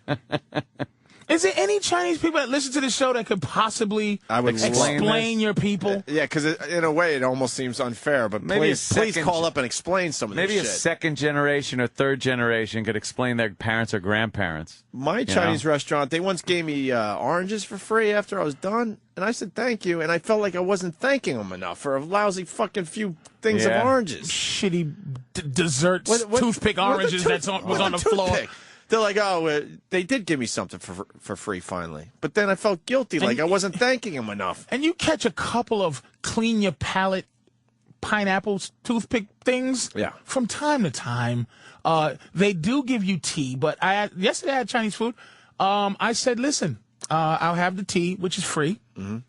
But I said, look, it's the door's open and the air conditioner's not on. Is it possible I can have some ice? Charge me for the ice because I was going to make iced tea. Get the fuck out of here. Totally different game when it's hot.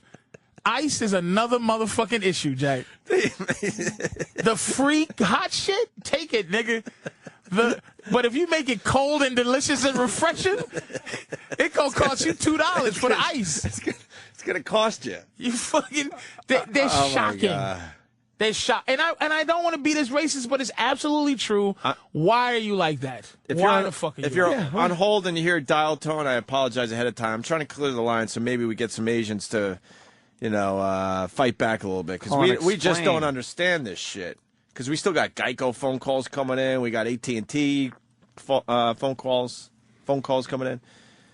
Why are the Asians spitting in Chinatown? Ed in Long Island wants to know. That might be because we're down there.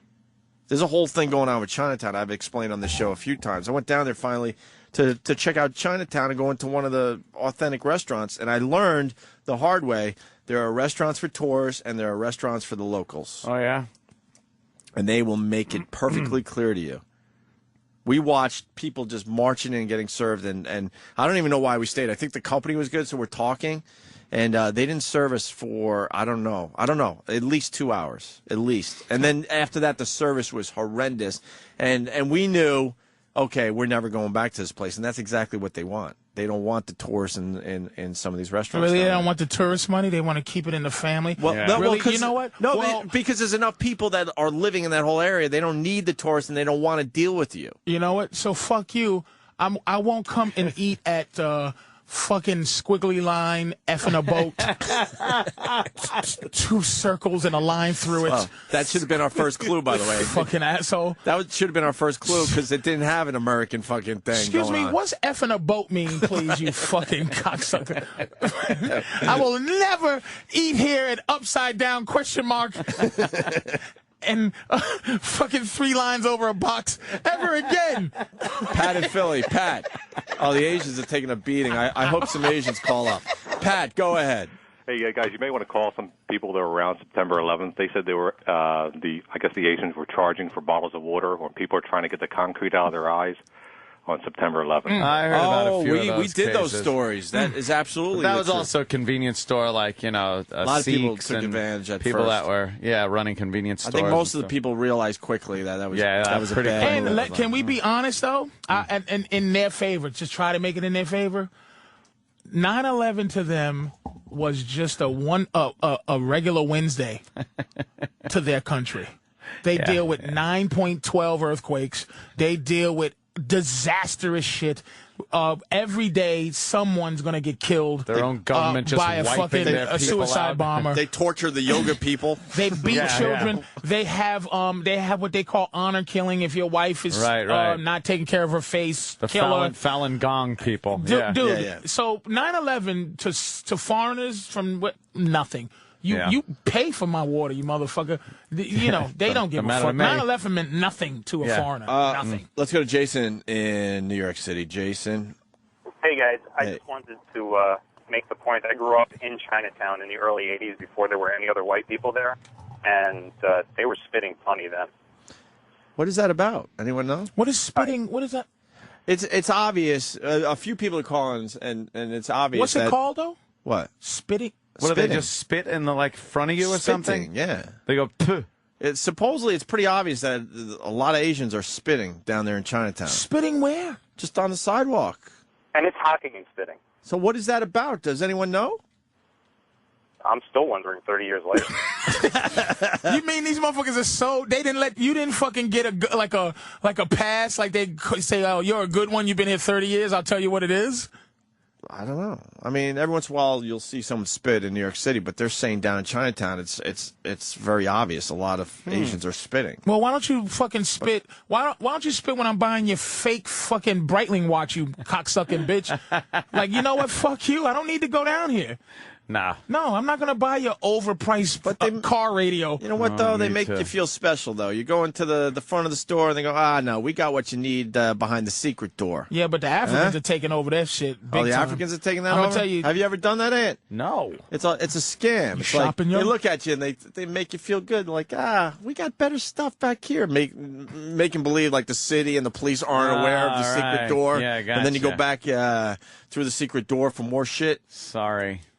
That's going to cost you a little more. Oh, the though, great Rolex. This Rolex. Did you see how it sweeps? Nigga, what is that? A fucking. But they never lied it's to not you. an amazing. But they didn't lie to you. It's a Rolex. It's a Rolex. Yeah. They're not lying here. It sleeps. The Rolex sleeps. What the fuck are you talking about? Yes, the hand sleeps. All right, here's another one. Gary in Richmond. Gary. Hey, guys. There's a little convenience store down the street called the Lucky Mart, and as you walk in there, they've got a big handwritten sign that says, "We make ice." And they've got one of those big industrial ice makers behind the counter that they bag their own ice and then sell their own ice, per what Patrice was saying earlier as far as how hardcore they are with ice cubes. It's like water. It's just water. Just cheap. Yeah. Please look at if motherfuckers is on here trashing anybody, Puerto Ricans, they'll call in. Fuck you. Yeah. But please explain. And they won't. You know why? They're just not. The only one that'll call is an Asian person would never listen to this fucking show. Oh, we got one right now. Oh. I'm going to interrupt Let's you. see. Jason in Queens. Jason, I apologize ahead of time for all this abuse, sir. It's all right. It's all right. This is what we see, though, and people aren't allowed to talk freely about what they see anymore. All right, thank you. Go ahead, Jason. I think it's just kind of fucked up. You guys are stereotyping all the Asians, and, I think half of that shit is fucking untrue. I mean, how many Asians do you really know? How many Asian dicks, how many Asian cocks have you seen? You consider all Asians having small dicks, I seen the porn. Yeah, the porno. It's the porn. Now. Those porns are fucking pretty much all joke. It's a pretty much a Okay. joke. Yeah, but you'd want the big dick Asian. But don't get emotional. Just let's talk about it. I watch a lot of porn. Okay. Oh, so do I. Wait a minute. I served in the military, so. And Asian porn, okay, has a lot of regular human beings in it. Okay, a lot of amateur in the Asian porn. The Asian dudes are packing not major. There's not been one major wood Asian that I've seen. I never say white guys have little dicks no more, because I grew up and I saw Peter North's dick when I was like 15. And I said, this is a fucking baby arm. It's evil. But I'm not saying I'm packing, but I can fucking fend for myself on that. Yeah, fair enough. I'm the same way. But, dude, your people. There you go, Patrice. Say, we found one. Oh, shit. And he's gay. Your people are egregious in terms of their friend. And you see how you're not really Asian? You're an American, dude. The Asian-y Asians are fucking mean. Asian-y Asian. What is it about your people that aren't friendly? Right? The fresh off the boat Asians. Yes, they're mean people who aren't. You are an American Asian, dude. You're not a fucking. Like I said, I give credit where credit's due. San Francisco Asians are tremendous. You sound like a tremendous dude, but you're not an Asian. You're defending Asians because you're Asian, but you're not. You're not the people I'm talking about. My dry cleaner is an asshole. I can agree with that. I mean, I've called my Chinese food place, and they can't fucking understand a word I'm fucking saying. Yeah. But, it's a two-way street, you know? I mean, there is a few, and they're all gay. All gay. Jesus Christ. What the fuck? That might be fake right there. Yeah, Fucking sporting something there. His mom's got fucked by Godzilla. Dude, I hate to be, not you, but we're looking at this giant dick Asian guy. Fucking dude, no one wants to get fucking Asian people bent out of shape, but dude, you're just not fucking. You got to get better. Your people, not you. Right. Your people. Let me thank you, Jason. There's a bunch of Asians now calling. Mark in Texas. Mark. Hey. Hey, buddy. Patrice, I'm a little annoyed at you. Like, you look at these people and you say, well, they don't know you after how many years. Do you know their names? Yeah, Lee Fong or Henry Wu. First of all, here's another guy. Again, dude, you're defending your people, and I understand that. I'm not angry with that. But do you notice how you're not fucking Asian? You're fucking English. Your heritage is Asian, but you're not these people I'm talking about that I do business, that I give a lot of money. Between the dry cleaner, the laundromat, the fish guy, okay, and the fucking housekeeper at one point, at least $900 every couple of months I'm dishing out to a fucking Asian who treats me like shit. That's fantastic. You're contributing to the to my college fund. But listen, my parents owned a grocery store in Atlanta for a number of years. I feel sorry for your mother. That's from yeah, I love that one. I feel sorry for your mother. For your mother. What'd you say, motherfucker? What, motherfucker? That guy was But go ahead, dude. I'm sorry. I'm going to come down there. No, but I mean, it's not right. White people come in there and treat us like crap. And you love it. You love it. I see how white people treat you, and you fucking love to get treated like shit by white people. We love the money. I'm married to a white woman now, but listen, we love the money. We love the money that we get from you, and we treat you like crap, too. Because the way you guys look at us sometimes is like, well, this fucking guy who came over here and is just running this restaurant. Can I tell you what black people do with Asians? We come in and we want you to be nice to us so bad. You treat us like shit. We go into your bulletproof Chinese restaurants and you treat us like garbage, and we are above you in the oppression game. You don't treat us bad. We treat you bad. Like, meaning this. Don't treat us like white people treat us, nigga. We're in this together. It's like I come in your restaurant. You're in a black community restaurant treating me like shit. Black people love Chinese food, and we love the bad Chinese food. White people going to China. It's like, I want no MSG. I want the specific thing. Steamed broccoli, brown rice. Black people go, give us the horse shit that you was going to throw away, and we're going to eat it. Come on, man. And again, you married a white woman. You didn't even marry your rigid, corny-ass women. Rigid, corny. You didn't. I bet your parents didn't like that, right? No, they loved it. Why? Ask them. Why did your parents like that? They don't know, so. Oh, you kept it from them? Well, no, they're kind of not in the country anymore, and I haven't spoken to them in a little while. Oh, boy. All right. Oh, no. Oh, boy. A whole story and shit. Oh, boy. Yeah, that's a big story what's going there. on there? Oh, boy. Second Asian is American, though. Yeah. Now, why were you saying the parents don't mind? Because they love white people. It's an upgrade. It's if an Asian marries a white person, an Asian woman marries a white guy, it's a fucking tremendous upgrade. I always heard that it was going to be a problem.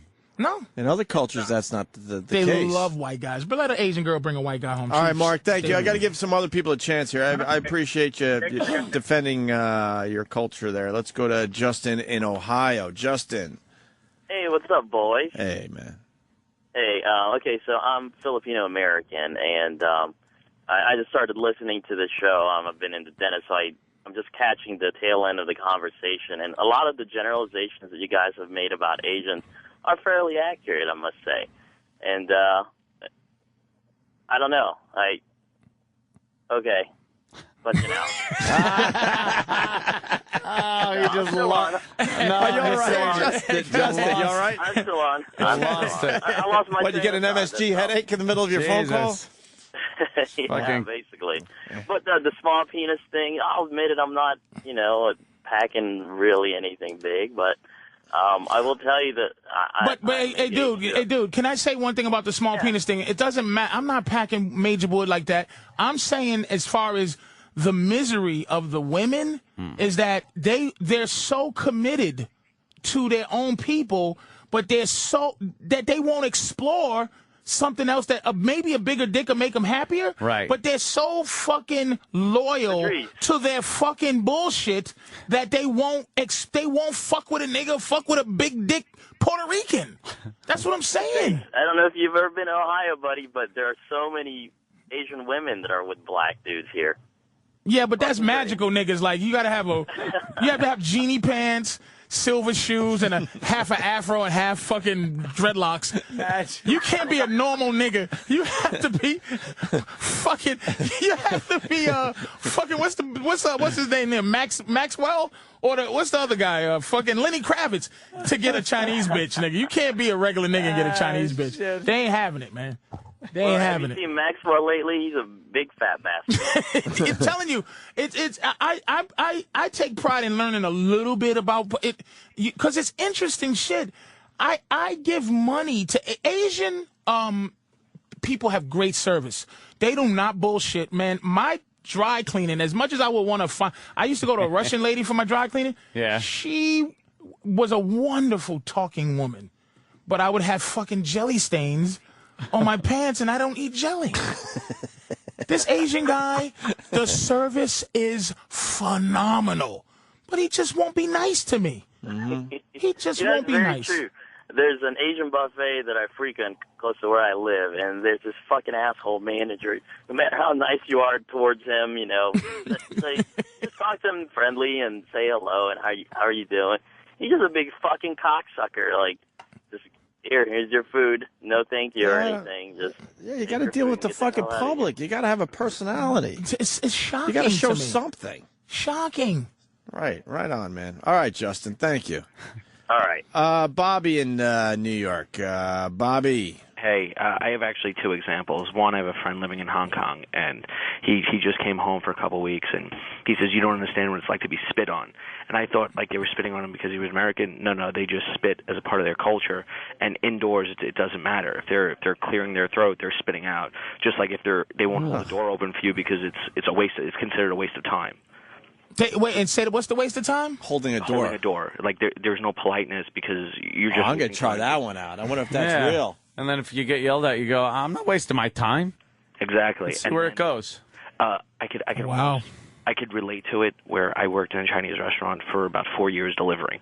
Now, I was considered a peasant because I was a delivery guy, but from the area I'm from a good area, and you made a lot of good money delivering the food. But once they realize, like, the size of your house or what you drive, they treat you like you're just you're one of them now because you have enough money, because in their country, it's if you have all the money or no money, and you're treated like a peasant. Well, look at you trying to talk low. And I'm at work, and I don't want to be too loud. And another thing is they don't understand any type of humor, like sarcasm. I don't think they do either. It doesn't relate. It doesn't translate. Yeah. Sarcasm? Only thing that's funny to them is, fucking a girl with fucking a blurred out pussy with a rat crawling in her asshole. I saw a fucking Chinese thing where they had a bitch's head sticking out of the floor, and gave her a fucking meatloaf hat. And let Gila monsters, Komodo dragons, run around to eat the meatloaf hat, and they think that's hilarious. That's one of those game shows, right? They think it's hilarious. Yeah, they're game shows. They don't care if people are just about being killed.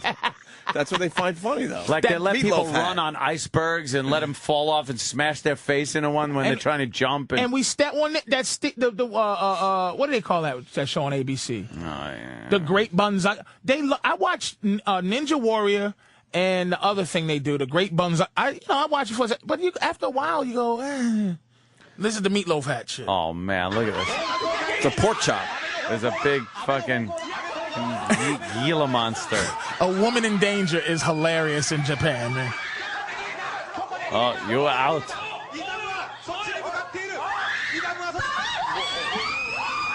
So what? It's the last girl to have her head up? This is kind of genius, though, if you will. They're just screaming. They're fucking screaming and running away from this monster. Their heads are sticking out of a hole with Kobe beef fucking strapped to the top.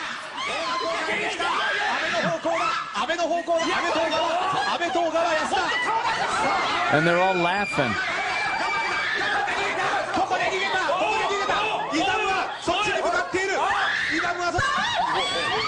The thing's freaking out now. How old are the girls? They look like fucking... Well, they all look like that, I guess. And their porn is just like this. Yeah. It's evil. What a weird fucking... How fucking weird. Women in distress is hilarious in Japan. Well, we did this bit. Oh, this one doesn't 55 gallon drum challenge might as well have been a Japanese game show. Yeah. She don't care, that one. She's into it. Who thought this shit up? They just are fucking... It's beyond me. Bobby, good phone call. Thank you. Let's go to Mike on Long Island. Mike. Yo, boys. Hey. I actually live in Long Island City, and we have a ton of Asians living in my building. And one day I'm sitting in front of a door outside, and I see a woman coming, with a wheelchair. I opened the door for her, and she yelled at me for standing in front of the door. She didn't realize you was being polite. No, not at all. And I fucking went after her, and I said, "There's no reason to be rude. You are rude people." The best part, boy. Her husband stood there the whole time while we're yelling. He didn't say a word. Kept his head down. Jesus Christ. Insulting the entire people. Oh, a lot of phone calls. My goodness. What does that say? Somebody's the entire people insulted? The entire peoples. Yes. Yeah, come on, man. People are... Come on. They tell me it's you people. Come on. If Asians start talking about black people, what was annoying about them, I'd be interested to know.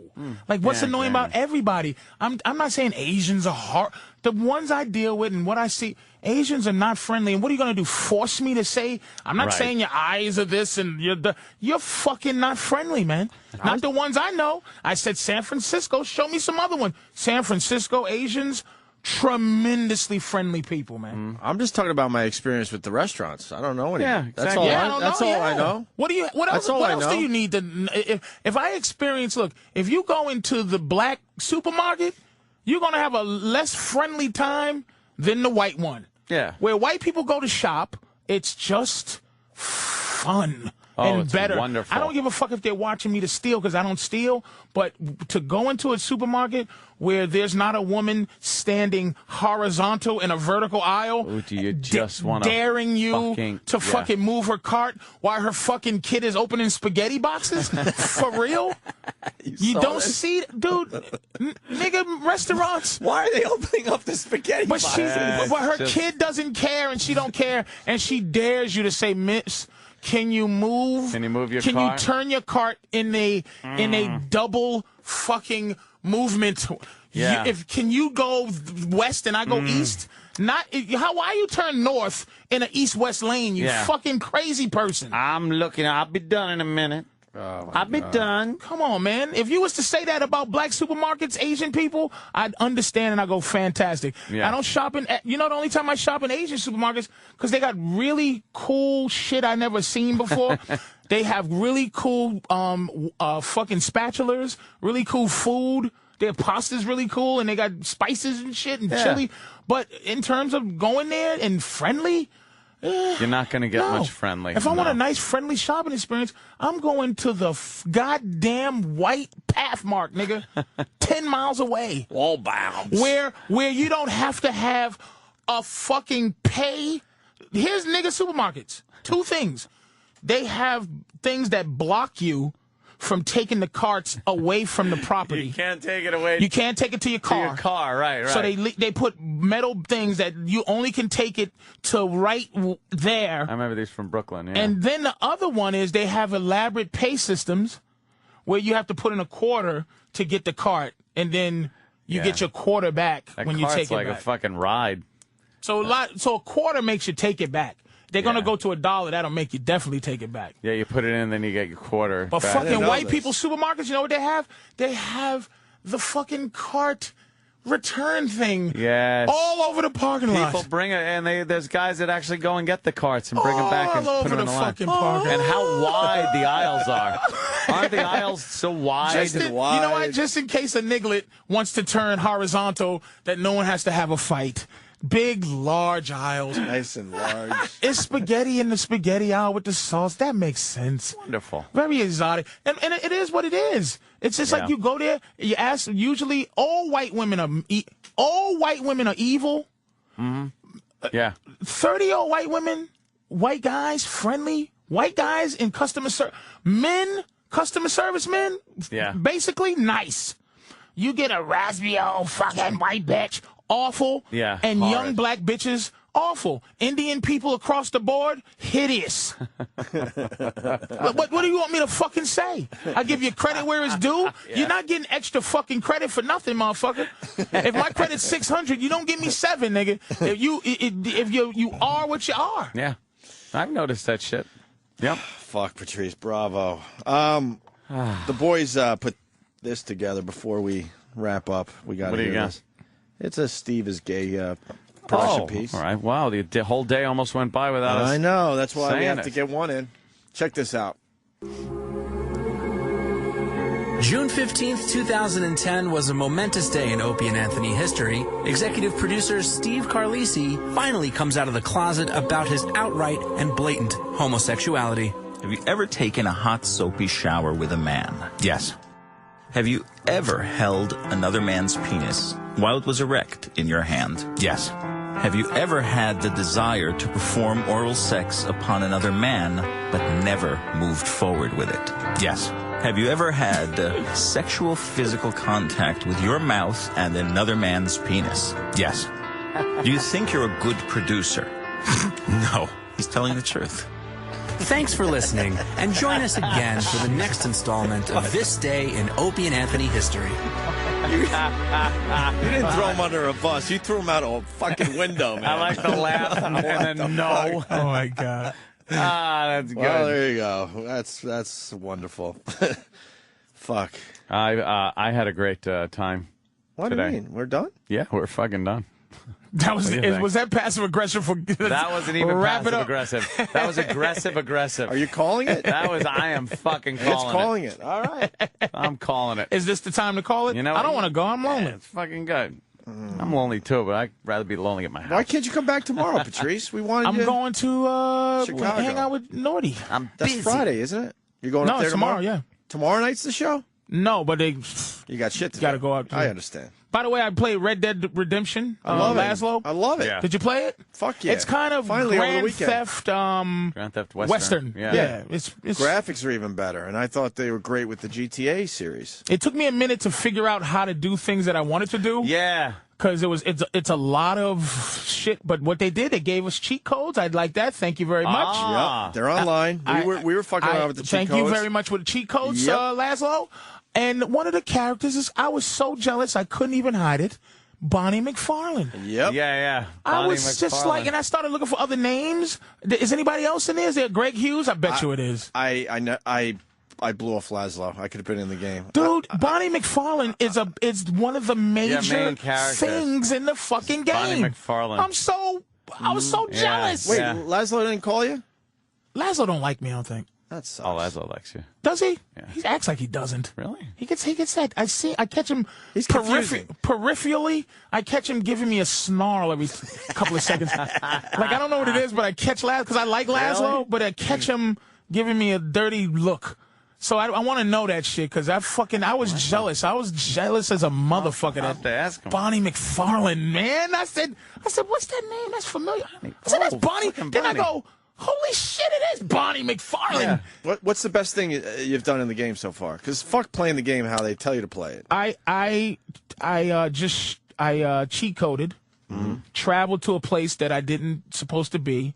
It was a gang hideout that you certainly wouldn't be able to win unless you had built up to that level. Right, yeah. It was to save a sheriff and to stop this gang and also burn down a mansion. Oh, it was great. Great death and destruction. You know, there's a lot of extra bullshit in it, like where you hunt and kill animals for you money. See the bears yet? I didn't get to bears yet. There's bears. There's bears in there. You see the buffalo yet? No, before I cheated, I just got up to cougars. And cougars are pretty. I don't know what to do with trains. I don't know. Stagecoach? And then the poker game is quite fun. Oh, yeah. They got poker games. You can sit down and play poker. Horseshoes. Yep. It's a well thought out game, man. It just took me a second to fucking to figure it all out. I'm the gun store salesman. I'm like the guy that sells the guns in the gun store. And is that you? Yeah. The guy that damn it, now I gotta go. And some guy roped me and tied me to the fucking train tracks. He fucking had it all. He emailed it to me. A clip. Same thing with the cops. If you do certain things, but the only thing you can buy, you can go and go, hey man, here's your $200. Buy me out of murdering a fucking cop or whatever. Yeah. And you're the fucking. Yeah. Are you anybody else? The gun guy. You sell the guns? Yeah. I thought that was pretty funny. Cheap bastard! You only gave me $8 for antlers. I was fucking, and you didn't do the show. He kept calling me. He said he had a great part for me, and I don't know. I don't know what the fuck I was thinking. I'm stupid. Guy's just floating in midair. That's a little glitch in the game. Have you taken out the whole town yet, Patrice? Yeah, I had to. You know how great is that? It's a good. You just camp out and say, "I'm going to take out this whole fucking town." You're in the game as the fucking gun salesman. Yeah, I'm the gunsmith. It's so weird to know people that this is happening. Like I know. There's I somebody. think it's the coolest somebody in fucking Wisconsin is like, playing this game and it's like you, and it's goddamn Bonnie McFarlane. Yeah, I thought that was pretty that fucking funny. bitch is in the game, like, and really with a big B that you can keep going back to visit. Yeah. Yeah, she's a big part of the game. She's one of the big letters. I was so jealous, man. She's a capital letter in the game. I didn't know how to make my horse run at first, so I got in a fight with this guy and inadvertently punched another guy when I was fighting him. So now they're both fighting me. So I jump on my horse and I'm just walking away because I don't know how to make him gallop yet. And they grab me off my horse and throw me on the ground Amazing. and start beating the piss out of me again. I'm like, how the fuck am I going to get away if I don't know how to And you got to learn the secret to it. If you push it but there's a way to do it where it doesn't go. You just kind of press and you have to go to steady. Yeah. It's not just pressing a controller thing. You got to kind of finesse the controller. It's a graphics on the horse. He twitches his tail and It's a well done game. You have a taxi that can get you to different places after a while. Yeah. It's a well Done game. I have to fucking say. I wish Laszlo would call me a son of a bitch. Yeah, next time, man. He's working on a new game all the time. Damn it, Laszlo. Patrice O'Neal, fucking A. What can I tell? Say to you, great having Patrice. What a great fucking show today. As always. I love coming in, guys. I'm going. Where am I going now? Nowhere. I know. Walk down the street, looking at people, and then I'm gonna be in the house. Maybe we'll go eat or something. You know. Maybe we'll get one of those burrito bowls we like. I fucking can't eat that shit no more. I'm finished. I'm finished. I'm finished. Just resigns himself. There's the Buffaloes. Big Mama Prods on Twitter. Patrice is a great one to follow on the Twitter. And then Helium Comedy Club next weekend for Philly. Thursday, Friday, and Saturday next week. Tickets at heliumcomedy.com. Those shows should sell out for you down there, no? I have a pretty good following down there. I had to whittle away at some of the people that hate me. And then now I get a decent, it doesn't hit boom. I'm still like you told me about P2s and P3s one day you was telling me about. Yeah, I was explaining all that shit. That was a good lesson about life. And so look at this oil. You know, see that picture right there? Yeah, Isn't that that's camera. Enough oil? Yeah, right there. What we just saw. that would be a problem, right? That oil's enough. Shit. That would be a problem. You're right. But Philly, man, I always have a great time in Philly, man. So cool. I like Helium. All right. Well, fuck, man, we got to get you back sooner than later, Patrice. Well, I'm leaving tomorrow. Yeah. Next week I go to Philly. Maybe I can come in next week before I go to Philly. You know, you should do that to push the shows a little bit. You should do that. So Patrice will be back one day next week. We'll figure it out. I'll talk to Steve if he's not. Yes. You know, he went home hours ago, and I didn't even know. I didn't even know. I didn't even know. He was here in the first place? What the fuck, man? And I just leave Steve alone, goddamn. We really are mean. You really. I'm just being honest. I didn't even know he went home. He's the executive producer. I got an email during the break. Take care of the kids, man. His wife's sick or something. I didn't even know. He's like, I'm listening from home if you need anything. I'm like, I didn't even know you left. He's a family man, dude. I'll be listening from homo. I mean home. All right, man. Have a good day. Later.